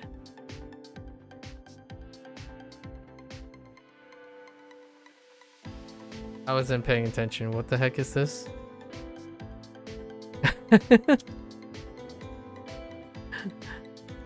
Alright, how many do we have? Oh, that's not a... how much is that? 70? Alright, 70 is okay.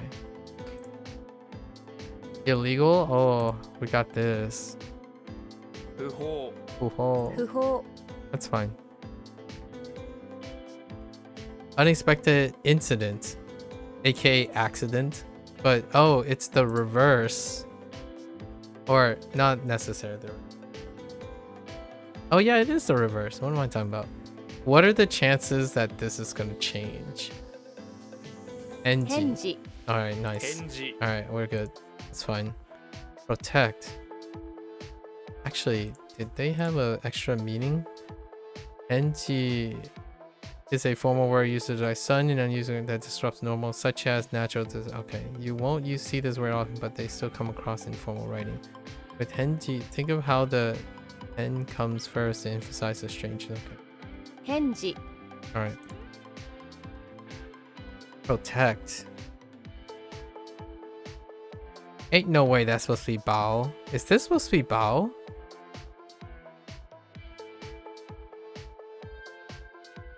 I mean, Bao has... No. I don't think so.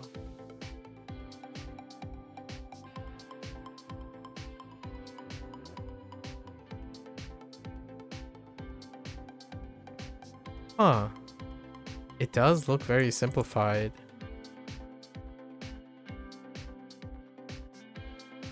Or no. Sure is too much. There's too many things missing. Okay. So onyomi, su and chi. Your roof. Okay, your roof needs measurement done every time to make sure it will protect you properly. Kind of reminds me of the mnemonic for ke. Or te, not ke. Te. If the measurements are off and your roof doesn't protect you, then you get to su. If you're still alive, that is. Oh, su as in that's su. And shu as well. Okay. Do I have anything to help me? No. How does that protect? I mean, absence. Interesting. Conservative. Oh.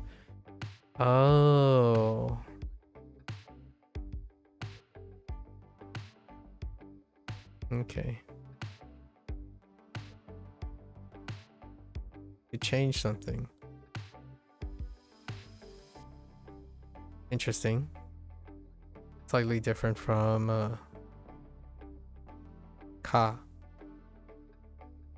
or ba.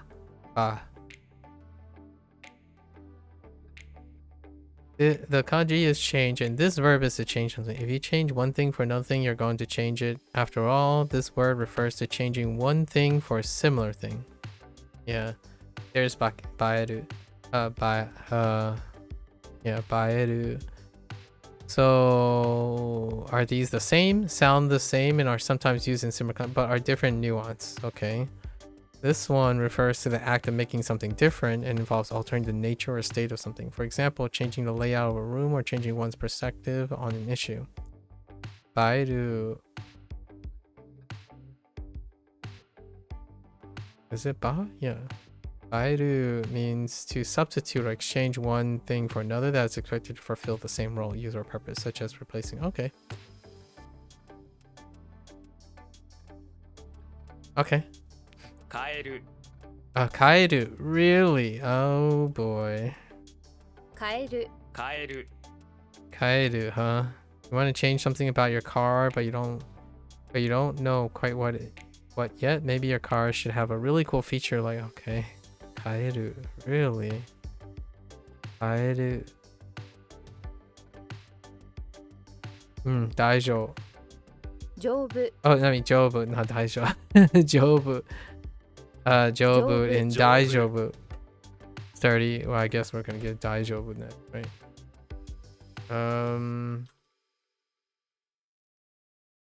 不法 Oh. This was in Shashin.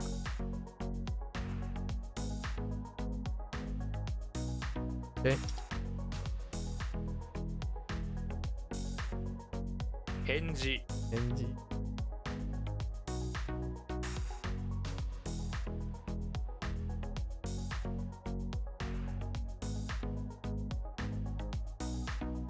丈夫 Jobu.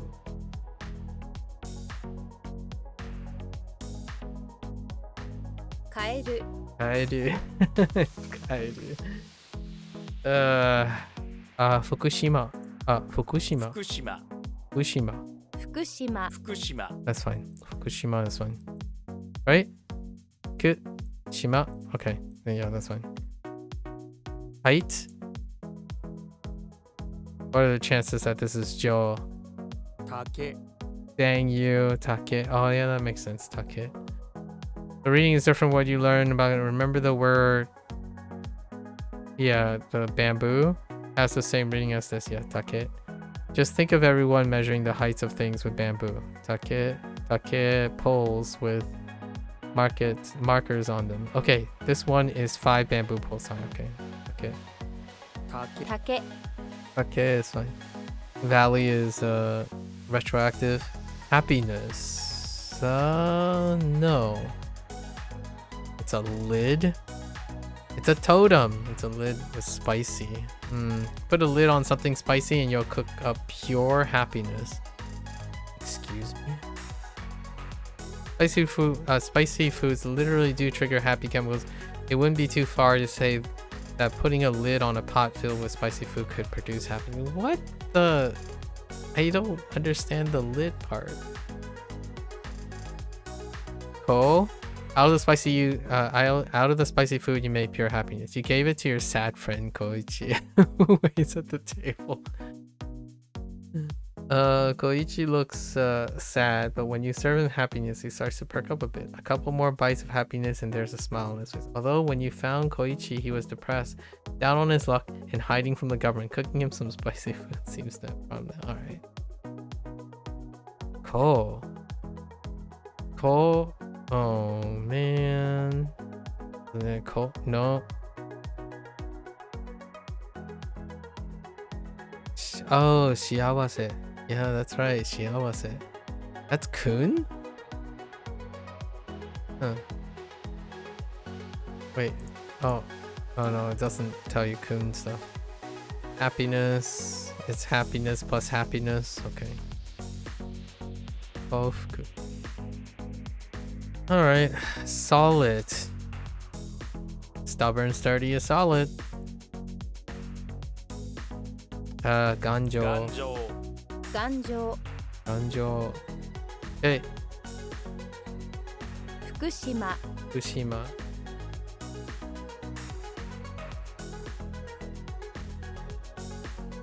竹 Take.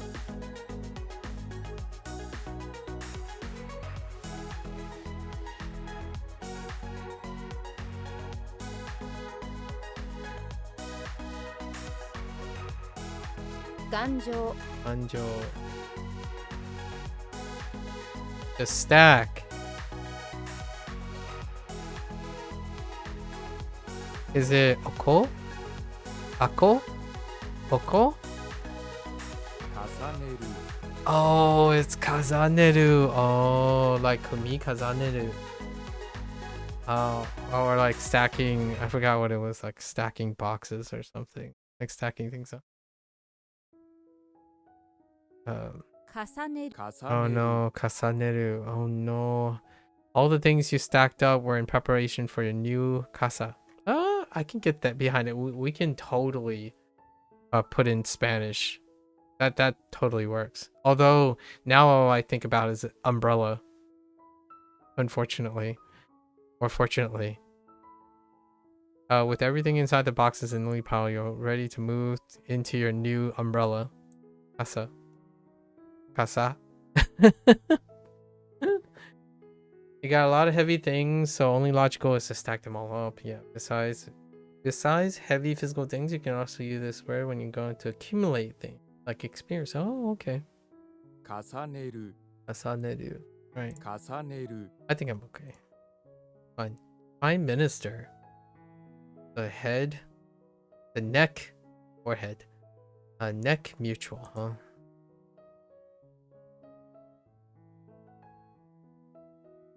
Uh-oh. Hold. Okay. The neck minister. This meaning prime minister makes sense if you think about the neck being the most important part of the body, the head. So, but this is a body part. So,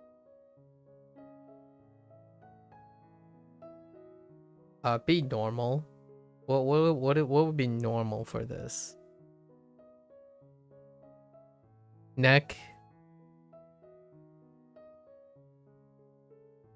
I can't I can't unkun neck right now.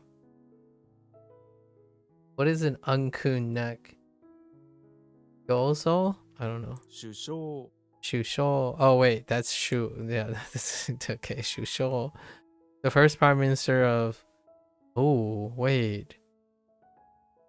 It also use a reading that you haven't learned. Ooh. Hold up.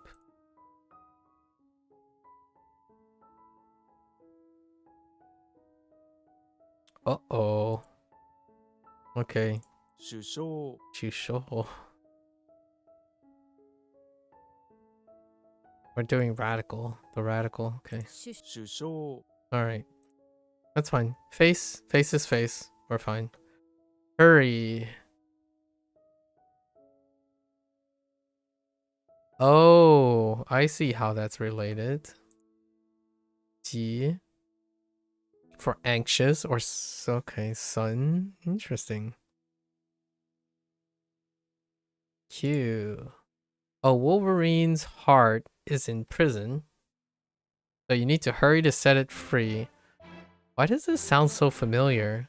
Is it the same as a Wolverine's heart? What does this sound from? Oh, war. No, not war. Yes, or yeah, war.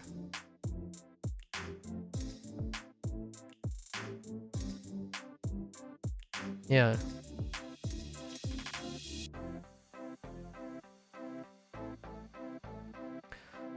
But don't be too sudden or its heart won't survive and the Wolverine's death will be on you. Okay. It kind of has anxious in it. Be anxious, you want hurries. You're trying to hurry as fast as you can to save the warning, but you're losing strength, so you grabbed a cucumber from your bag and munched on it. Alright, Popeye the Sailor cucumber. Alright. What? Of all the...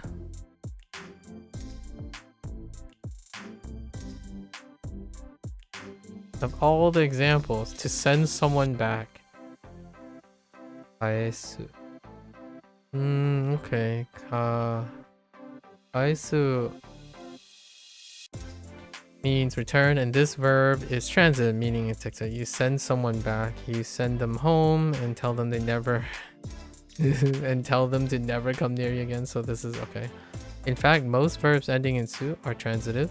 To help you remember that, yeah. 返す 返す What's the most surefire way to send someone home? Threaten to sue them. Alright, fair enough. Alright. These are okay.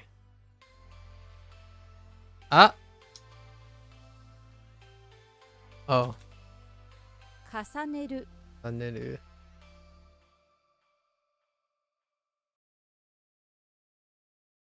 Shusho. You show. Hmm?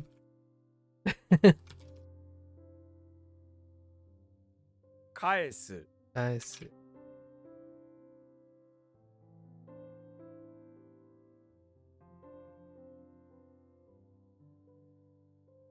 Nani kore?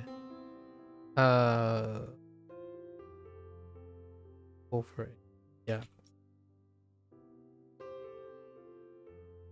Fuafua.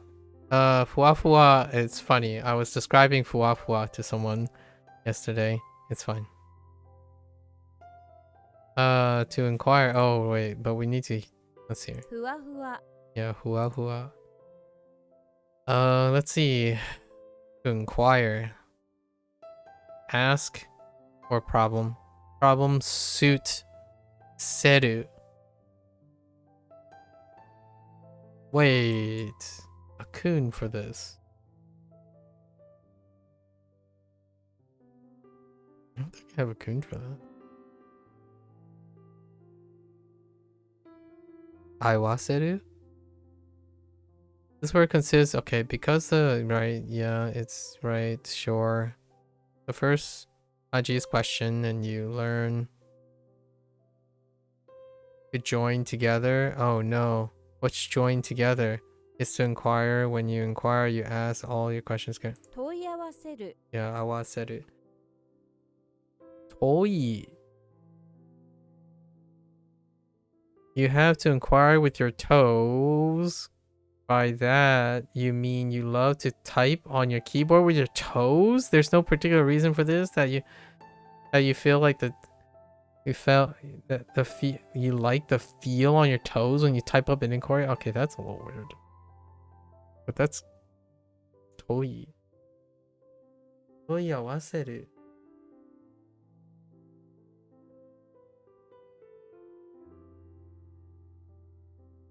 Why not just to inquire about your toes, you know? You have a little weird thing growing on your toes. Oh, that's kind of gross too.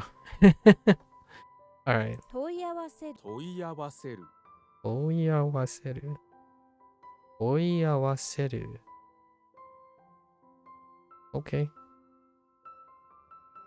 Reality? Oh, that checks out. Reality is still reality. If the Pope, right, that's the Pope. If the Pope spends all day staring at fins on the ground, he's going to lose touch with reality. He should be focusing on his popish duties, but instead he's looking at the fish fins he dropped. And now can't eat because they're dirty. Silly Pope, you don't let this one thing get you down. You have other things to do. You're doing your best to bring the Pope back to reality when he snaps and kicks you in the shin. Wait, he kicks me in the shin? I should kick him in the shin to get him back to reality. What the heck? Nah, I need to be kicking. Alright. Drums? Yeah, those are still drums. We're good. Drums are drums. Moving right along. Simple and easy. Oh, really? Interesting. Light and light. Your hands are light because it was simple and easy task. So you didn't get your hands full. Oh, that's kind of cute. This word describes something that's hassle-free and don't take too much. Okay. 手軽 E and ngaru.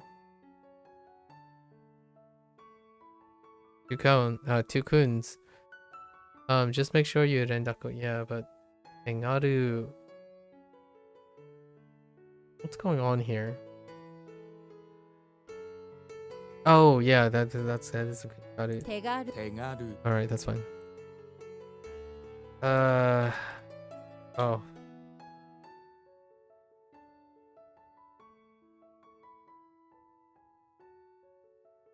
I'll kick you in the shins.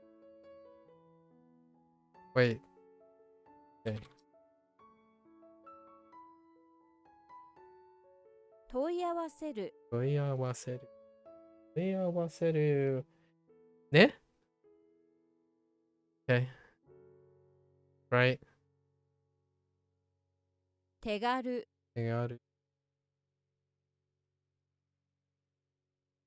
All right. Moving right along. Line. Go row. All right. The go row is a line. All right. You know that the two words make up this. You know the two words that make up the word. This word, and they both have similar meanings. A line and a row. Oh yeah, that's right. We can use a line, right, for this. Put them together and you have a line or queue. Okay. This usually means a line of people waiting for their turn, for example, to enter. Oh, we do have this. Yeah, that's right. It can be also used for a line that marches. That's right, from so to speak. 行列 Gyoretsu. 行列 Right, because we're taking the gyo from the standalone and then retsu, the two standalones. Despite this actually being a hybrid tune and on read.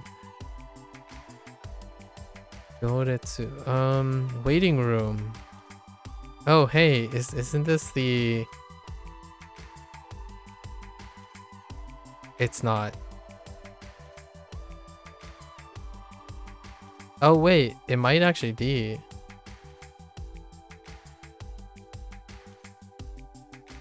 So like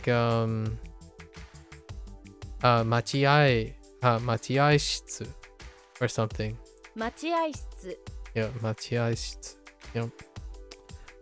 待合待合室 Just add room 待合 to 室 a waiting room. A zombie? A zombie? What was this? Oh, this was Cloak. Oh no, Cloak and Zombie. Oh no. All right, help me out with the zombie thing. This radical has a figure reaching out both hands at you with some dirt on his head.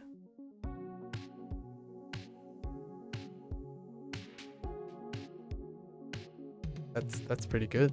This is a zombie. He must just have recently dug himself out of the grave.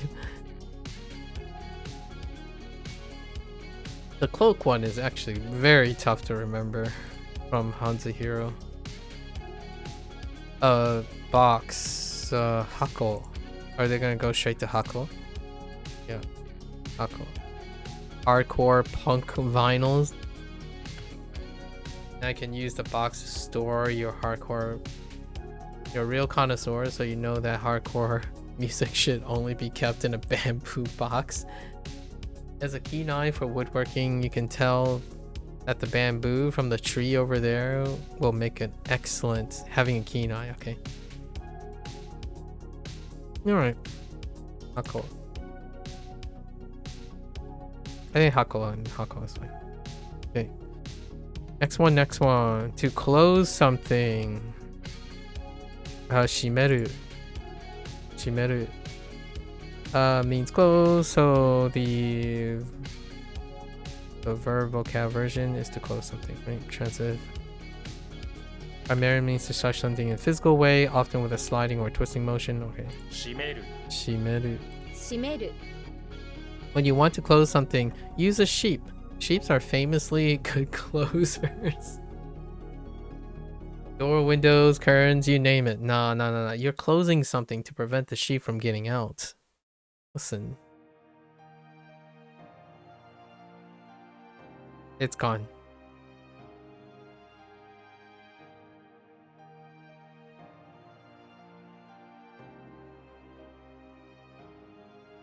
Gyoretsu. Gyoretsu.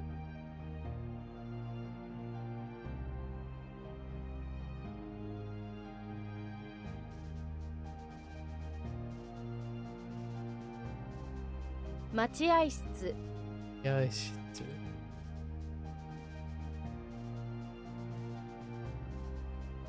閉める Shimeru. Oops. I added.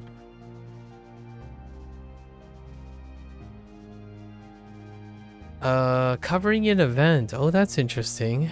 That's very oddly specific. Take lumber. What? Your job is to take materials, right? From a bunch of different people because you're covering an event. Oh, taking material. Oh, that's interesting. Data collection needs to be thorough. So that's okay. An interview. Taking material. 取材. The heck shoe? Oh, I haven't had it because it's usually ta. You're covering an event featuring all kinds of shoots. Okay. You have the whole range from laundry shoots to garbage shoots to evacuation shoots to shoots to snake shoots and ladders. Yeah, even shoots everywhere. All right, we're good. All right, fair enough. Luggage. K. No.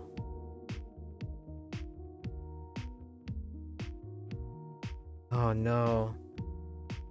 I knew this at one point. Oh yeah, like Nimotsu, right? Or no. Yeah, like Nimotsu. No? Or yeah, Nimotsu. For luggage.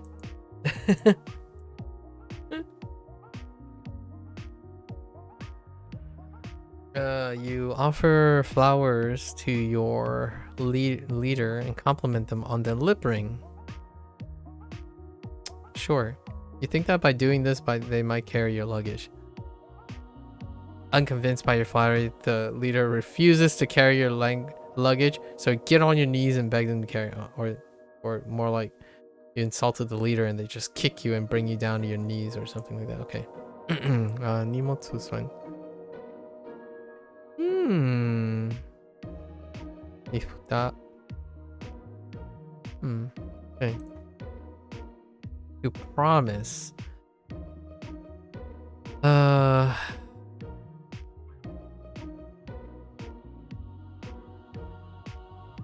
does bundle work? Again. So, yakusoku? Yakusok? Yeah, yakusok? That sounds weird.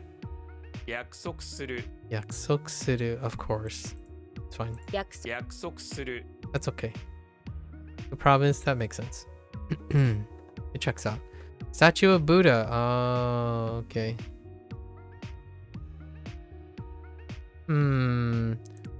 I feel like this might have a special read in mind. Yeah, Buddha and a statue, which mainly means image, but it also means statue. Yeah. Image of Buddha or statue of Buddha. This refers to statue paintings or artistic representations of Buddhist figures used as figures. Okay, fair enough. So, what are the chances that this is Butsuzo? 仏像 Oh, there it is. Butsuzo. Okay. Rule.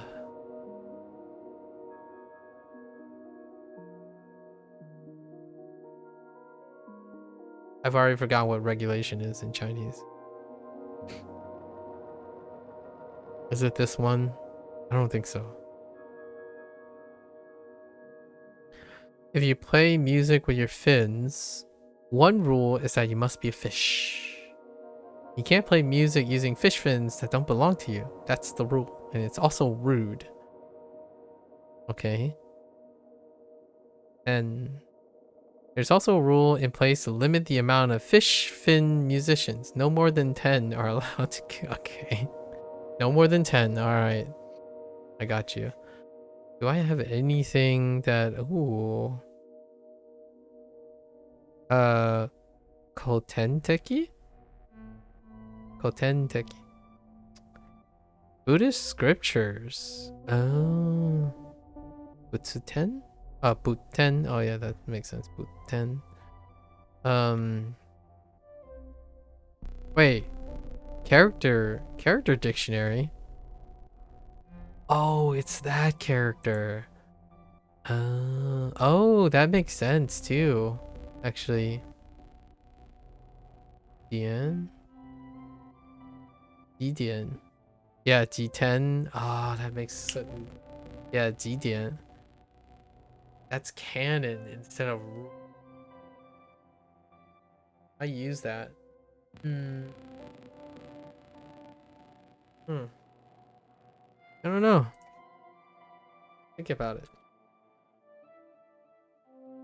約束する 약속する.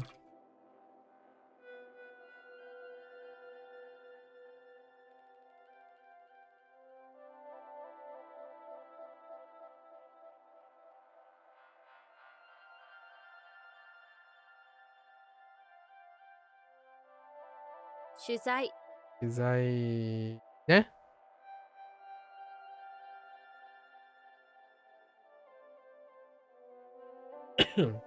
Pardon me. 仏像 仏像.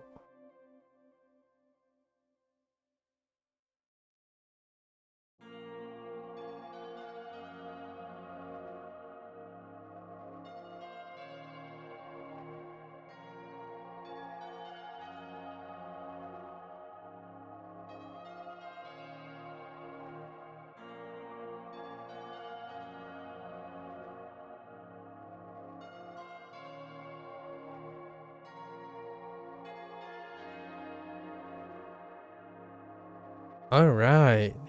To occur. Oh, but we're not using okuru. Okuru. Oh, wait. We just covered this yesterday. Oh, well, not covered this, but it was part of a song title. Oh no, but it's the life kanji again.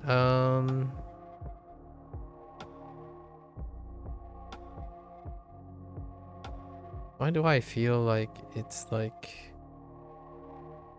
Remember how I don't? Umareru? Remember how umareru means to be born? This word is similar, but it's used for when non-living things are born. Oh. So as an intransitive verb, this means to occur or to arise. When used transitively, it means to cause something. You'll probably encounter the intransitive use more than... Okay. So, what are the chances that it uses the same read? 生じる Of course it doesn't. You think this would use kunyomi, but it actually doesn't. Like other verbs ending in jiru, this takes the onyomi reading of the kanji. Shojiru. Okay. And then you have two, so we have to determine if it's se or sho. So if you want anything to occur in medieval Japan, you need to talk to the shogun. You always need the shogun's help to cause something. Without the shogun, okay. 生じる Shojiru. Okay. A cure.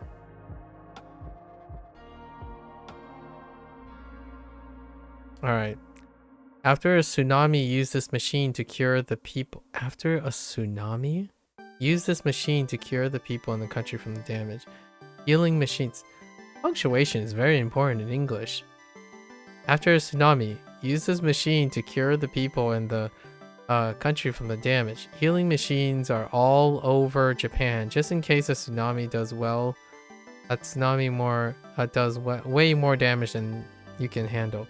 Oh, and whatever cures and heals them, the most people will able to rule over them once every... Oh boy.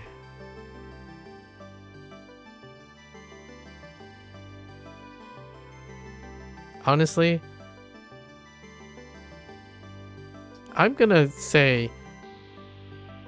imagine a machine that pumps out a spray or like something that gives tsunami or waves of endorphins or something like that. I don't know. This doesn't sit well. Alternative way to cure yourself after a tsunami are either praying to Jesus or eating your weight in cheese. Oh, actually, that's kind of pretty funny. I'm not sure if I have enough cheese for all the people that got hit though. Do you have cheese? Before you make your decision, remember whatever cures you, you'll be able to reign. This one's a little intense. Politics, you say? Seiji.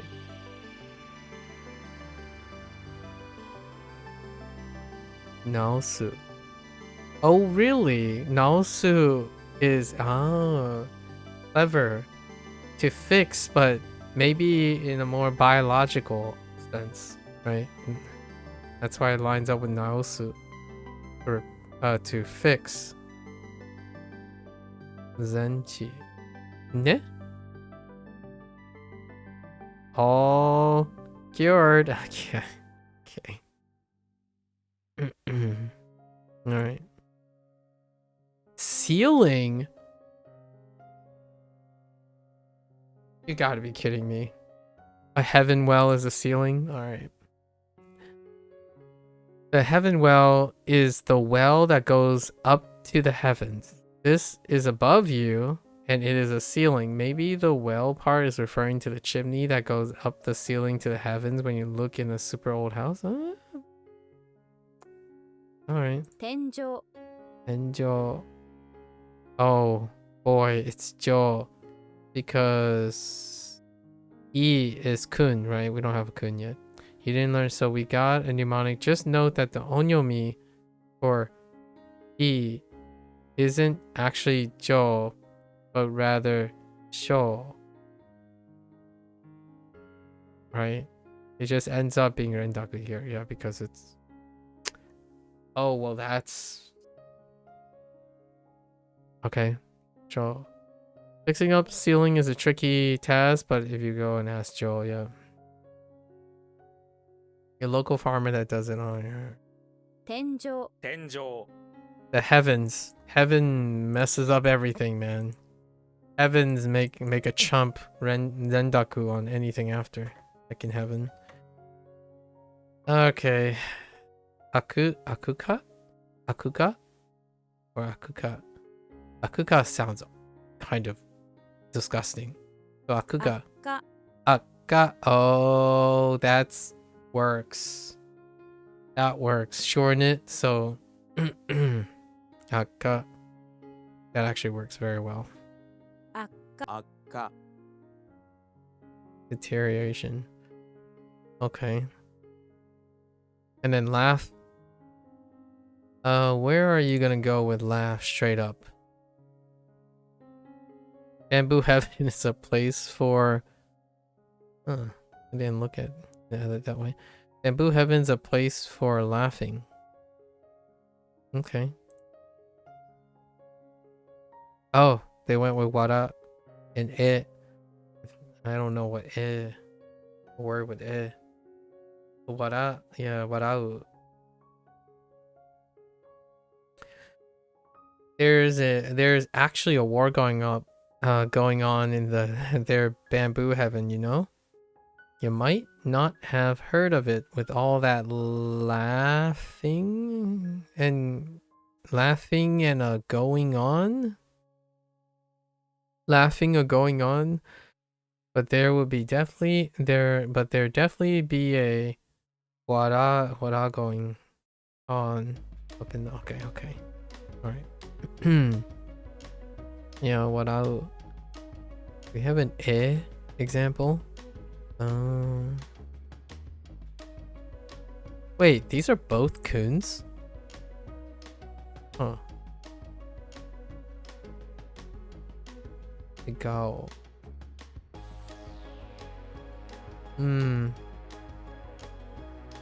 Owarai. Owarai. Okay.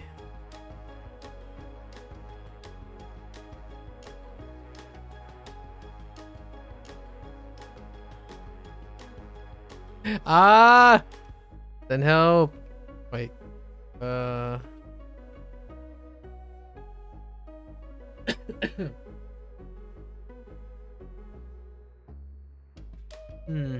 Okay. We're curing, right? How did the thing go?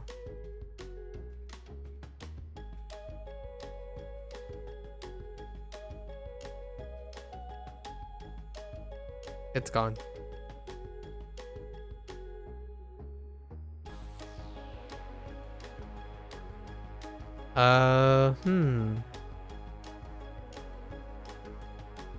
Yeah, I have no idea. It's gone.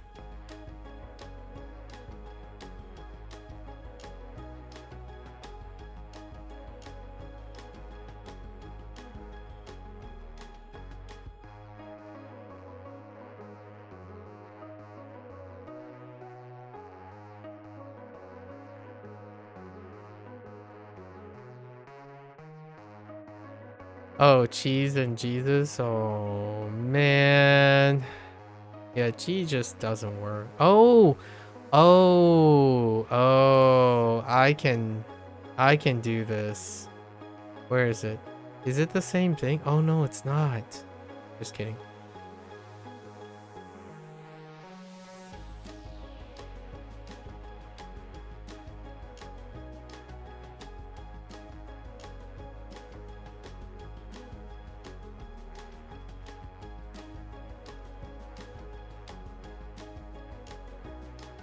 It's gone. Oh wait. 生じる Ability.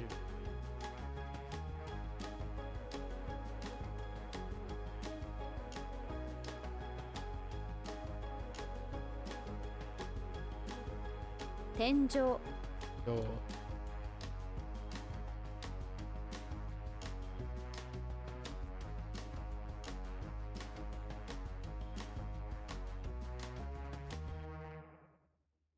Akka. Akka.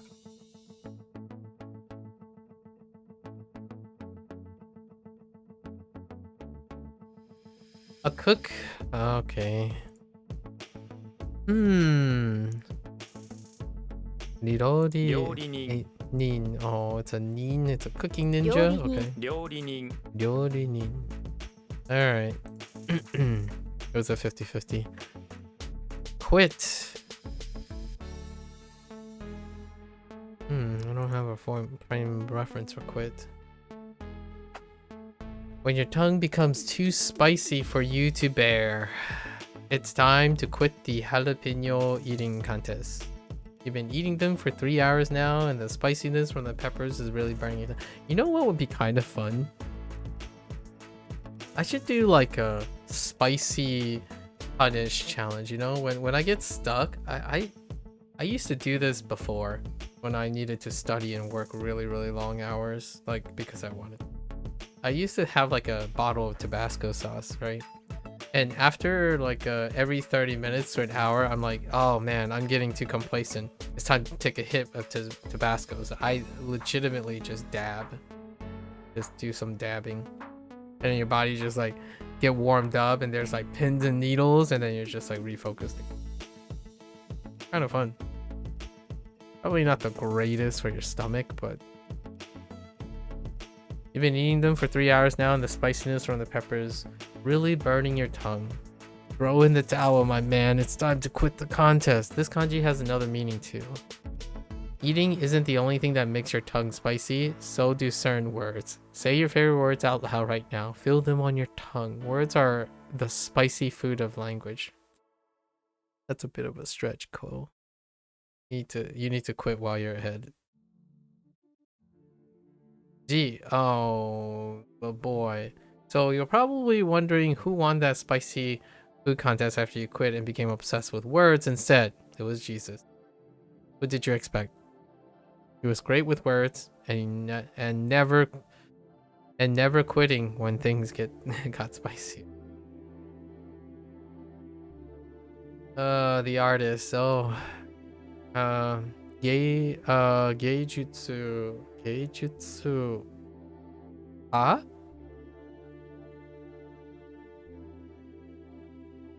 You know that's art, yeah, and then it would be something like art house. Well, it's not.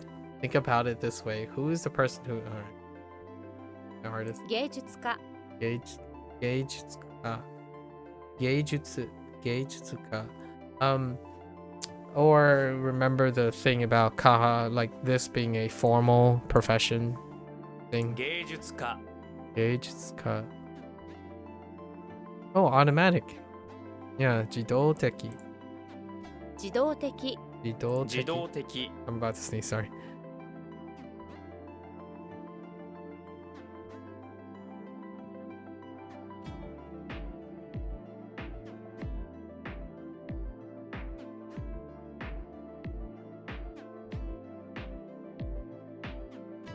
Jidoteki.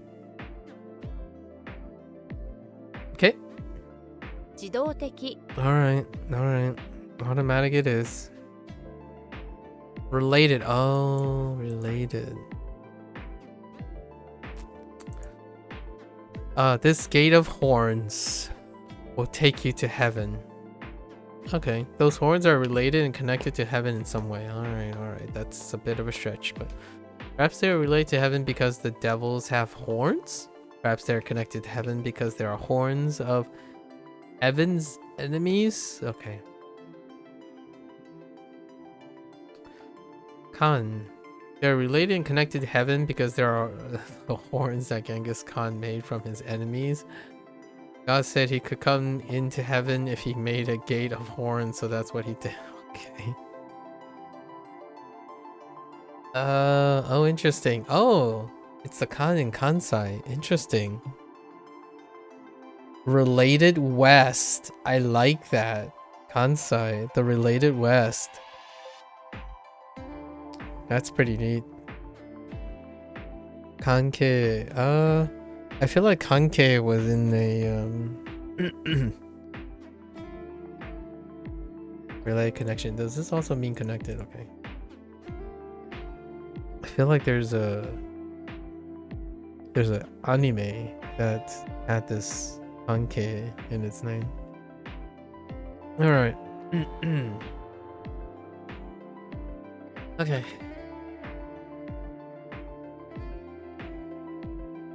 Oops. That was weird how that ended up. 芸術家 Gauges got.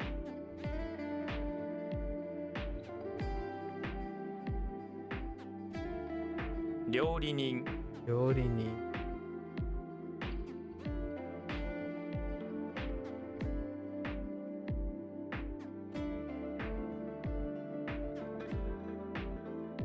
Jidoteki 自動的.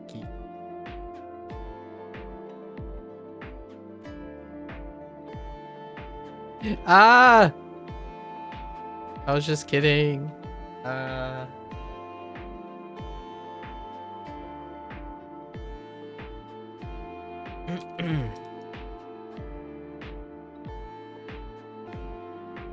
Oh, was this what? Oh.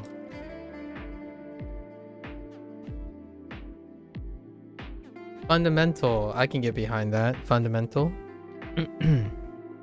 Foundation, main, target. Or basic, like, yeah. Basics, like. Standard, okay. What? 基本的. 基本的基本的基本的. Dialect? It's another dialect. Okay. If you listened into the private lives of 20 people, all of them would have different dialects and ways of speech. Whether they actually use these dialects with you is another story, but when they're alone or with other people who are from the same place, their speech will be different. Or Familex, I suppose. Can you even imagine 20 different dialects in your head?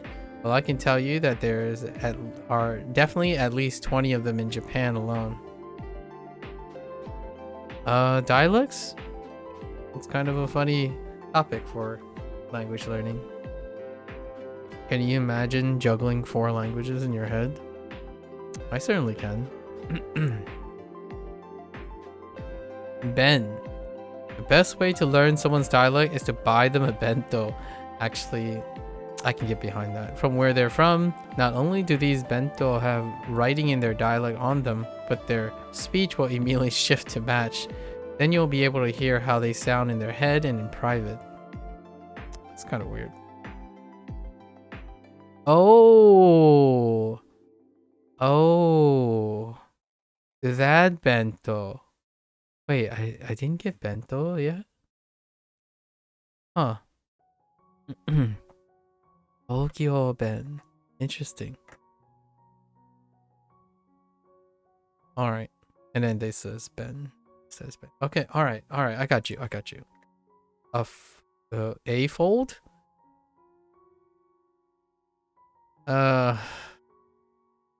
Wait.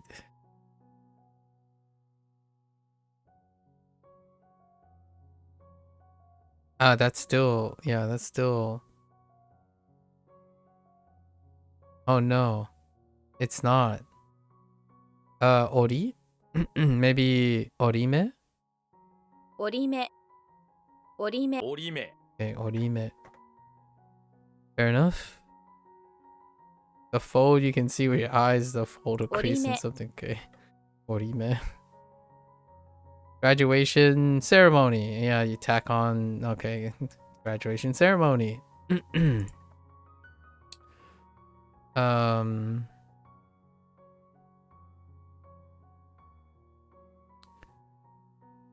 Su.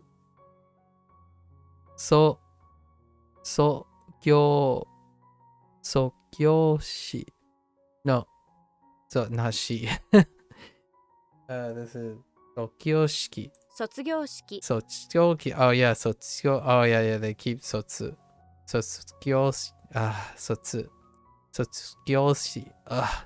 Sotsu, please help me. 卒業式 So, Sotsuyoshiki. Shiki. Sotsukyoshiki. Sotsu, man. Sotsu. Alright. Politics. Oh, just straight up politics. Winter incorrect. It's correct in winter to focus on politics and the government. Elections are happening. That's interesting. In the new year, politicians are being sworn in. Oh, I kind of like it. It's a kind of Americana, but that's fine. Works for me. Saber. Everyone in politics and government wields a special saber. If two political parties are arguing, they'll whip out their sabers and starts like they'll whip out their. Okay. Ooh. Seiji. Politics and cure. Politics. Oops. That's funny. Alright. What was this? The 20 elbows thing?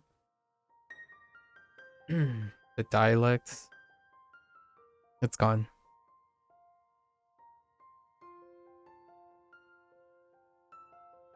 Yeah, it's gone.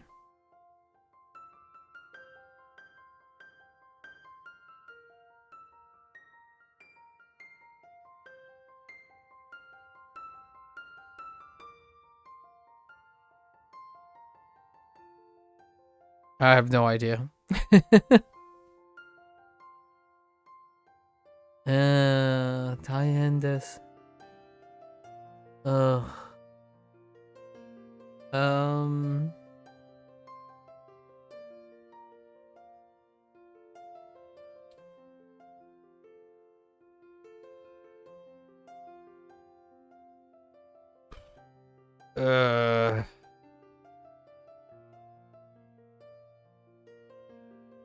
Mnemonics are just not great. Like an uphill battle every time. Oh. Nailed it.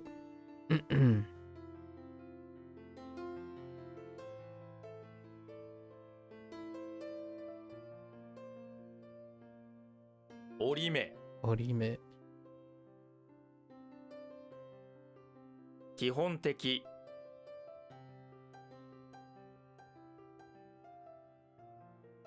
Excuse Excuse me?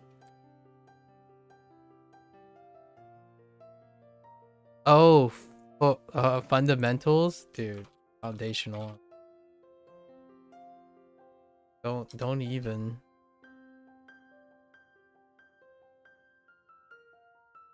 Oh. 卒業式。卒業式、卒業式。卒業式。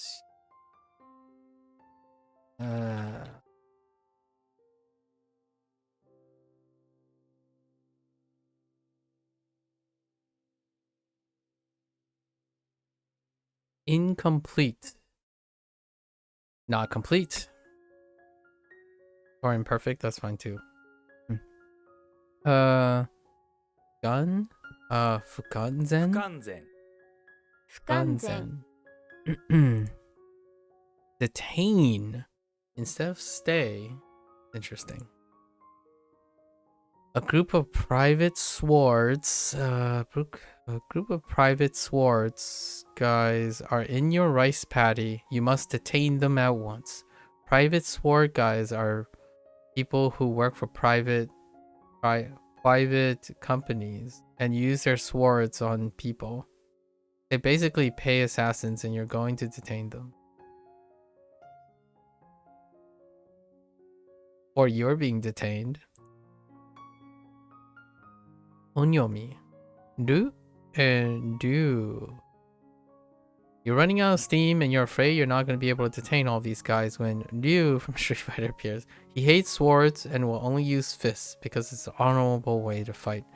I mean, swords are kind of an honorable way to fight too. So he starts helping you detain them. He also found a loophole in the system, and you don't have to be super gentle with these guys either. So detain them as forcefully as you can. It is your rice patty. Okay, fine. Oh, right. Ryugakse.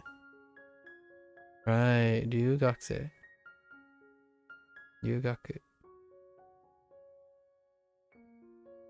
That's why they started with Ryu as opposed to Do. But Rusu. I don't know how Rusu works out. Museum. Yeah. Bijutsukan. Bijutsukan. Yeah, Bijutsukan. 美術館、美術館。 Okay, Bijutsukan. Museum. Origami. Oh, that makes sense. Origami. Origami. 折り紙。 That makes sense. Evidence. Which evidence do I have? Is that? No, there's no way that's a simplified version of. Not that one. Oh, that one's not it either. Huh. Interesting. What I say is correct. 100%. You may use it as evidence in this murder case or proof. Okay. That's fair enough. The shogun. The official forced you to present this evidence in front of the shogun himself. Your knees quake. You feel like you're going to be sick. But you try to stand up tall and tell him everything. After all, you know the proof is correct. Alright. Does it still say Sho? Akashi. Ji. Shonin. Shonin. Oh yeah, that's what it is. Hosho. Hosho.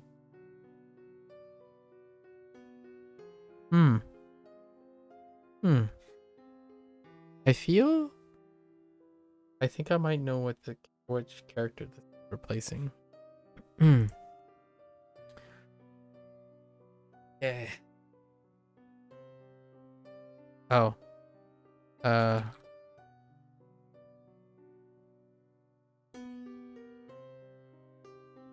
不完全。完全。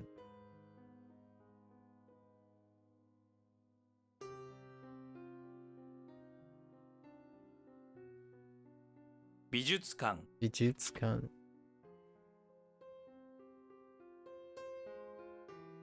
折り紙、折り紙。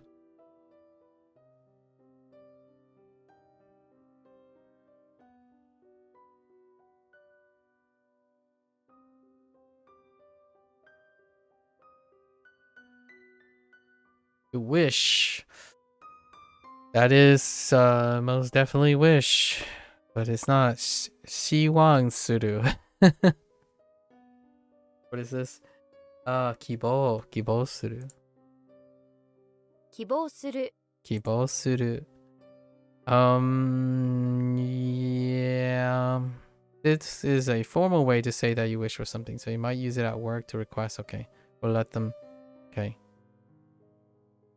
Or to let them know that politely that you're resigning. Interesting. 希望する Kibo Suru. 希望する Alright. Risky?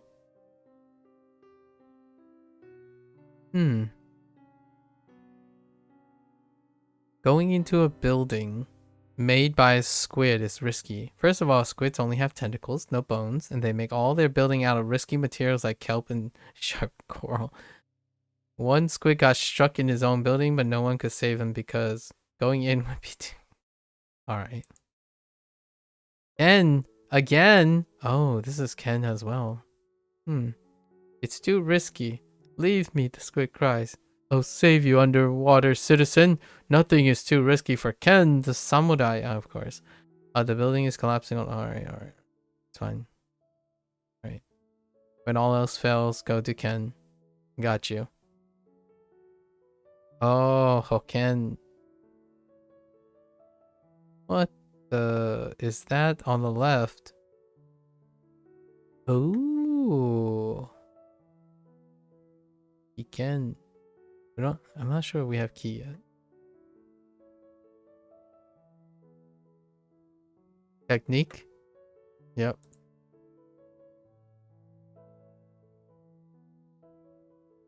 Wait.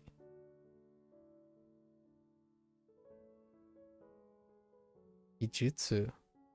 Ne? No. What? Ne? Oh, whoa, hold up. 技術 Yeah, Gijutsu. Gijutsu.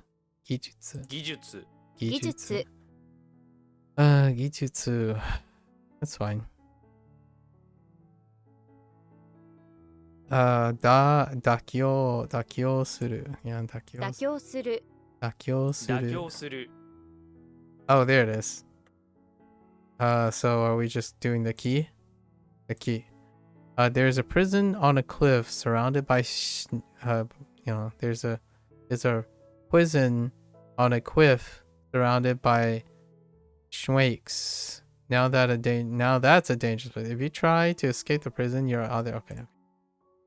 Lucky for you, even though you're stuck in this dangerous place, there's hope. There's a key. All dangerous prisons have a key. You just have to find and steal it. Again, yeah, we just got Kiken and Abunai. Kiki? Of course it's Kiki. Alright. Oh.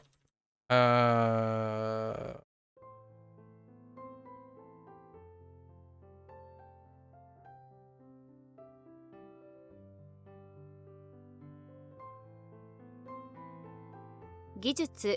Gijutsu.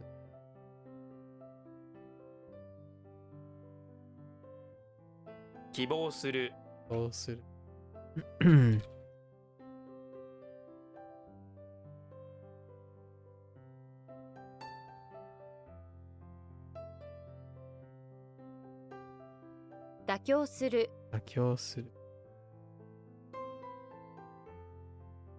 Fail a test.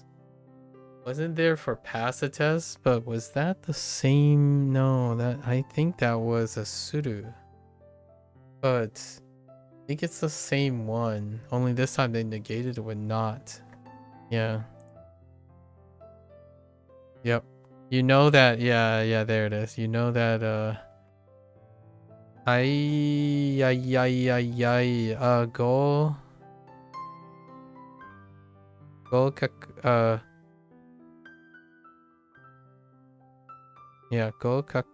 Gokaksuru. Gokaksuru is a pass the test, so that's the opposite, yeah. 不合格 Gokak. Very nice. 不合格 Gogak. All right. Exist. Ooh, this overlaps. Exist. All right. If a narwhal stick child. Yeah, I see the narwhal and I see the stick child with its horns, then you have to admit that it exists. We know some of you have been doubting narwhals and whether they're real. Well, now your kid is a kebab. So do you believe they exist now? I suppose you do. Exist. Onyomi. Oh, and the child we had to narwhal stab to prove that they exist. That's your son. Oh man, son. That's personal. That's very personal. I take that personally. Maybe you should have listened and kept your son out of the normal danger zone. Zone. Zone. Alright, fair enough. Oh, preservation. Yeah. Hosan? Hoson? Ozone? Oh boy, it's a 50-50. To know. Zonjiru. Interesting. Onyomi. Seizon. Distance. Chun? How do you get chun from... okay. Graduate. Oh no, I had to say Sotsukyo. Sotsukyo. Sotsukyo. Sotsukyo. Sotsukyo suru. 卒業する Sotsukyo suru. 卒業する 卒業する Oh no. Why? Okay, to leave behind.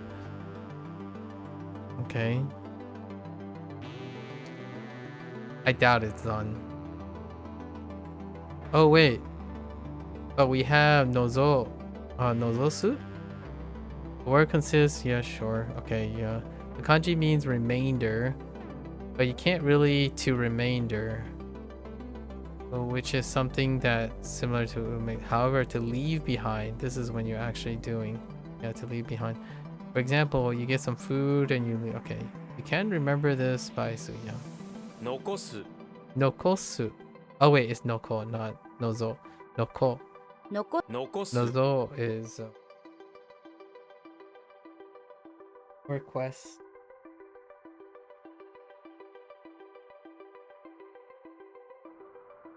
Noko. Specialty. Oh, hey, this checks out too. Or special. I'm just gonna put special. Okay. Sticking a cross into a rice paddy, but that's like a pope. Is that not a pope? Or does pope have 3 lines? I think pope might have 3 lines now that I think about it.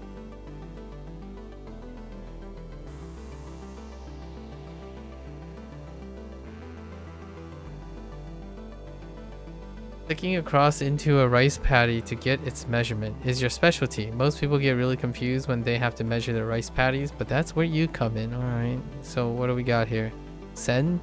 Hearing of your amazing specialty in cross measurement tools, a centaur from a far off land recruits you for a job. Alright. The centaur's father has just passed away and the centaur wants you to measure the rice paddy that had been left to him. Alright. Senmon. Specialty. How does mon factor into senmon? Major? Oh, senko. I don't know how call works in this fashion. Alright. We're getting there. I'm really tired. Okay. Alright.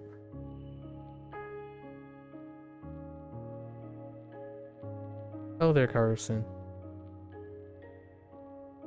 Morning. Okay.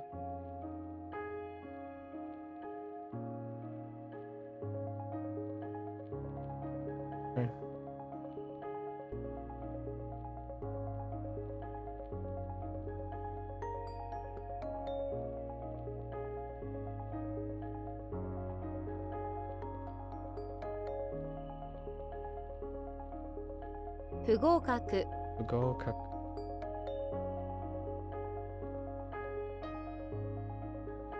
卒業する 卒業する。卒業する。Okay.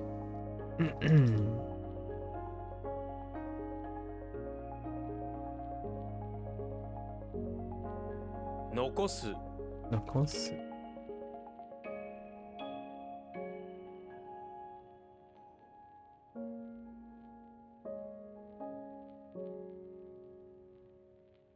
Alright, we got 2 more batches to go.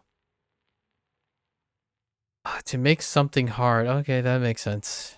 Not coal. Well, it could be coal, but I don't think so. Oh, but I could use Atsumeru.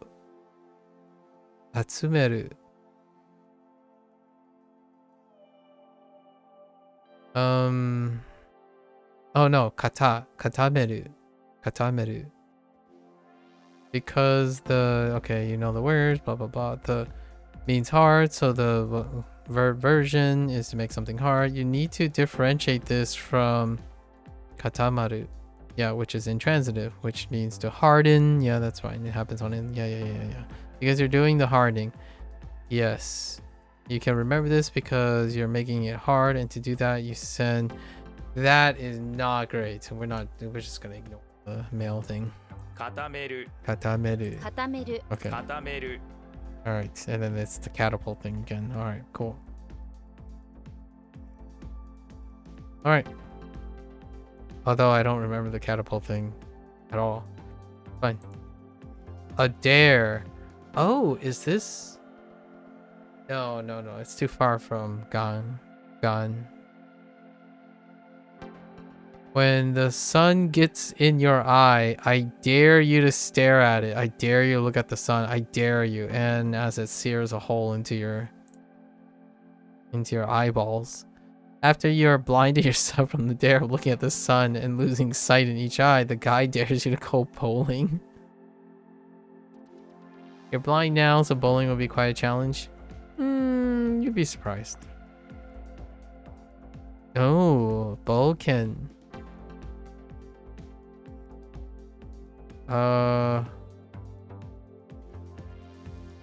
Risky. Okay, dare, risk. Go on an adventure. That's kind of nice. Yep. 自動車. 自動車 自動車. Okay. When the moon hits the sky like a big pizza pie, that's amore. When the moon hits the sky like a big pizza pie, that's amore. The moment when I was reading it just normally, I'm like, oh yeah. Wait, where's that from? Why does that just suck in my brain? Fictitious. Why is that? Wait, is that? Wait, what? Why do I know this? I don't remember the reference anymore. Ratatouille? No, it's not Ratatouille. Is it? Like a big pizza pie, that's amore. I don't remember. What is it? What is it, Fictitious? You gotta help me. You can't just leave me hanging like that. What are you doing? Anniversary. Another anniversary. Okay. You should write down all your thoughts on this day.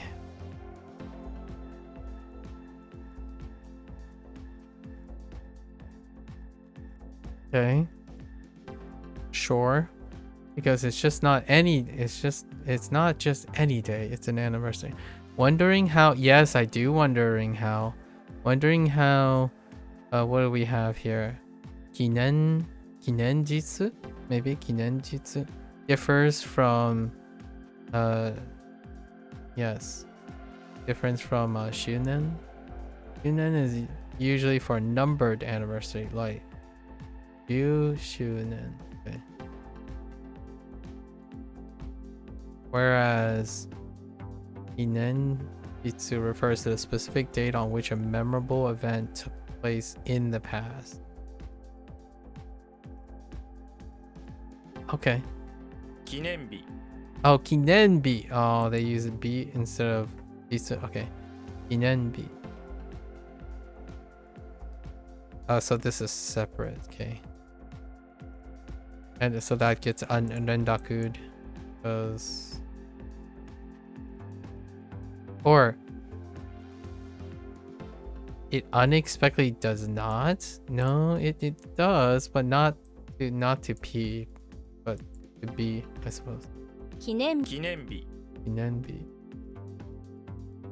Superfluous. Well, don't you look superfluous? Okay. All right. Superfluous. That's a fairly sophisticated. A four-head table is completely superfluous. That somehow works surprisingly well. Seriously, you don't need a four-head table. It's totally unnecessary to have a table made of four heads. Okay. Get it? I'm thinking of forehead, like when someone done goof a forehead table. Joel made the forehead table. The only person you know with a superfluous forehead table is Joel. Okay. All right. Well.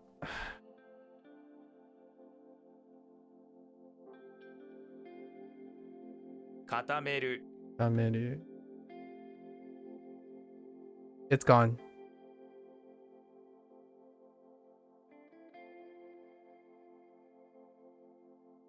Something about, oh no, I got it back. 自動車 Jidosha.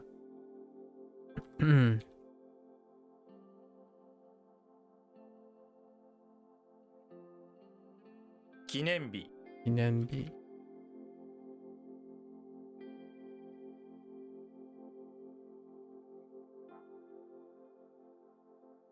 One more. We got this. Hits your eye, apparently. What do you mean hits your eye? What do you mean hits your eye, apparently? Wait, are you serious?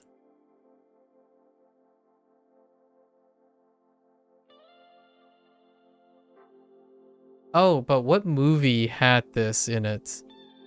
Yeah, what movie has this? There's a movie. Why do I remember? What is it? Like, I even sort of, I can imagine it too. Like, oh, and then it hits your eye. I get, oh, I get what you mean. When the moon hits your eye like a big pizza. Why am I thinking of something?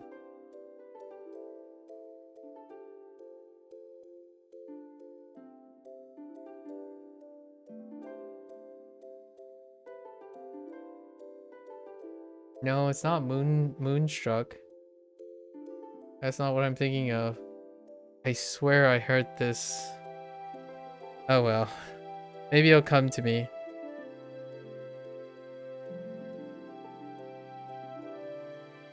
Is it Enchanted? I feel like Enchanted. No, that's too edgy. I feel like it's even older than that. The song appeared in 1954. Rear Mirror, yeah, no. Grumpy Old Man, no. Stuart Little. I'm not sure if I was thinking of the Enchanted, but definitely Stuart Little. Mario teaches typing too? What the? I want to play that game. Mario teaches typing too. Oh no, to break something. You just fold it so hard that it breaks. You already learned how it means to fold something, right? Odu? This is an intransitive version of that, which is okay. You just folded something too far and now it starts breaking. Is it still oreru? 折れる Oreru. 折れる Alright, fine. What am I looking at? It's a hat with a stop. Alright. The hat comes to a stop, thinking of a plan. The hat has been pacing around for a while, trying to think of how to get off the head he's resting upon. And back in the house where it's nice and cozy comes to a sudden realization of a plan. This Cause the hat to stop. Or it could be a person with a hat that needs a plan to take off the hat. The plan that made this hat stop right in its tracks, it was very simple. First, obtain the key to the house, then use the key to get in the front door. Okay, we're just gonna replace it with a person. It's fine. Wait, what's that? Okay. Oh, okay. Plans. Kikaku. Alright. Alright, let's keep going. I'm almost there. Payments. Support and pay. That makes sense. It's kind of like financial aid and stuff. What are you in kun? I feel like I have a kun. How do we? So this is harai, and then what is this? Let's say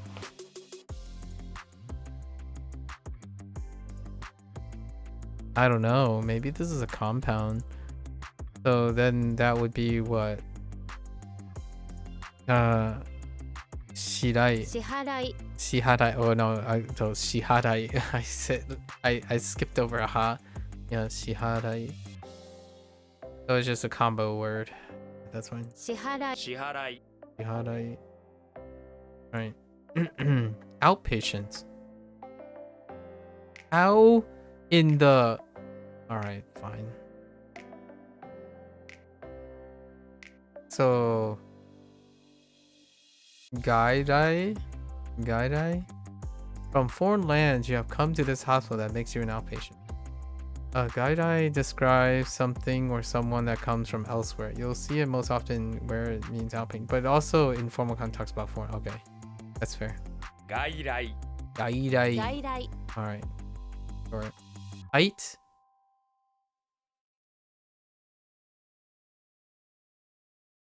Okay. Wait.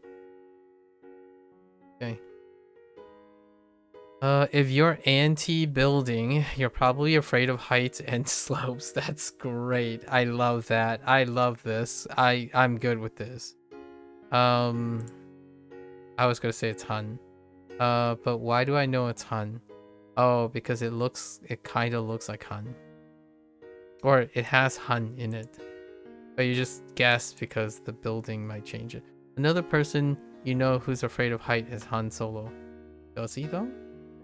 Now wait, you may be thinking, he flies a spaceship. You're right, because he doesn't like to walk all the way up high buildings. It freaks him out. He flies instead, so he doesn't have to think about falling. Yeah, he's not afraid of heights. Hanshin. Where's Hanshin? Osaka. Oh, I totally forgot about Osaka having this character. That's right. Oh, way to combine that. Osaka Ben. Osaka Ben. Alright. Alright, cool. Alright. 折れる Oreru.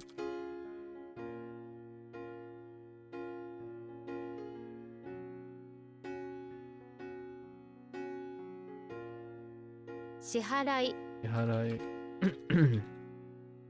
Oh man.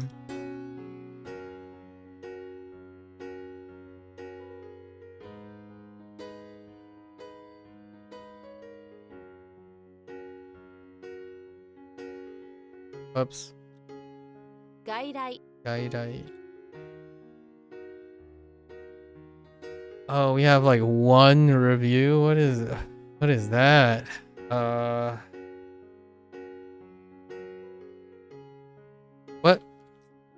What? Oh, wait. This is not that. It's to go.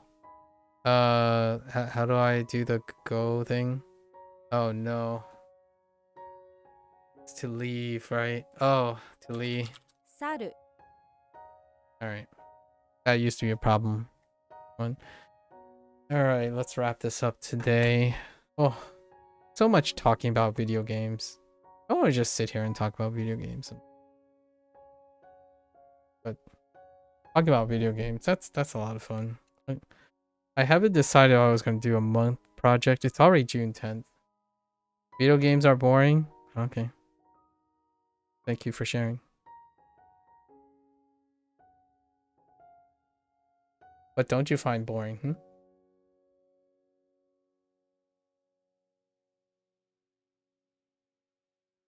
Emotional intelligence, maybe? Alright, let's see. Let's do harmonics.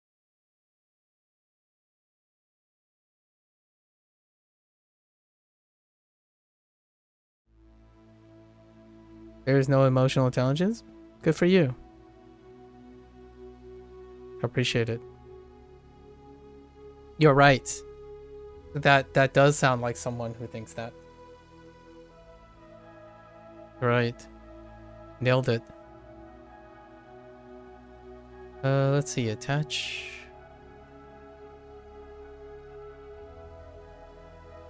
Belly. Bass. Drum. And zombie.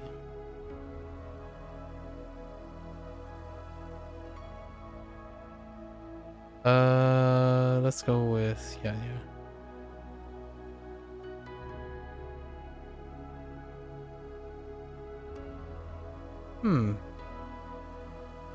I guess I didn't actually look at what this is, huh?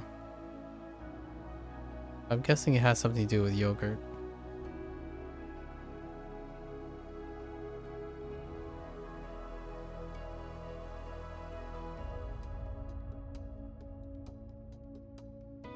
How do you spell yogurt? Will you add the H? No. We're gonna do it this way.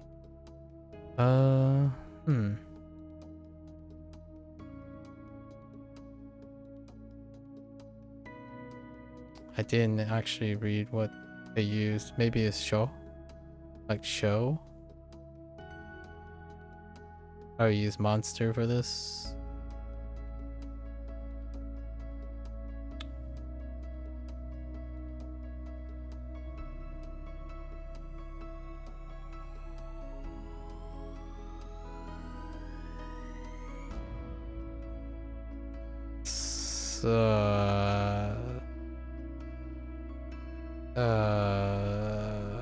Okay. Huh. Let's go to the next one.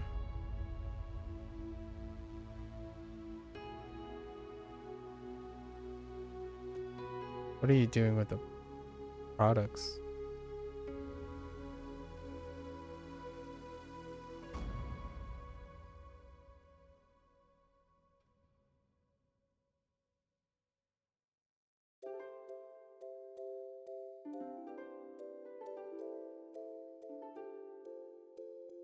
Alright, let's move on to the next one. See which one's set better. We have roof. Oh, this is roof and measurement. For whatever reason, just want to think about cake.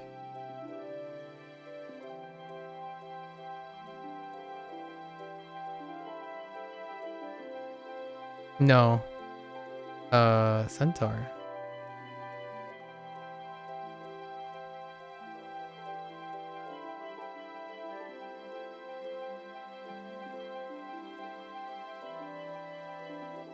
Bambako here.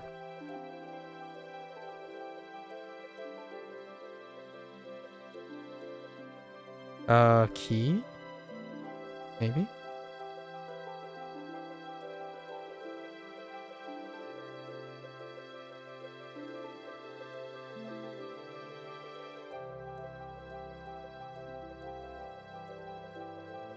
Oh no. Cucumber.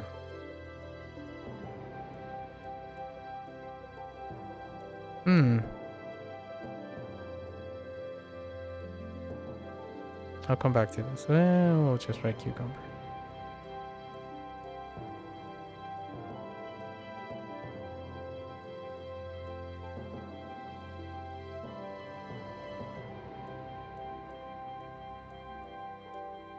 description.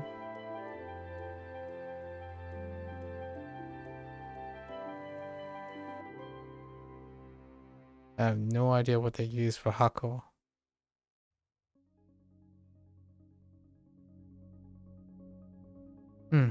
No idea. That's a coon. So all the coon ones are really weird. This is the lip ring, leader flower lip ring thing.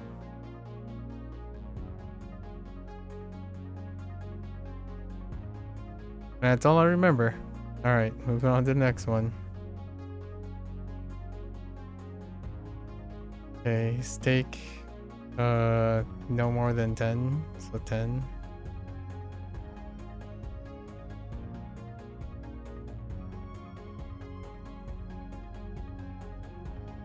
Jesus?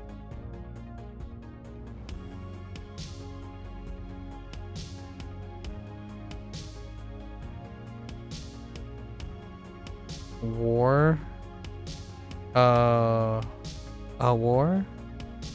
No, war.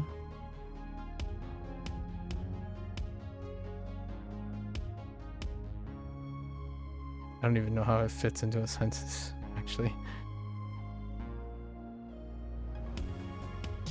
We got that Thai onion spice.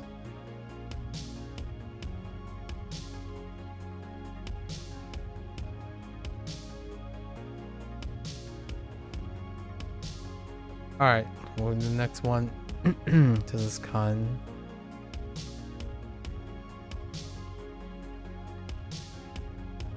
Elbow and 20.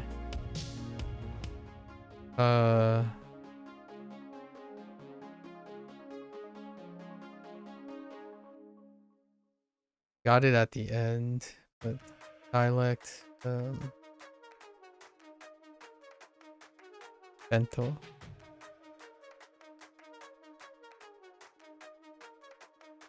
That's not a foreman. Wait, what is this?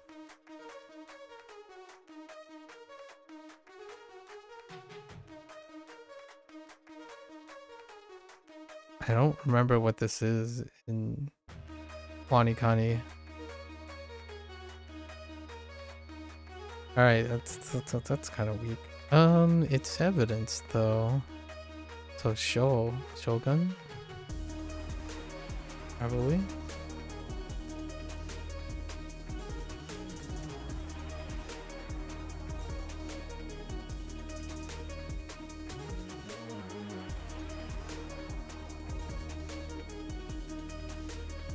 New?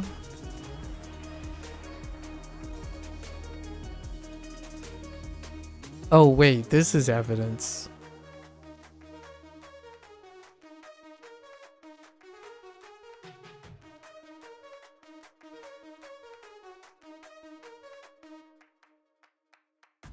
This is Shogun. And the samurai.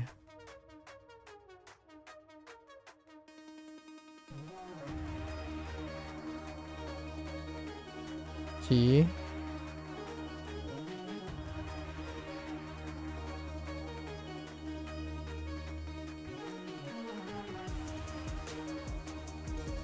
Sun.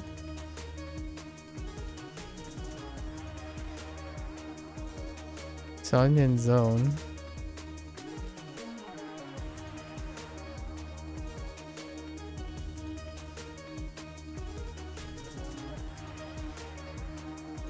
Centaur. Oh no. I don't think that one's Centaur anymore. Oh no, wait. Yeah, I don't think this is Centaur anymore.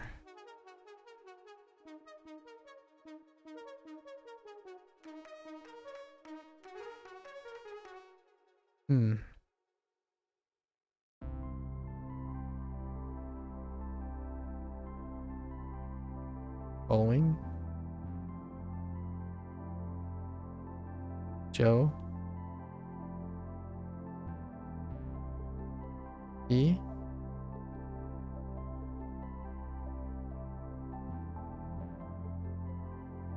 On. Okay. Bit okay. Alright. So, what do we have here?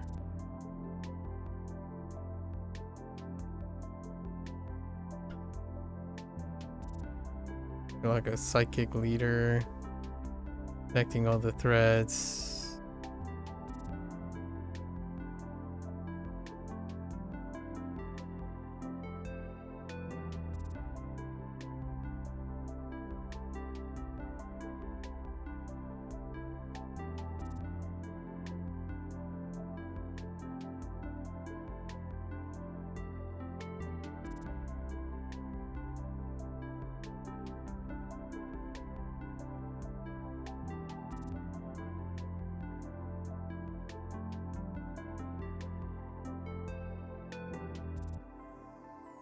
This is Hin.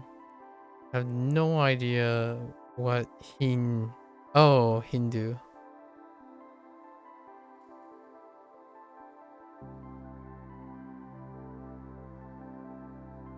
When you're good at measuring roofs. Or you're measuring the roofs to make sure.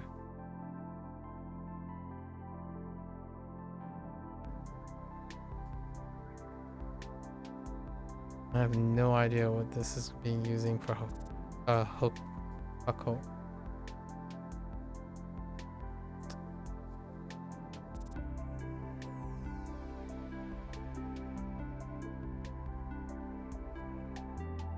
Alright, let's go. What do we have? It's a form of connection. Oh, connection is on. Or no.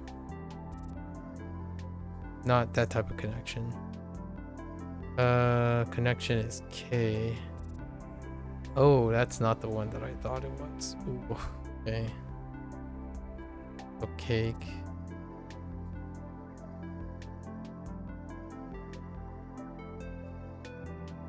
I thought this one was K. So, oh, it's to protect because you're measuring the roofs everywhere to make sure it'll protect you properly.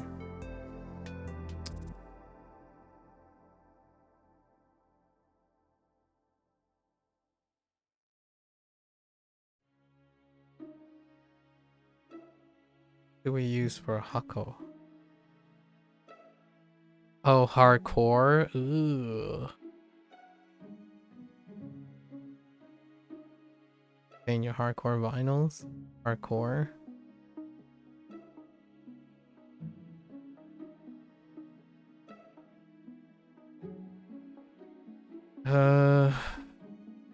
Right. They went to Kun for the knee thing for luggage. Nimotsu.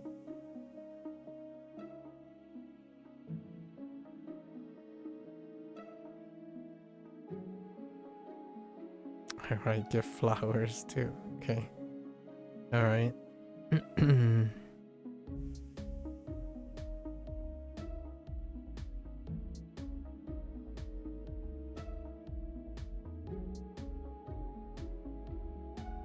Oh, this was quit. Oh, because G. Oh, the double, yeah.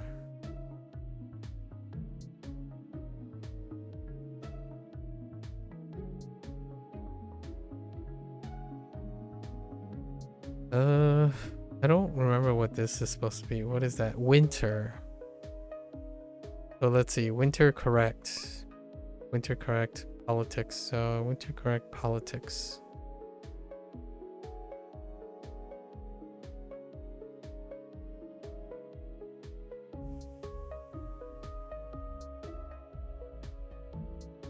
No idea. Oh yeah, they have sabers. Oh boy, this group is okay. This group's a little wild. Okay, let's see if any of these sound suspicious. Okay. Yo. Show. I wonder what they use for the show. When you write about, you were writing about its amazing. I can't see. Circus show. Just watch the sun. Yeah, I kind of skipped a lot of these. Largely because we know show. Okay, that's fine. We'll use them when we need them. Yo, show, mon, ke, in. In sounds suspicious. Okay, never, just kidding.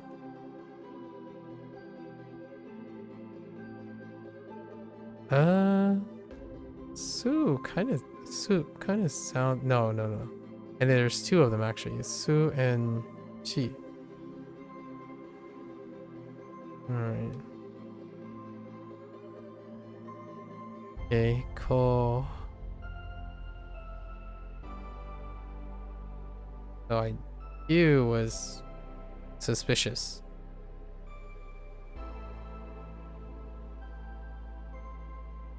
Okay.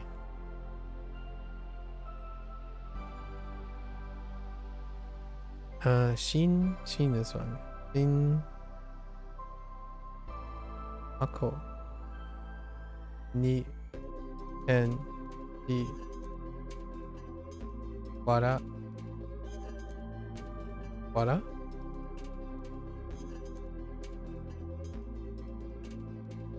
wara going on.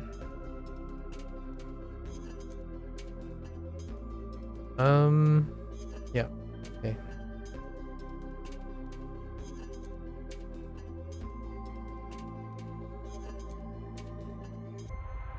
Chi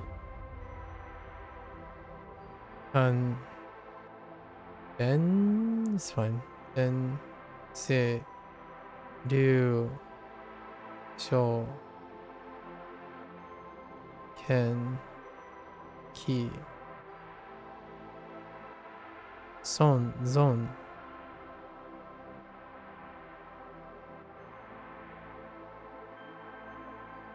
zon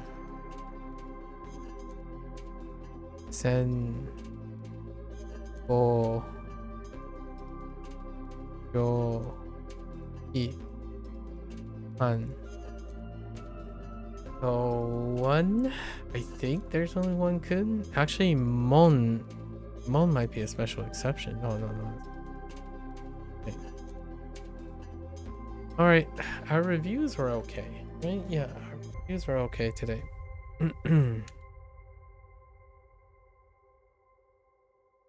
Alrighty. Well, that's a wrap for WaniKani today. We talked about a couple of things. It's comical that I did spend like 2 or 3 hours describing something that you don't really need to go too far to interact with the exact same predictable behavior that you typically run into, right? Thank you for providing that example, Mr. Stranger, or however you want to identify yourself. Thank you for proving my point. So that's a wrap for WaniKani today. If you're gonna watch this later, arigatou gozaimasu, right? Feel free to follow along, or you're always welcome to drop the hot takes, right? It's a shame that there's not enough emotional intelligence to exercise and express and discuss it. But hey, I asked the question, falls on deaf ears. That's kind of exactly the type of post-internet interaction that I typically emphasize when it comes to talking about other hobbies. Must be really, really small world a person must live in order to perceive that type of interaction as something conducive or valuable, perhaps. But hey, more than welcome. And it would be interesting to hear more, but I imagine that person pretty much lacks the skills that I've been highlighting today for like 3 to 4 hours, talking about having a cooperative, encouraging cooperative behavior. But the internet has more than sufficiently normalized behavior that pretty much lacks the quote unquote end skills for communication. Especially when coming, it's ironic that lack of communication skills is often highlighted in the interaction of someone who's language learning. But we had a really wonderful discussion and a new person. Hopefully that person's gonna do well. Maybe talk to them in a month's time or something. Maybe a year or two down the line, they would be able to go to Japan, have some, realize their dreams and whatnot. Love to hear from that in a year's time. Perhaps the situation would change quite dramatically in the future with another year under the belt, right? But again, more than welcome to join along. Pace yourself. Pick up WaniKani for yourself. Try other things.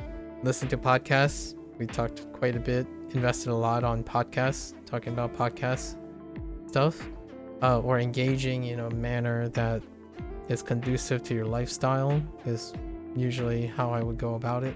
And then we talked about video games quite a bit. Video games, connecting with cinema, talk about Marvel, right? Marvel and Invincible quite a bit. And then cooperative games, Subnautica too. So until then, for those who are only interested in Japanese and the occasional digression connecting all the interests together, yeah. Until next time, minasan mata ne. I'm gonna get up, stretch, walk around, get a pick me up, and I'll be back for Hanzo Hero. Thank you.